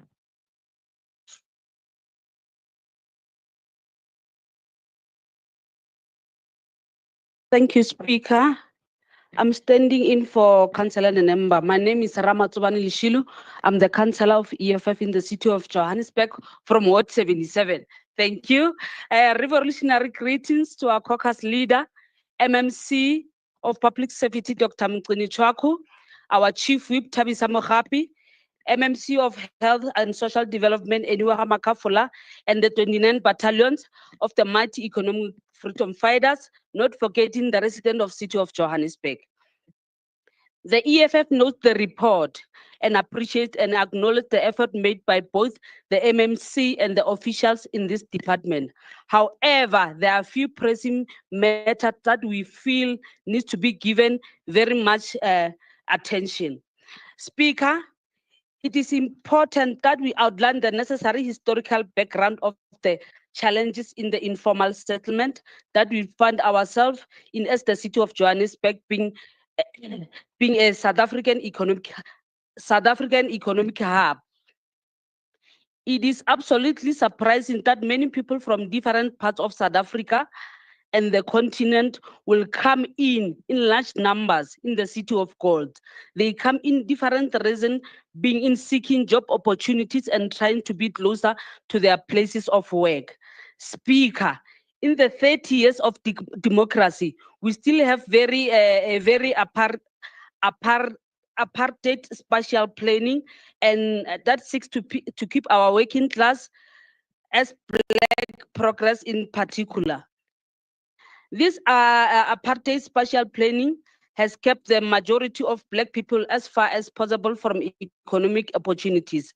Speaker, as the formalization of informal settlement is not an act of good gesture, but rather a duty that this department is obliged to fulfill. Not only Section 25 writes the adequate housing, but Section 10 inherits a right to dignity. It is this reason that the EFF calls for expropriation of South African land without compensation for equal redistribution. Speaker, the formalization of this informal settlement shall include water and sanitation to all necessary infrastructure of our people. As we provide these services, we ought to guard against self-serving agents who come to the in form of political officials. We know and great corruption of many politicians knows no boundaries. Some politicians don't mind to steal the very limited resources that we meant to change the life of the poor. They claim to representing allegation of stand being sold to official bribes taken becoming the reality that we must act against this department. It is brought to attention that the JPC has the list of hijacked buildings in this city. It gives the EFF every reason to call collaboration between human settlement, JPC, and public safety to ensure that all these hijacked buildings are reclaimed from criminals and converted into student accommodation and low-income rentals. In conclusion, Speaker, the EFF wants table and motion of expropriation of hijacked buildings for low-cost housing and student accommodation was adopted and passed in this council. Sisalindile, Speaker, I thank you.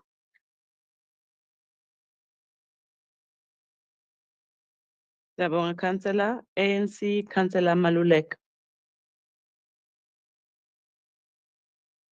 Thanks, Speaker. Greetings to the Mayor, MMCs, Chief Whip, Chair of Chairs, the councillors, city manager, and all officials in the house, and members in the Cllr. Speaker, I think the Department of Human Settlement. Councillor Maluleka, thank Yes, you. Speaker. Much better. I think the Department of Human Settlement has made some improvement in a number of KPIs, and more especially the KPI informal installation of electricity in informal settlement, the installation of standpipes in informal settlement. And that also talks to the issue of the long waiting list that we are talking about. The service stands that are reported in Cosmo City also respond to the call, Chair, Speaker. The development of Riverside View, the 184 units that are installed in that are built in Riverside View also, Chair, respond to the same long list that we are talking about in this council. And Chair, the hybrid that is also installed in an informal settlement, Chair, waiting for the panels to be installed on the roof of Helen Joseph, is also, Chair, plays an important role to this development of informal settlement. And Chair, we also commend the department by issuing of title deeds. I think more than 1,000 title deeds have been issued, because this title deed empowers owners of these properties so that they can develop further or achieve whatever that they want to. But Chair, Speaker, Joshco has a problem for quite some time in rental collections, and all plans that are now in place shows that the improvement of rental collection, which means in future we'll see this entity improving further. But Chair, the empowering of SMMEs that also result in employment of our EPWP is also noticed in this, because Chair, we said in all reports of Joshco must indicate the skills transfer, so that this employment must not only end up with employing people without skilling some of them, so that they can be able to do some other works after project and all that. So we think that the Department of Human Settlement, it's improving. But in closing, Speaker, we, as the African National Congress Chair, as we note this report, we are also appealing, Chair, for the department to speed up the issue of permanent appointment of whether the CEO of Joshco, the CEO of Human Settlement, as well as resolving issues of the executive director, because the this acting arrangement also impact on issues of service delivery. Thanks, Speaker. Thank you, Councillor Maluleka. MMC Mabas.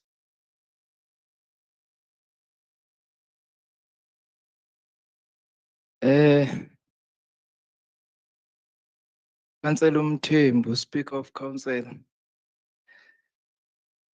the members of the Mayoral Committee, the Executive Mayor in his absentia, all the councillors that are present in the meeting. Speaker, maybe before I respond to the issues that have been raised by councillors, I do wish to indicate that the IFP celebrated 50 years of existence on Sunday. And as such, Speaker, we are a very experienced organization in the political environment. So I will be matured in my response, Speaker, considering that I'm a member of an organization that is 50 years old. Speaker, Councillor Harris has raised quite a lot of issues, and he was expecting to see some of the issues addressed in the report. And most of the issues he's expecting to be addressed in the report are not within the business plan of the department. Hence, they will never appear in the report. And I would suggest that when he reads the report, he must read it against the business plan of the department. And that's how you measure the performance of the department. I do acknowledge, Speaker, that some of the issues that he has raised, the department has not been able to respond to or meet its target because of the funding challenges that the department finds itself in. And I think members of the committee are aware of those challenges because I did articulate them in the committee. That we've got quite a lot of unfunded projects because of how the allocation was done in the current financial year, and we are working towards addressing that with the MMC of Finance and the Executive Mayor. Speaker, the beneficiaries for Southern Farms, the report has not yet served in council. Once we have finalized the identification of beneficiaries, the report will serve in council. And I think, Speaker, we need to slow down.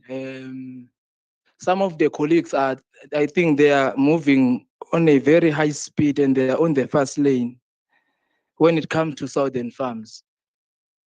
There are processes that we will follow, Speaker. And I will suggest that all of us, we align ourselves to those processes. The beneficiation of local businesses and the participation of all the residents of Johannesburg, particularly those that are adjacent to the wards that where the development will take place, they will benefit. But we need to slow down, Speaker. Abantu bagijima kakhulu. Councillor Zigebe, yes, we appreciate the analysis. I think it's a true reflection of the performance. The provision of houses and the improving of living conditions of our residents in the informal settlements is a moving target, of course, but we will get it right. And part of the strategies in the department, we said we will get a program manager that will assist us to define the scope of the upgrading of the informal settlements, because most of the companies and the consultants that we have in the system does not really understand that the formalization of the informal settlements is an in-situ development, not a greenfield. And most of the time when they apply their processes, they apply it as if it's a greenfield development. And that's why we are now getting a program manager that will assist them to define the scope and also to monitor the implementation of the formalization and upgrading of the informal settlements. The Maxwell Court, we did appoint a social facilitator, Councillor Mkwena, to engage with the residents. And once that process is finalized, we will then start the process of evacuating, because we understand that it's important to save the lives of those that are residing within that particular building. And with the Alexandra, during the adjustment budget, something was allocated to the department. I know you were part of the councillors from Alexandra that accompanied me when we were doing oversight on the containers. So we do have a budget now which will assist us to complete the work that must be done for us to complete the work in the containers. The MINMEC noted the impediments on the planning process, which hinders on the issuing of title deeds.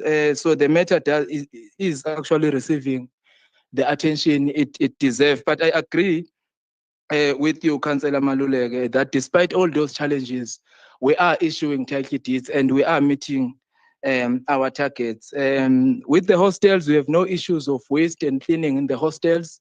We've got people that are cleaning hostels on daily basis.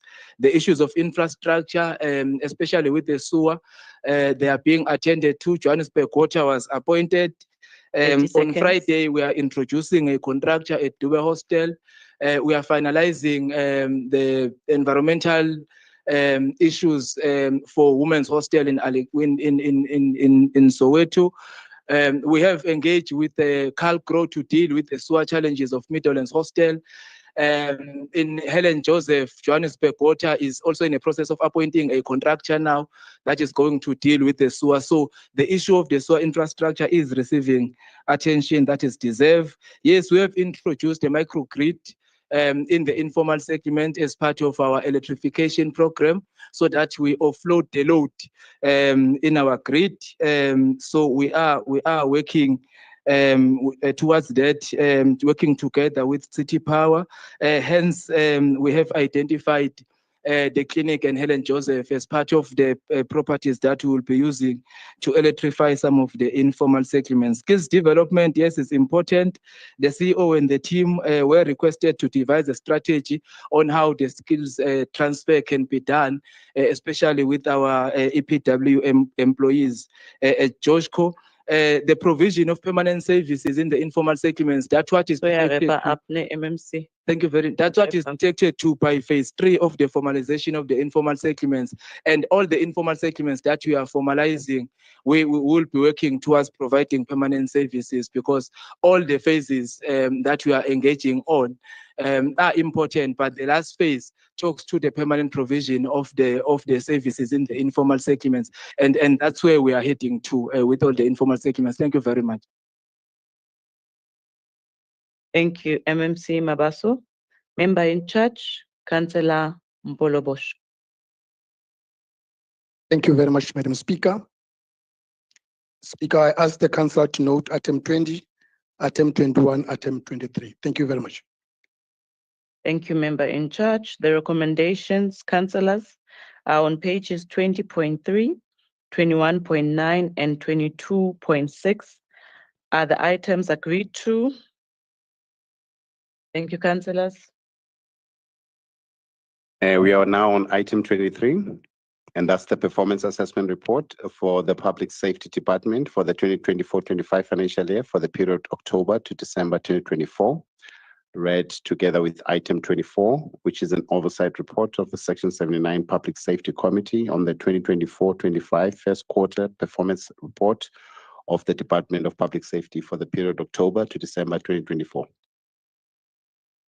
Member in charge, Councillor Whistler. Thank you, Speaker. Thank you to the MMCs, my fellow chairpersons for the Section 79s, and all of the councillors present, including the residents out there.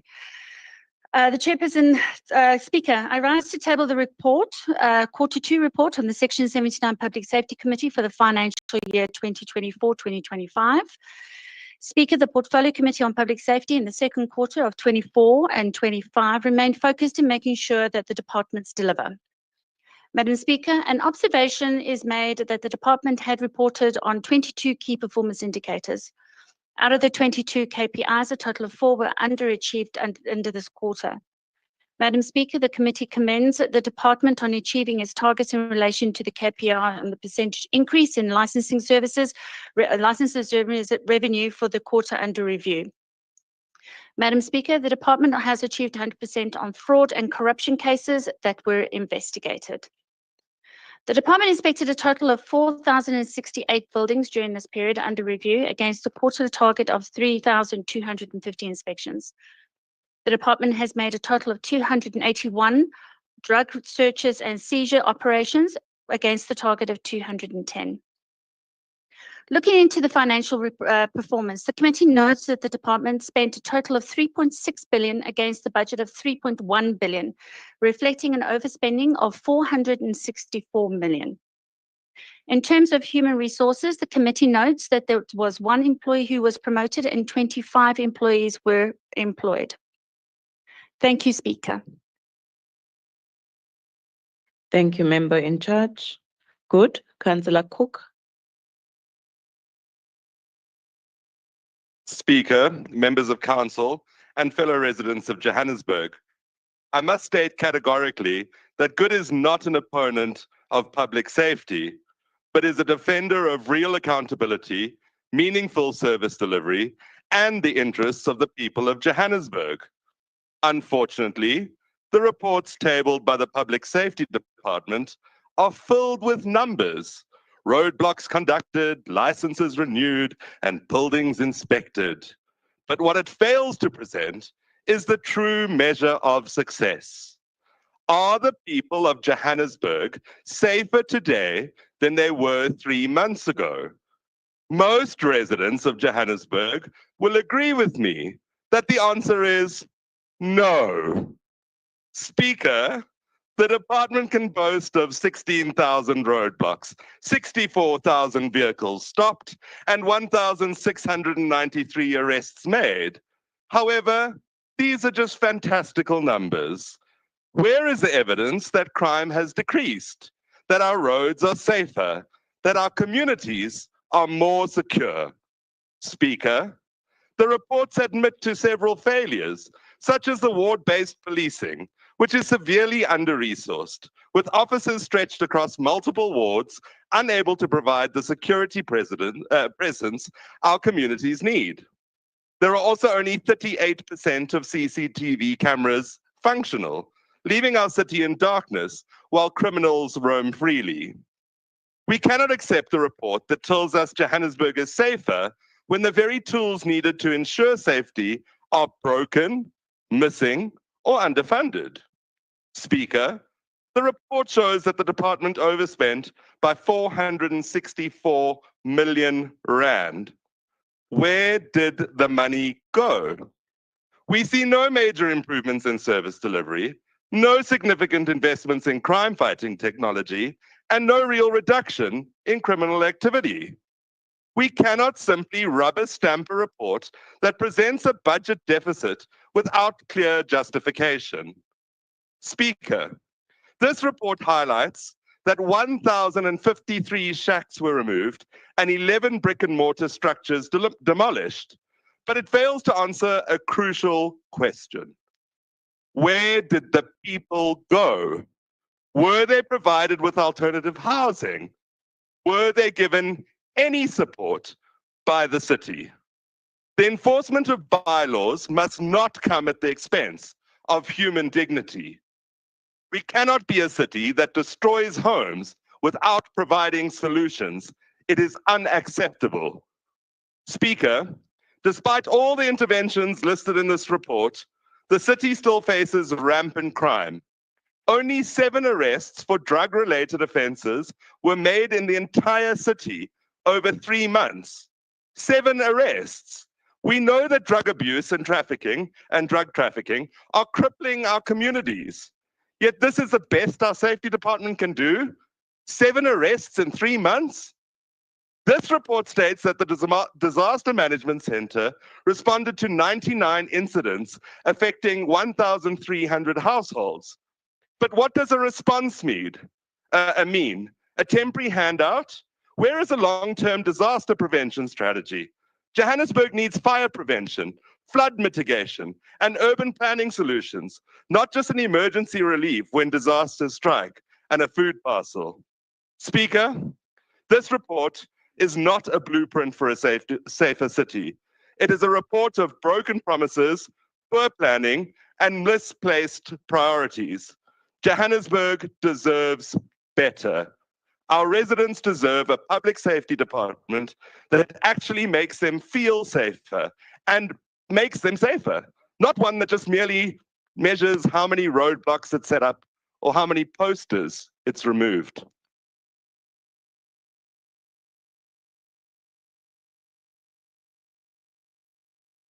Thank you, Councillor Cook. Freedom Front Plus, Councillor Pauser.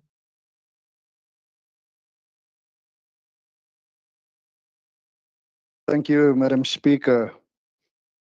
All protocols observed. In this quarter, the department only achieved 18 out of 22 KPIs, key performance indicators. One of the KPIs not achieved is the reduction of bylaw infringement as the result of the number of bylaw operations. This indicates that the department needs to focus on bylaw enforcement. We know it was December and the demand rises during the festive season, but in our fair city, the bylaw enforcement seemingly always lag behind. We have to enforce bylaws. The department spent 3.6 billion rand against the budget of 3.1 billion rand, reflecting an overspending by 464 million rand. This is an over expenditure of 14.58%.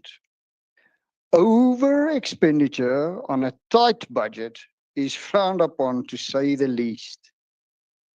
Madam Speaker, the next point of concern of the Freedom Front Plus is that there were 11 fraud and corruption cases that were reported under JMPD.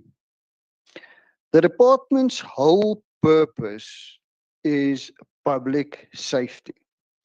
So we would like to see these cases investigated through the proper channels and according to the law. And ultimately, this should not happen in this department. Madam Speaker, I want to touch on the integrated mining risk workshop that was held. Of course, this is part of the implementation of the disaster management plan. We can all see the problems associated and effects of illegal mining. And hopefully this is a step in the right direction to address this enormous problem. Then lastly, one of the challenges that is faced by the department is the theft of cables and damage to infrastructure. This is the Public Safety Department. This is JMPD. We need to protect our assets and ultimately protect our residents. Thank you, Madam Speaker. Thank you, Councillor Pausa. ACDP, Councillor Rolson. Thank you very much, Madam Speaker. Greetings to you all in the precious name of our Lord and Savior, Jesus Christ. Amen. Greetings to you, Madam Speaker, Executive Mayor in absentia, MMCs, distinguished guests and residents of Johannesburg. Madam Speaker, I rise on item 23, the performance assessment report for the Public Safety Department for the 2024-2025 financial year for the period of October to December 2024. Madam Speaker, the ACDP is very concerned when there is an over-expenditure of 464 million rand and only 7 arrests result from that over-expenditure for drug-related offences. Surely this cannot be. This cannot be. However, the ACDP is encouraged about the Department of Public Safety's program of reaching out to communities, informing the community emergency response teams, where 2,345 community members were trained. The ACDP also notes the school emergency response teams program, where 42 schools have received emergency training.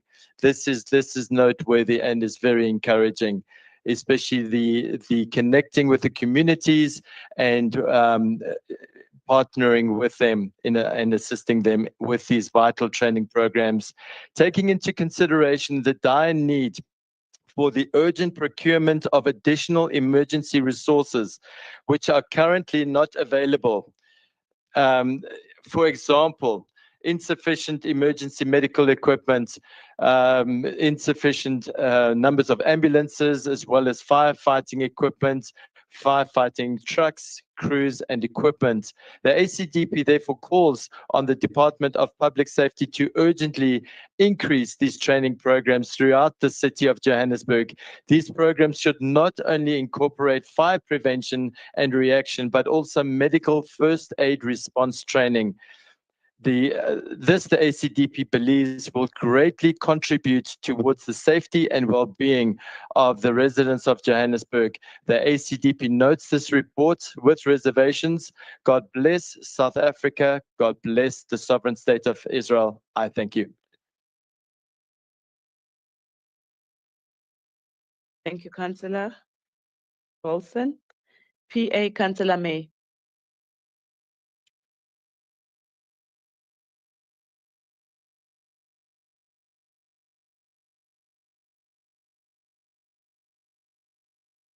Greetings, Madam Speaker, Executive Mayor in his absentia, PA Caucus Leader MMC Kenny Kunene, the Fantastic Nine, Joburg 10 Loading, esteemed guests, in the gallery, and our communities watching at large. Public safety is a crucial aspect of any community as it encompasses the protection and well-being of all individuals within that society. It is essential for maintaining order, ensuring a sense of security, and upholding a rule of law. Several factors contribute to public safety, including law enforcement, emergency response services, and crime prevention efforts. Law enforcement agencies play a pivotal role in maintaining public safety by enforcing laws, investigating crimes, and apprehending criminals. Emergency response services such as fire departments and medical personnel are also crucial in times of crises. To that, we need to provide a swift response to support those in need. Additionally, crime prevention efforts such as community policing initiatives and public awareness campaigns are essential in reducing the likelihood of criminal activities and promoting a safer environment for all citizens. By fostering a sense of responsibility and cooperation among community members, these efforts can help prevent crime and improve overall public safety. MMC of public safety, it is a collective responsibility that requires the collaboration of law enforcement agencies, emergency services, government officials, and community members. By working together to address these potential threats and prevent harm, we can create a safer and more secure environment for all residents within the city. The PA notes this report. Thank you. Salute. Thank you, Councillor May. Action SA, Councillor Cotriers.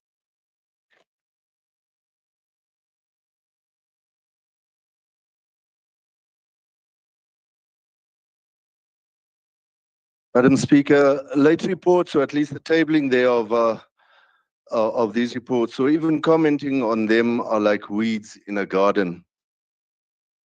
Madam Speaker, weeds take up space in the garden, waste resources, and can choke good plants. And just as a gardener needs to remove weeds to allow the garden to flourish, we need to avoid useless comments to allow meaningful scrutiny to take place. In this case, Madam Speaker, Elvis has left the building. The stable door is open. The horse has bolted. What has been done cannot be undone. It is too late. Madam Speaker, good afternoon. Good afternoon, colleagues. There are, however, a few unknowns in these reports that are and will continue to be rearing its ugly head.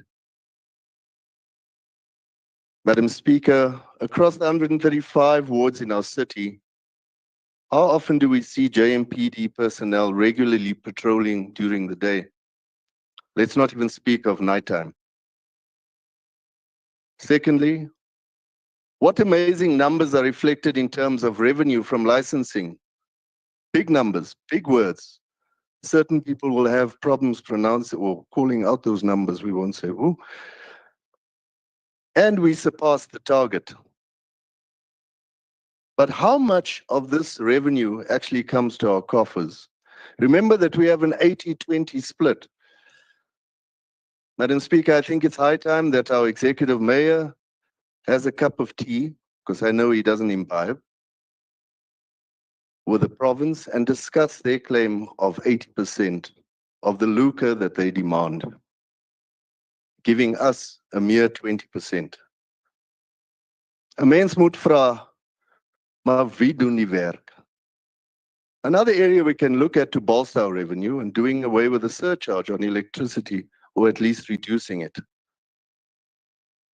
Speaker, there's an entire page in one of the reports that is dedicated to the armory. Is there a major problem at the armory? Why does it seem as though there's a little boys' club taking place there?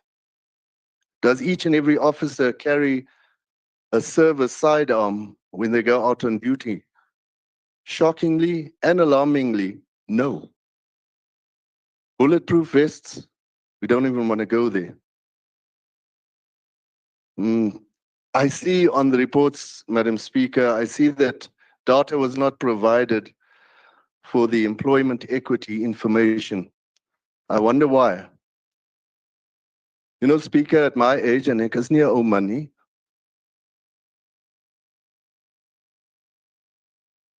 we used to, as kids, wean information from all forms that we could obtain knowledge from. And one of those forms was the Chappie's bubblegum wrapper. I don't know if you remember that, Speaker. Well, here's a free wrapper for you today. Did you know, 461, there is not one so-called colored officer in JMPD above the rank of chief superintendent. The next rank thereafter is deputy director and then chief. Not one colored person. That's correct, Speaker. But what is even more interesting is the fact that many of those so-called colored officers sport qualifications that we could only dream of and will easily lead properly.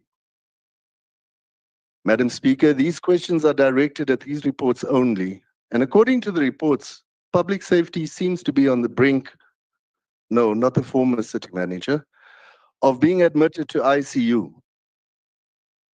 The word accountability is not just some go-to word. It must and will be adhered to. Action SA and the residents of our city will not allow members in charge of departments to carry on as if it's business as usual. Our Section 79 Oversight Committee is unified in our commitment to expose and assist to rectify our beloved but ailing public safety department.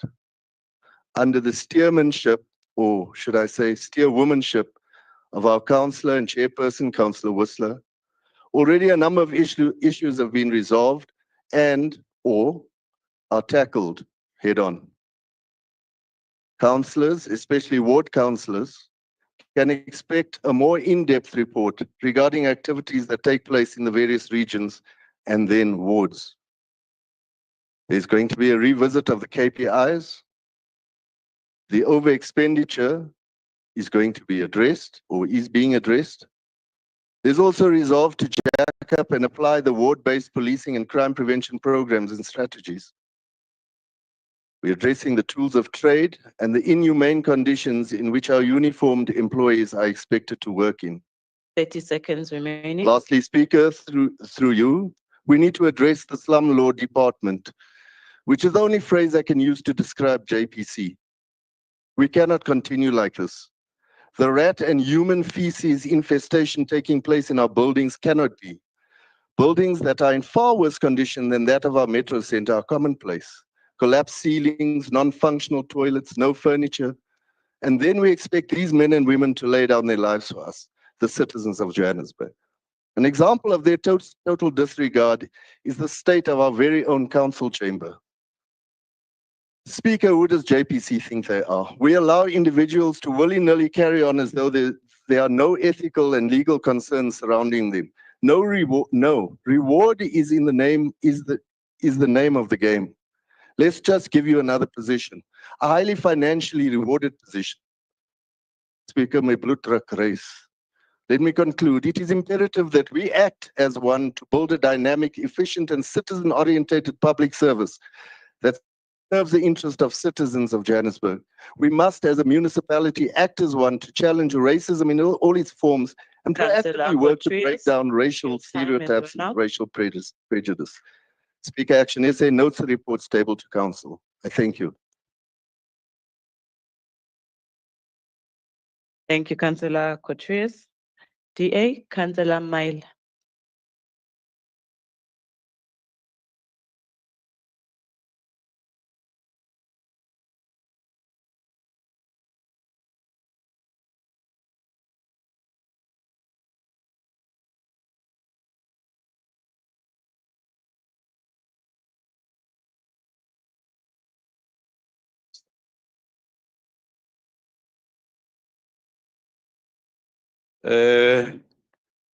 Madam Speaker, His Worship the Executive Mayor, the leader of the official opposition, the Honorable the Whip of Council, esteemed members of Council, the people of Johannesburg, greetings and salutations.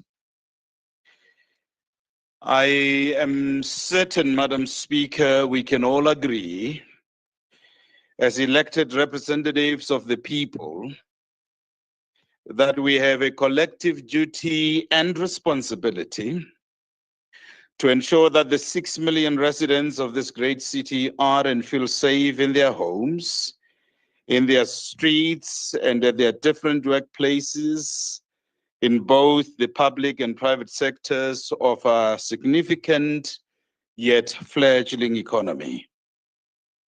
If we agree that public safety is our responsibility as councillors, then we must also agree that the Department of Public Safety should receive our priority attention, because no human development is possible in an unsafe environment.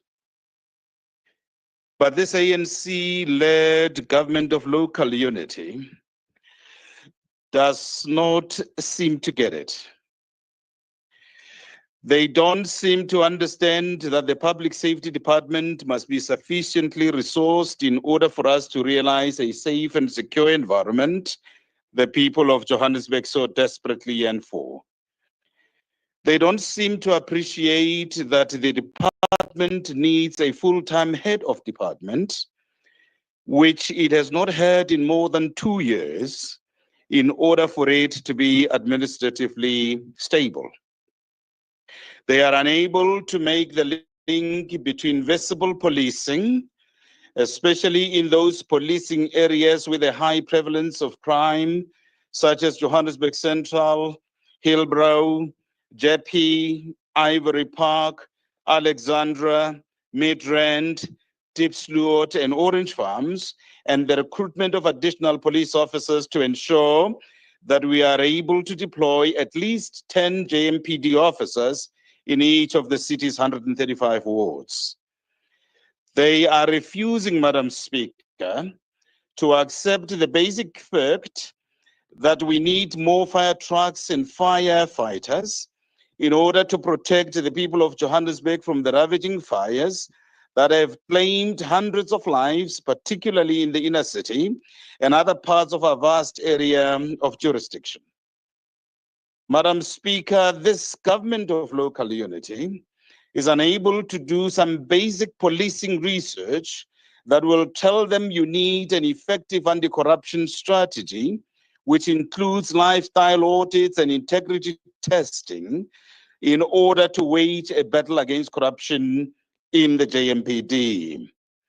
That said, Madam Speaker, the Democratic Alliance notes the performance assessment report for the Public Safety Department in respect of the second quarter of the 2024-2025 financial year, as well as the oversight report of the Section 79 Public Safety Committee on the second quarter performance report of the department for the period October to December 2024. As I conclude, Madam Speaker, we must express the fervent hope that the people of Johannesburg will vote wisely in the upcoming 2026 local government elections and rescue themselves from this shambolic government of local unity. I thank you.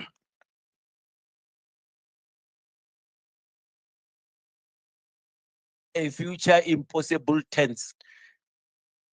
Thank you, Councillor Maila. EFF, Councillor Mbambala.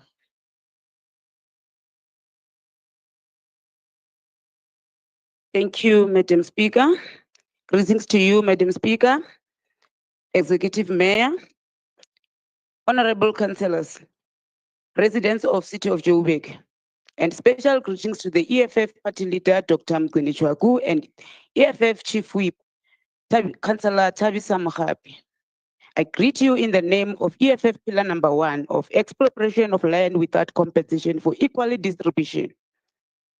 As a representative of the economic freedom fighters, I rise in full support of the Public Safety Performance Report. Our people deserve a city that is safe, efficient, and accountable, and this report shows clear progress in making that a reality. Over the last quarter, The crime prevention program has led to over 1,600 arrests, thousands of vehicles stopped, and increased by law enforcement to restore order. Emergency services exceeded targets, inspecting 3,900 buildings and training thousands of residents and schools in disaster response. Speaker, our CCTV surveillance and traffic operation have made the city safer. Speaker, JMPD has been working without the Section 56 notice book for over 6 months, yet the department is able to collect 417 million in revenue, even without resources. We compliment the effort and success on this department. There are still challenges, traffic congestion, crime hotspots, and infrastructures vandalism, but solutions are being implemented. Speaker, as the EFF, we will continue to hold this administration accountable, ensuring that the resources are directed where they are needed most, to the people of Johannesburg. Speaker, we acknowledge the achievements of the department, particularly in increasing in licensed revenue, intensifying crime prevention operations, and traffic enforcement. These efforts are steps towards making Johannesburg a safer and more orderly city. Speaker, under MMC of Safety and of Public Safety, Dr. Mthembu, Johannesburg is safer than it was before. Even that president of GNU acknowledged the visibility of JMPD in every street in the city of Johannesburg. The EFF note the report and push for even greater actions. A safer Johannesburg is our priority, and the fight for economic freedom includes the security for all. Thank you, Nobuhle.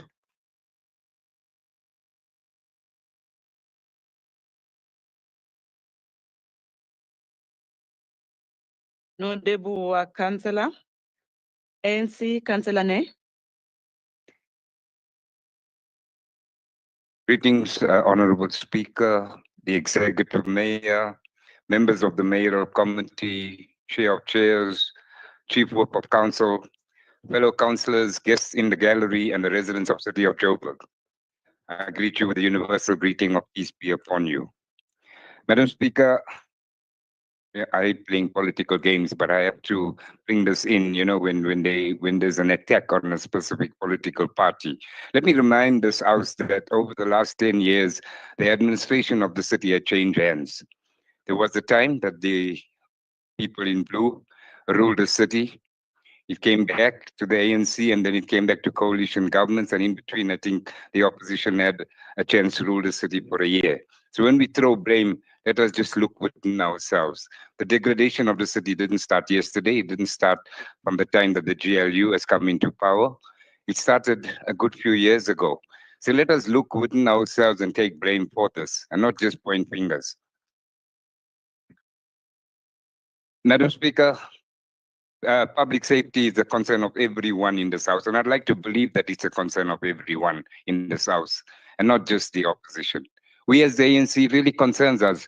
Do not forget that we do represent the large majority of voters and residents in this city, and we do care for our residents.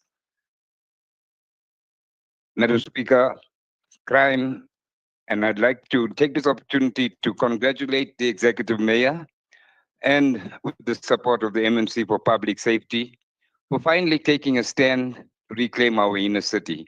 And I'd like to believe that under the mayorship of our mayor and the mayoral committee, that we will win this war and we will reclaim our city. It is a small beginning, but yes, I'm positive that we will see the fruits as we go along. Madam Speaker, I rise to speak on item 2324 of the Public Safety Performance Assessment Report for the financial period October to December 2024. Madam Speaker, we feel that not enough is being done to bring the lawlessness that is prevalent across the city of Johannesburg under control. Criminals do not choose when they attack someone or they rob someone or rape someone. And all our residents of the city of Joburg have become victims of this. So we are hoping that we all committed to bring the city to a place of peace and safety. As recently, over the last few months, we are aware of incidents that has occurred in the inner city and in Ward 58, a shootout between JMPD SEPs and security personnel with cable thieves, and the destruction of property by illegal undocumented foreign nationals. Madam Speaker, I want to make this statement. One of the biggest contributing factors to the lawlessness in our city are the illegal undocumented foreign nationals. And I hope that this mayoral committee will address this both with provincial and national government. I want to say the president was here and he threw us all as councillors under the bus. And he accused us of being useless councillors. Maybe in a way we are, because we're not achieving much. But I'd like to believe that this government of unity is working towards and achieving and turning around what's happening in the city.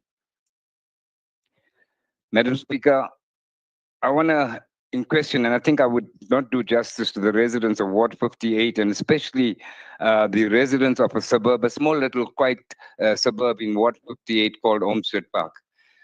Madam Speaker, since 2010, this community has been experiencing problems with illegal squatters, illegal herding of cows and pigs in the park, and a whole lot of lawlessness that has stemmed from the illegal squatters.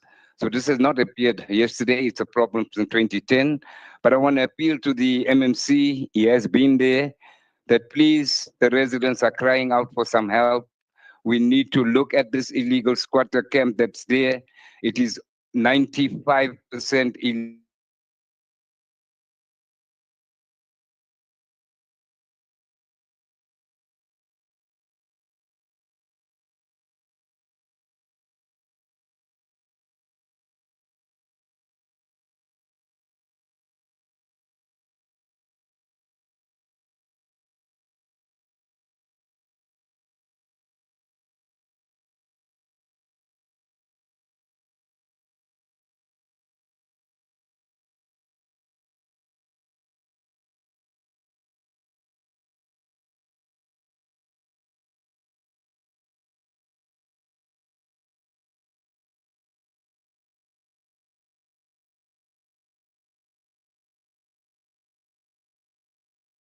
How effective they are in court. There's a whole lot of bylaws that need to be attended to. But all I've seen is the normal traffic operations where they would be a vehicle two positioned as you come off the highway and they stop people with traffic offenses. But if you drive through Ward 58, you will see infringements of bylaws at the highest.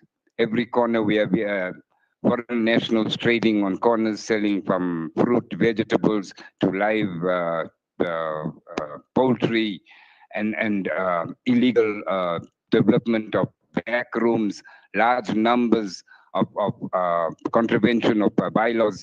And hopefully that I'm hoping that in the next month, as been promised, that I will get to see these 10 plus officers and see more bylaw enforcement in the area. Madam Speaker, the issue that I have observed is that one of the biggest problems faced with all of us as councillors and the city as a whole is the mindset of our civil servants. And I want to appeal to the mayor, to the MMC, to all our MMCs. We need to change the mindsets of our civil servants. These civil servants not only come from the African National Congress, they come from all political parties.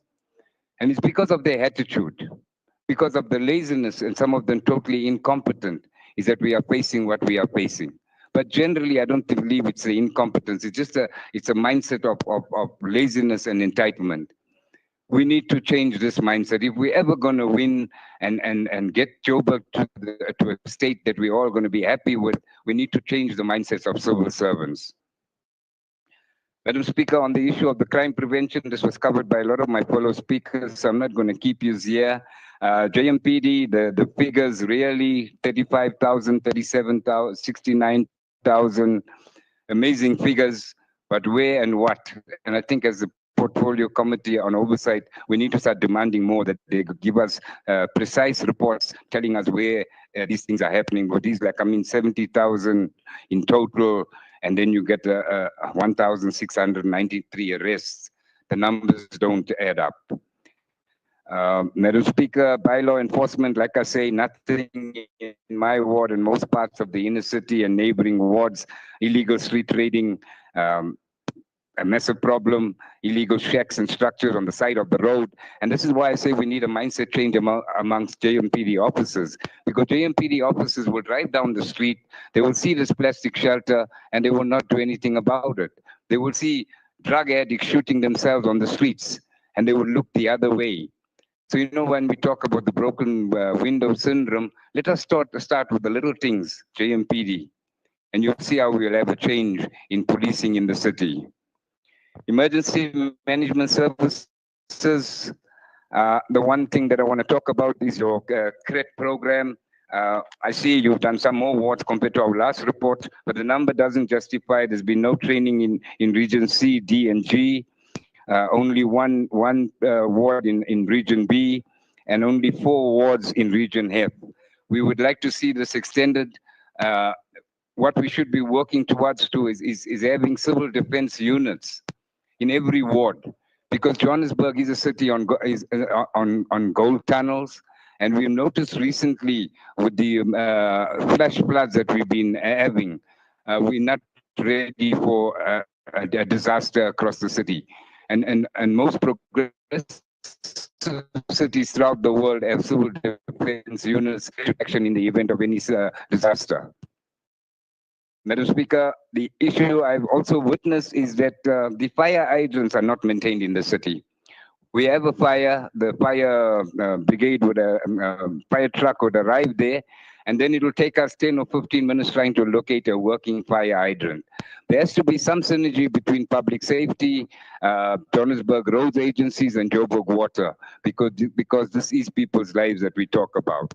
On the issue of fire engines, Madam Speaker, it's now going close to 4 years. We've had no fire engines that have been delivered to the city. And my appeal to the MMC that please, our townships that don't have fire stations and fire engines, this should be a priority. Madam Speaker, I just want to finish off on the issue of the TRU. I mean, this is an achievement, really, guys. I've seen them. They look like a very specialized unit. They look the unit, but 7 arrests, 1 drug bust. Really, guys, in a city that's being overwhelmed by drug abuse, the mothers, the parents of Rivoli, Westbury, Friederdorp, Eldorado Park are crying out for help. Drugs is a major, major issue. It's slowly getting into our other townships. We need to, as the fathers and mothers of the city elected by our people, to prioritize the issue of the scourge of drugs in our communities. It is destroying our youth and is destroying our future. Madam Speaker, I just want to finish there. I think I want to take this opportunity once again to thank the mayor and the MMC for the work that they're putting, and I'm hoping that this continues, and we hope to see the results in the near future. With that, the ANC accepts this report. I thank you.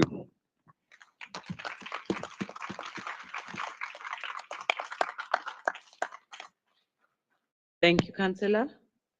MMC Chwaku. Ifighter, iyanyamezela. Ifighter iyanyamezela. Zawuthini. Actually, I don't normally defend my reports, but I think it's the first time now I have to stand up and speak. First, let me greet the party leader, the caucus of the EFF and the councillors of the EFF, the mayor, the mayor and the mayoral members, the caucus, the chief whip, and also the councillors, everyone that is here today. First thing first, I'd like Speaker to invite the House to the inauguration of the Chief of Police, or Chief Jata, is going to be inaugurated next week on the 3rd of April.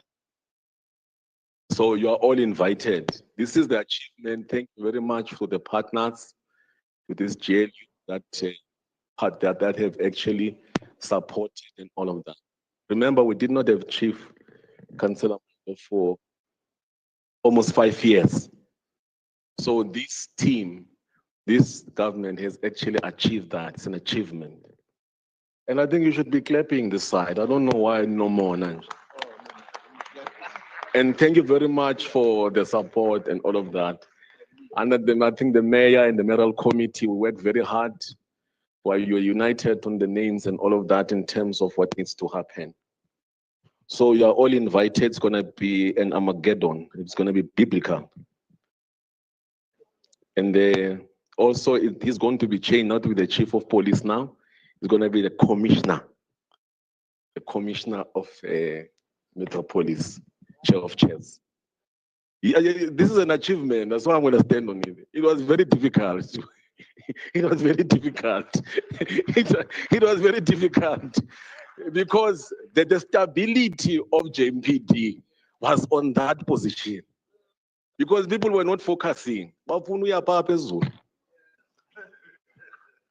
So I had to stop and that's why you don't see me being active. God, hey, let me go and then stabilize that position there. Because when a chief of chairs of they forgot their bylaws, they forgot this, and they won't go to indicating.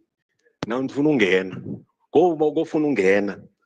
But I know that the JMPD has been working very hard. Shem, we came from the bottom. When we arrived at this the whole GLU, they did not have a uniform. They did not have the cars. So this team had to unleash everything, supported by the mayor, who at that time was a finance minister and also a finance MMC and also the team. We had to ensure that cars are released, they have cars and all of that. We came from the bottom, but now we're here. We're here. I don't know leadership. There's a councillor here. He was trying to cook something. Councillor cook. I mean, and Mars that councillor. He just came in blazing. He never even attended, not a single Section 79 committee that council. He comes and says things that he doesn't even understand. I don't even think that he actually comprehends it. We have to understand the crime stats. Hey man, like, yo, councillor, go to the crime stats. That's where science is. At least there's a decline, but it's not enough. We know that the problematic areas, Orange Farm, Ivory Park, but there's a sense that something is happening. Because the Maycom said, look, please, your focus is crime and bylaw. I said, okay, fine. Let's do crime, the crime prevention. Hence, there was a launch of a TRU supported by this GLU. So we are figure like nothing is happening and everyone is singing. I'm like, Jesus, who is this guy? Like, I mean, you're the councillor. I appreciate you. I was the only person that I was gonna have a headache with this councillor Maile because he always is scathing attacks on section 79. He doesn't make me sleep, this councillor. Because I know that I must fully prepare when I come there because this guy, he reads those things in night. And I said, oh, where is he now? Is he coming? Is he sick? I know he's coming. So if now we're not about to speak it, my man, please, man. I can't be cooked by Councillor Cook and then you next to me. Hey, I was like, Ivan. So councillors, very quickly on the employment equity, we agree that we need to review it quickly, but it's a citywide one, council. We need to have a look at it. Okay. The problem is here is Councillor Kunen. He has hired a lot of colors in the city. And then he did not even spare anything for me. We've been writing deviation reports. He did, but look, there's no Indians there, there's no colors. And also, Don't go overseas, the USA. White people are there, copper. I want you there as well. So it's not representative of the demographics. Of 30 course. seconds, MMC. Oh my God. Okay, Pilo, let me tell on the Pilo. Colleagues, the other ones are probably going to write something so that you can look at the other questions. Visible policing, what based policing? I don't think that it is working very well. We're going to review it. My councillors and all the chair as well, Councillor Vith, we're going to review that. And then on the bylaw, we're going to decentralize it. They've not been working effectively. So now we've moved away from the crime prevention on bylaw. So with the assistance, we're meeting CAM on next week just to look at the bylaw food chain. Remember, it's inspections. And then after that, if people are not abiding by the bylaw, we must enforce it. So we are on that bylaw now. So instead of being centralized, we're going to decentralize it. What based, don't worry, since now the position of the chief of police has been stabilized, people are back now to do the work. So we're even higher, we're going to, I think the director of bylaw and the director of technical, they went for assessment. Hopefully by next week, we'll be having a director of bylaw so that people can focus now and do the work. MMC, we are Ted, I clash, MMC. If I tear nyamezela. Ixesha. Iyanyamezela, ifighter. Iyanyamezela, ifighter. Kanikuleni, Councillor. Thank you very much.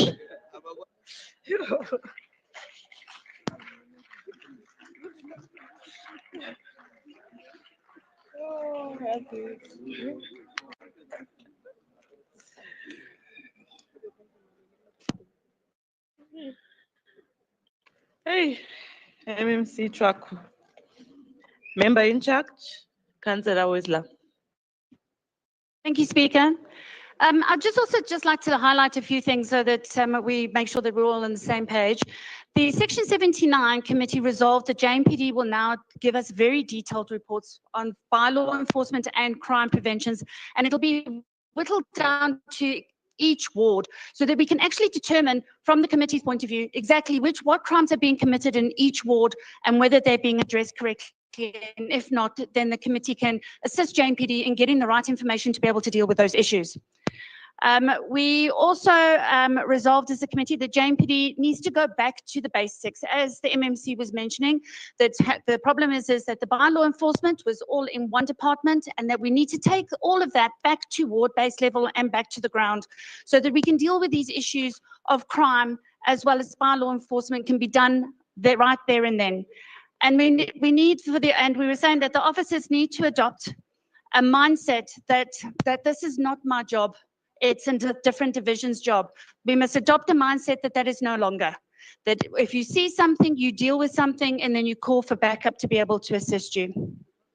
In light of this and all of the above, Speaker, the committee recommends that Council approves the second assessment performance report. Thank you.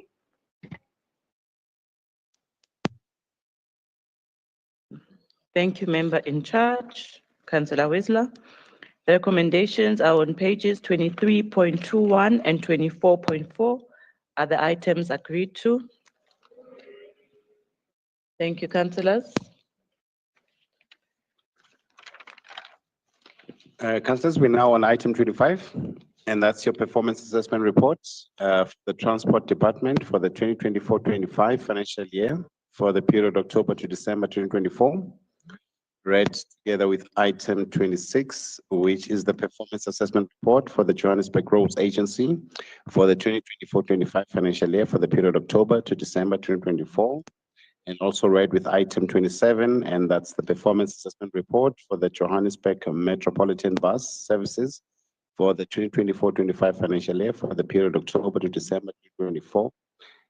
And above items are lastly read with item 28, which is the performance assessment report for the Metropolitan Trading Company for the 2024-25 financial year for the period October to December 2024. And lastly, with item 29, which is an oversight report of the Transport Section 79 Committee on the second quarter performance assessment report of the Transport Department, Metro Bus, Johannesburg Road Agency, and a Metropolitan Trading Company for the period October to December 2024.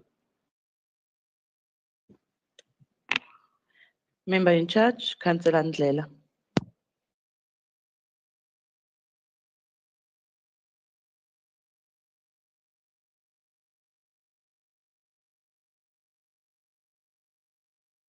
Speaker, esteemed members of councillors, and distinguished guests, Madam Speaker, I hereby rise to table item 25, 26, 27, 28, 20, and 29 as read by the Speaker to Council. Thank you.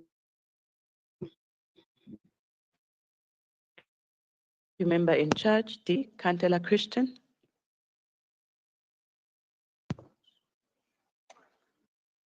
Thank you, Speaker. It's Councillor Crichton.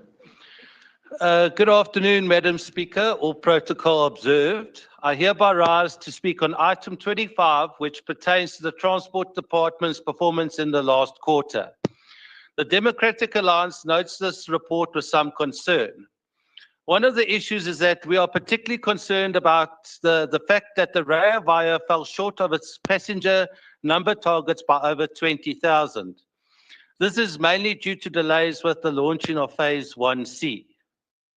The bus operating company has now been tasked with sourcing funding to procure 141 buses for the Rea Vaya Phase 1C. However, this may prove to be a challenge as the bus operating company is currently under business rescue. Public transport is a critical service, and these failures are actively undermining Johannesburg's ability to provide safe, efficient, and reliable transport for our residents.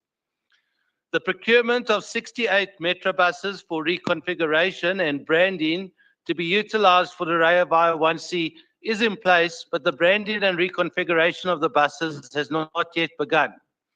The DA is extremely concerned about the ongoing delays to implement Rea Vaya 1C at a time when residents are struggling with unreliable public transport and increasing transport costs. This delay is just unacceptable. The DA also notes with concern the fact that the complete street links for both the Chiwelo and Marafi railway stations were delayed due to budget constraints. This is yet another example how poor financial planning and mismanagement under the ANC EFF-PA Action SA coalition are failing the residents of Johannesburg. Investments in the transport infrastructure should be a top priority, not an afterthought. At the moment, the DA has to note with concern the shocking contempt that MMC Kenny Kunene is showing the Section 79 Transport Committee by not attending the last meeting and did not submit an apology. The MMC's attendance of Section 79 meetings in recent months has been scarce, to say the least. With the shocking performance that is happening under his watch, one has to expect that he would take these meetings more seriously. One must ask, is it a case of avoiding accountability or just being asleep behind the wheel? Johannesburg's Transport Department is in crisis, and like so many other aspects of the city, the Transport Department needs urgent intervention. The DA needs immediate action to resolve delays in the Rea Vaya 1C. Strict accountability from the MMC and his department for these ongoing failures. The residents of Johannesburg deserve a transport system that is efficient, reliable, and well managed, not one with delays, excuses, and absentee leadership. The DA notes the report with great concern, and we will continue to fight for a city that puts the needs of its commuters first. I thank you. Thank you, Councillor. ANC, Councillor Mark. No, thank you very much, Madam Speaker. Greetings to you, Madam Speaker. Greetings to the Mayor, Councillor Dada Morero. Greetings to the MMCs. Greetings to Chief Whip. Greetings to Chair of Chairs, Chairpersons of portfolio committees, and councillors. Madam Speaker, I'm rising to speak on item 26, performance assessment report for the Johannesburg Road Agency for the 2024-2025 financial year for the period October to December.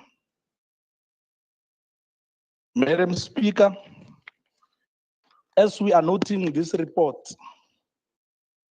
I want to highlight few issues. MMC, a ke batlo bolela ka sekgowa because of nka bolela ka sekgowa ba tlo re utlwa ba ipotsa re a lwa re sa lwe. MMC growth money ya rona ke kopa re change the way re berekang ka teng. You know, truly speaking, JRA ya bereka ko di wateng tse ding mara ko di wateng tse ding ha e bereke. Ya ko deep slot, ya ko Ivory Park, ya ko Alexander, ya ko Snake Park, ya ko Orange Farm. They are not doing anything. Oh, sorry. About the next. About the next MMC. Anker wa itso re mo lenyalong MMC. Then her le mo lenyalong tamile re botsane nnete somehow. Because of her ka se botsane nnete, re latlisana masite MMC. If ever re mo lenyalong ene re na le bana mara bana ba are ba treat go tshwana. Ai ankere ka batho jumpis. Go tshwana. Then it's going to be a pro. Utanale MMC. If you go to deep slot, honali strata se simbareki Dr. Alfred Tuma ko extension 4. Honali strata bareki di Macheroni ko extension 1. Honali strata bareki Rivers of Babylon ko extension 2. Honali strata bareki Mfuleni ko extension 1. Ai di strata tsela di right. Ene di strata tse kana ko ela ya operational restore ni di le mo programming mara ba di etsa maybe bothata gore JRA o ka rotetse batho ba holo ne most of batho ba no tla ba bereka ke moshima o understand a ke batho ba jumpis moshima mo one he ba o bereka moshima ba o bereka ba le ba bantsi gore ba le 7 moshimanyana mo nyana ba ye lunching for boma 2 hours. Renali young people by Lord currently ababereki MMC. Maybe if ever ka ba fa chance ba tla etsa monate ba tla etsa dilo monate MMC. Are ba push are change dilo MMC. Maybe re ka change dilo re tla ba sharp. Are o tlhasele just that ankre tla mele re bontshane mola le mola MMC. O ska re heretswa motlo ka re se tsore mara mtshana non tlhas are o tlhasele MMC. Are etsa dilo monate. Ke kopo at least one day ho ka no driver wa ya ko deep slot wa ya ko Orange Farm o tlo bona maybe o fa le report e le go right ha ba bere go tshwana le department tse ding. To those who didn't understand what I was saying the ANC is not in the report. Thank you very much.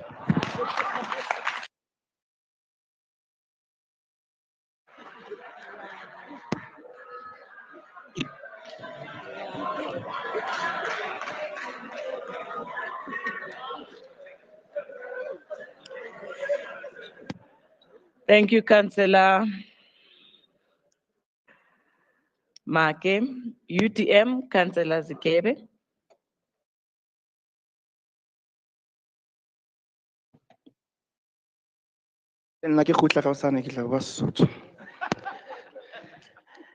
Madam Speaker, it is with a profound sense of responsibility and unwavering dedication to service that we assess the progress and performance of the Transport Department and its valued entities. Allow me, Madam Speaker, to highlight the commendable strides that our department have made in this period. Metrobus deserves special recognition for its visionary Metrobus Goes Cashless initiative, resulting in an impressive 18% rise in revenue collection. Madam Speaker, asoze kalo. Indli yakho ayawashaze. Atulile manje ungaqhubeka Councillor. Thank you. I hope those few seconds were paused. Allow me, Madam Speaker, to highlight the commendable strides that our department have made in this period.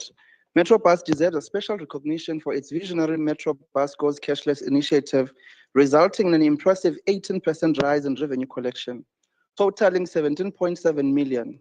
Additionally, Metro Bus operated an outstanding 1.6 million fatality-free kilometers, reinforcing our unwavering commitment to commuter safety and service excellence.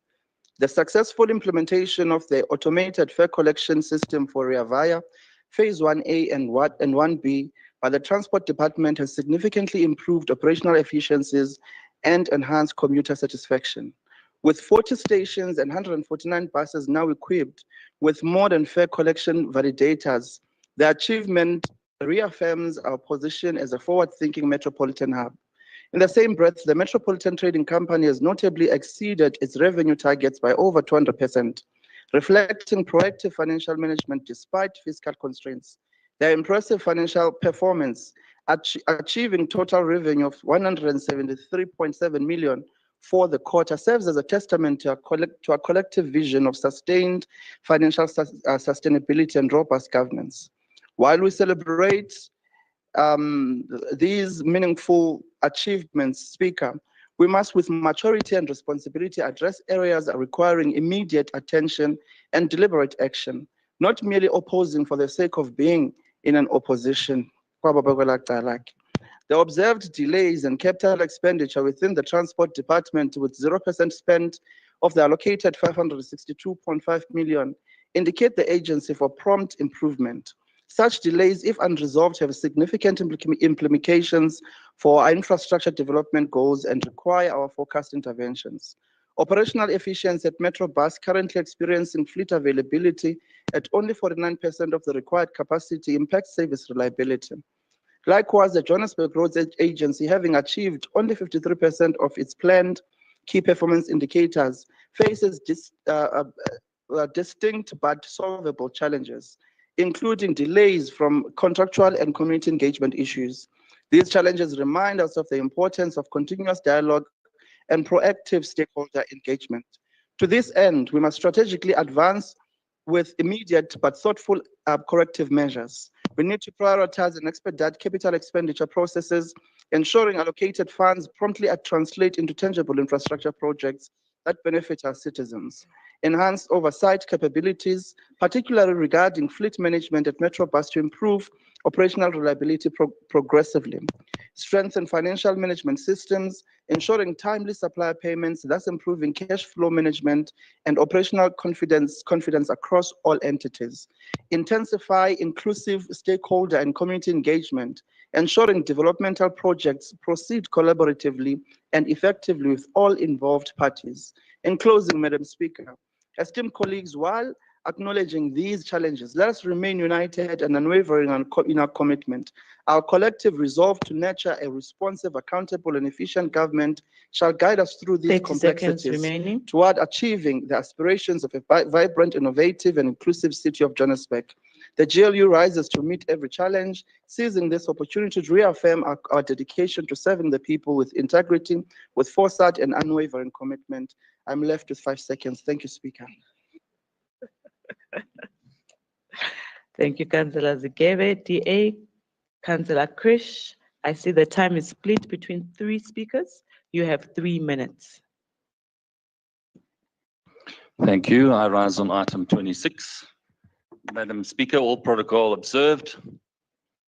Looking at the Q2 report, some striking items come to note. First of all, for yet another year running, the capex is roughly 50% of the original 2016 budget of 1.5 billion. And so we've whittled it down from 850 million rand to the previous financial year down to 790 million rand. A year-on-year decrease of 50% implies that the JRA has little or no infrastructural maintenance budget. But this is not surprising. The JRA CEO indicated that the city needed 70 million to restore all the signals to working order, and ironically 60 million rand was sort of shaved off the capex for this year. So there's even less to work with. The recent press release is looking at roughly 100 to 300,000 rand per signal. And I guess those broken CCTV cameras that we were talking about would come in very handy to avoid this vandalism. The 40 million rand given to by the Gauteng Provincial Roads only restored 17 intersections of 250 that province gave to JRA. So if you are getting excited about your signals, don't, because there's still a lot of work to be done. So the citizens of Johannesburg should not get hoodwinked by the PR and get excited. Gauteng Department of Roads and Transport already owes JRA 22 million rand with no success. 64% of the JRA CapEx budget heavily depends on the USDG grant of 500 million rand, which is ring-fenced for specific developmental areas for road and infrastructure. That means the rest of the city of Johannesburg gets a paltry 285 million for other capital projects, a very skewed budget indeed. The USDG grant has been signed gravel to tar for projects in Diepsloot, Mayube, Orange Farm, Chipsong, and Kalfontein, which amounts to 164 million rand, with 75 million rand already spent. Here's the kicker. In the report, the number of kilometers of gravel roads upgraded to service roads is 1.4 kilometers, undertaken in Doornkop, Tulani, and Sepong, with a total of 3.2 kilometers in various stages of upgrading. So if you do the maths, 75 million rand for 5 kilometers. We also note that there were 2 parcels for Diepsloot under the USG grant, 49 million rand for 5001-2005, as well as for 49 million rand for parcel 6001 of 49 million rand. The first amount's already fully spent, and the second amount, 11 million rand, has been spent. So in total, Diepsloot on paper received 60 million rand to tar gravel roads. And I know Diepsloot doesn't have roughly 40 or 50 kilometers of road if you work on 1 million rand a kilometer. So when we talked about chowing in the last council, I think we're talking chowing when we look at the USG grant. So I'd like to know where the money's going. Only one bridge structure was inspected in Q2 due to limited budget, noting that by the executive mayor, only 6% of bridges, 900 of them, are actually in good condition. The one that they're raving about is the pedestrian bridge at the FNB Stadium. Sure. The number of signalized traffic in sections was upgraded to a target of 30 with 0 done. So things are still looking pretty bleak when it comes to signals. Number of bridges being reconstructed, replaced, the target was 6, and of those, most of them were humble 30 seconds remaining. Pedestrian bridges. So it is evident that we're not getting any significant projects and have to come to spec. We spend a lot of time redoing bad workmanship at a premium. We have an infrastructure crisis with no extra money in the adjustment budget. So Joburg citizens will have to suffer in silence until elections in 2026. The photo ops by JRA on repairs stop, and the money runs out, and the roads will continue to deteriorate. People will eventually vote with their pockets. The band-aid is going to be short-lived.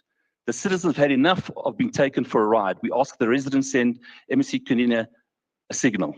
Thank you. We reject the report. We note the report with reservations. Thank you. Thank you, Councillor. Freedom Front Plus, Councillor Pooh.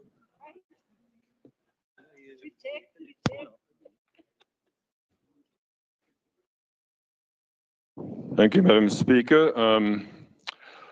I had the intention to speak on item 26, the quarterly performance report of Johannesburg Road Agency.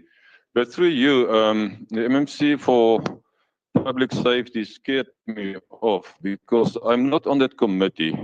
And I'm just afraid that I'm going to get the same treatment from the MMC of Transport, talking about things that I've got nothing, that I don't know anything about. So I'm not going to speak on this item, but I only want to make one request through you to the MMC of Transport. I see in this report as well on employment equity, the quota for the currently disadvantaged group is 7.4%, and it's only filled at the moment by 2%. So if the MMC can really have mercy on the currently disadvantaged group and appoint some people there. Thank you, MMC. Thank you, Speaker.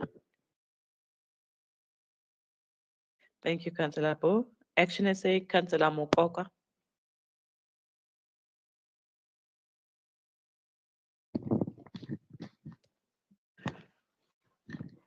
Thank you, Speaker. Greetings to you, fellow colleagues, our guest in the gallery.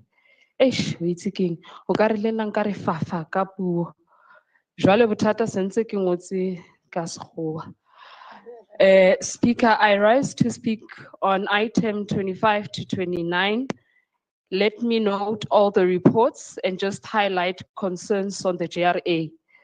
Speaker, I concur with Councillor Masoga regarding oversight committees.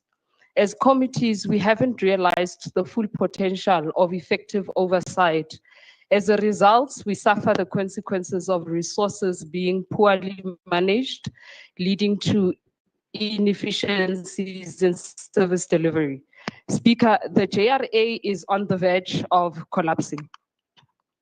Looking at these ratio analysis, JRA's financial standing is very worrisome. The current ratio is 0.73. This raises liquidity concerns.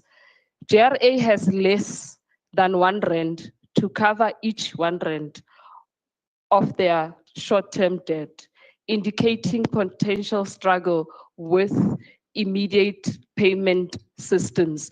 This simply means that they can't pay their immediate payments. The solvency ratio is on 0.90, which indicates long-term risk.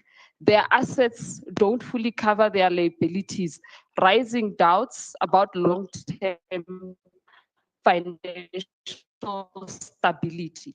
They have accumulated loss of 387 million in their past struggles, which may impact future operations very badly. They have a negative cash on hand of 7.2 million. JRA is struggling to meet immediate obligations. Repairs and maintenance ratio, Speaker, is on 1.44%. This reflects infrastructure neglect. The insufficient spending on road upkeep risks future problems. Speaker, it is evidence on our roads, we see it. One of the biggest red flags, Speaker, is the cost coverage. JRA can only cover a fraction of a month's expense, making it highly prone to financial shocks.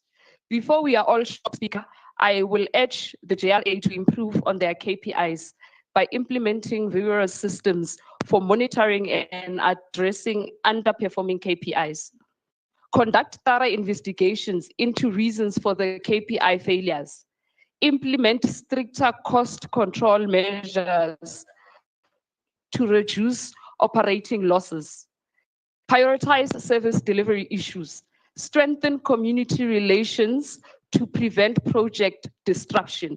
This is a very important one, Speaker, especially now that we are hearing that around the Lily and Ngoi project, some CLO and some community members that are working there have been fired.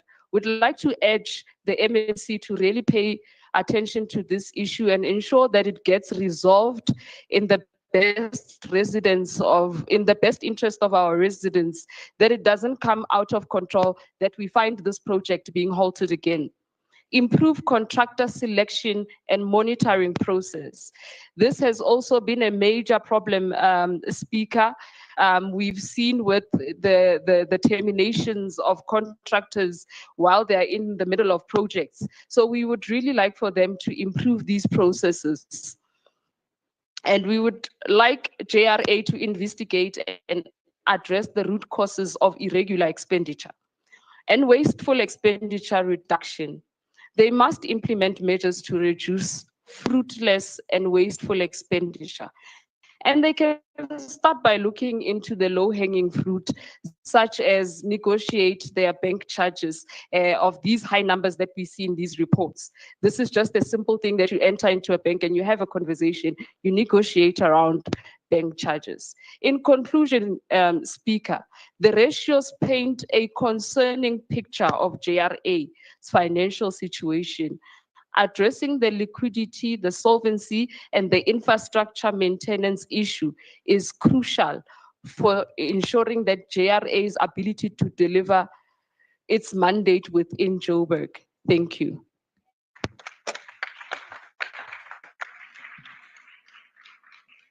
Thank you, Councillor Mokoka. And I see your time is also split between 3 speakers. I'll call Councillor Mabona. You have 4 minutes.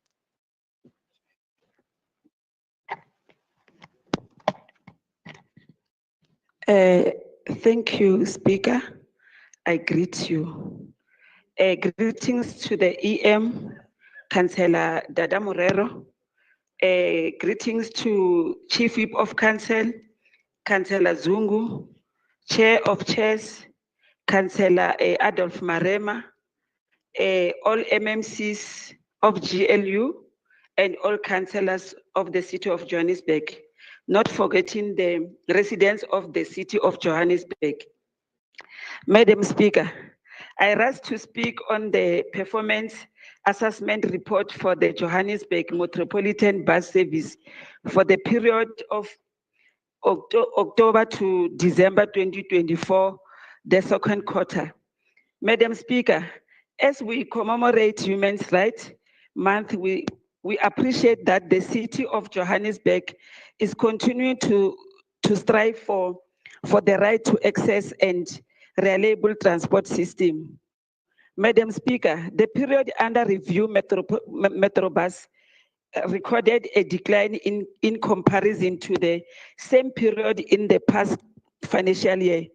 We note with concern the non-achievement of key government indicators that are consistently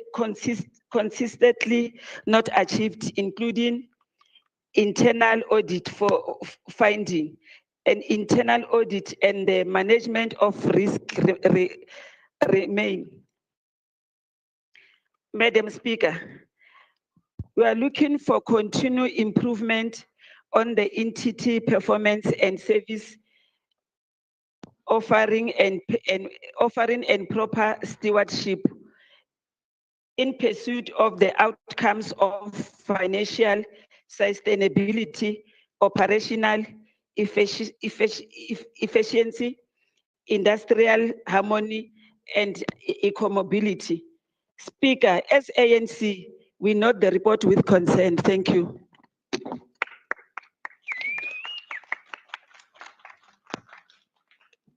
Thank you, Councillor Mavona. DA, Councillor Peterson, you have 3 minutes.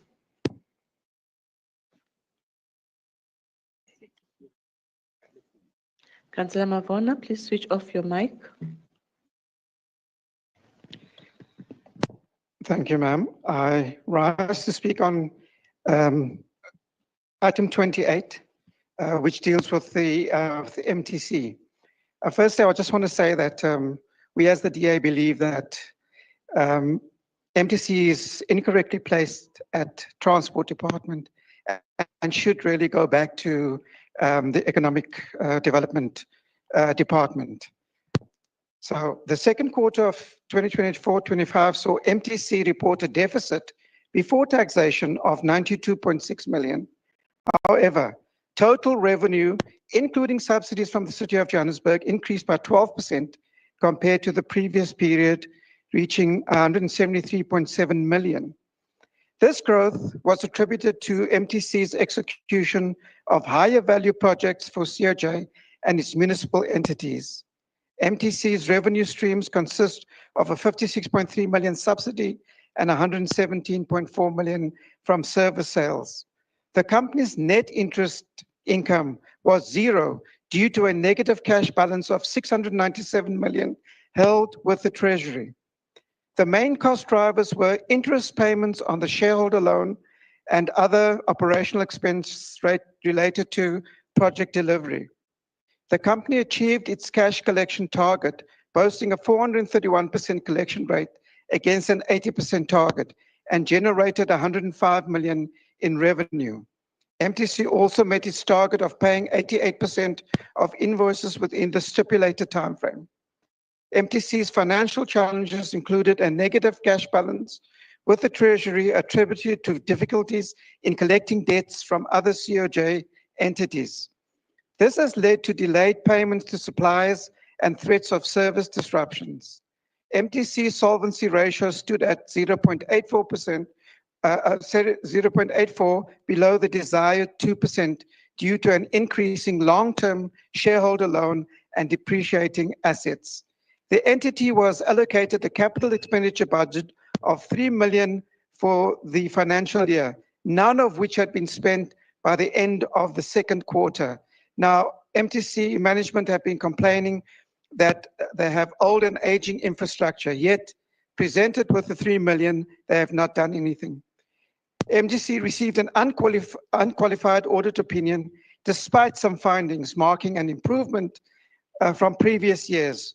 The board has also approved the write-off of certain unauthorized, irregular, fruitless, and wasteful expenditures.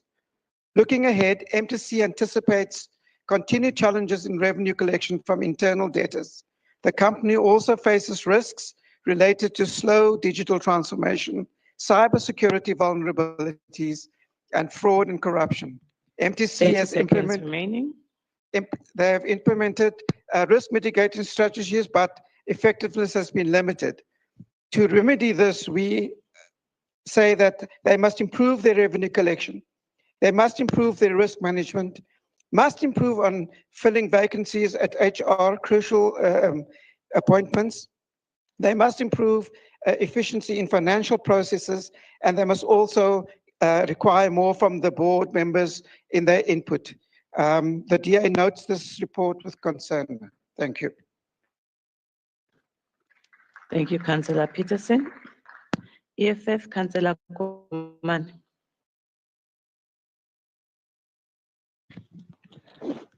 Thank you, Speaker. Greetings, Speaker of Council, councillors of the city of Johannesburg, 29 battalions of the Red Brigade, led by Dr. Mthini Twaku and the caucus whip Tabisa Mohabi.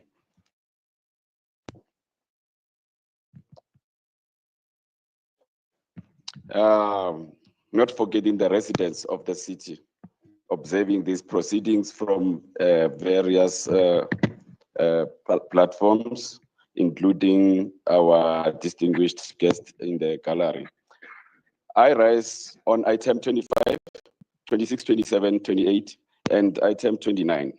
Madam Speaker, we can only hope that the issues that caused inconvenience to the minibus taxi operators, which have led to nearly a month of disrupted services due to protest. Speaker, we hope that they are addressed amicably to ensure no more future disruptions, but sustainable solution. While the EFF has noted the item, Speaker, in the item 25, the work is underway to refurbish and reconfigure 68 buses, which are expected to be operational in Rea Vaya Phase 1CA during the fourth quarter of this financial year. Speaker, we are informed in this report that once it is signed off, when is that? Once it is signed off, work on the remaining buses will commence. But could we please have a timeline for this? As we speak, the fourth quarter begins next week, and we have only 3 months left until the end of this financial year. Are we gonna see it done in this period, Speaker? However, it is also commendable, Madam Speaker, that Johannesburg Metropolitan Bus Service collected 17.7 million.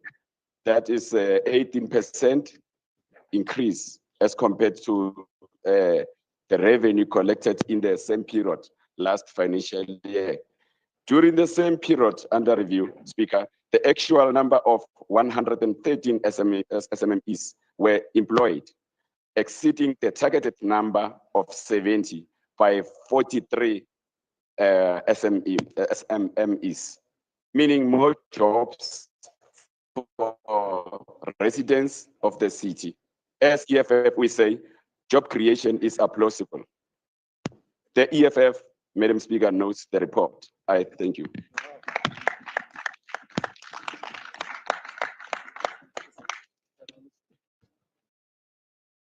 Thank you, Councillor. ANC, Councillor Supi.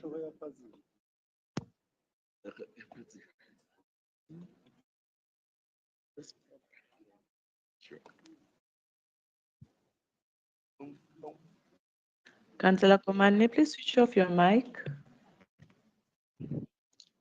Greetings, Speaker. Greeting to the Mayor of Johannesburg, Councillor Data Morera, member of the Mayoral Committee. Greetings to the Chief Whip of the Council, Manzini. Chair of Chair, Councillor Marema, son of the Hunter. All councillors and the resident of Johannesburg. Greetings to Councillor Kubungu, Councillor Floyd, Councillor Nyembe, Speaker.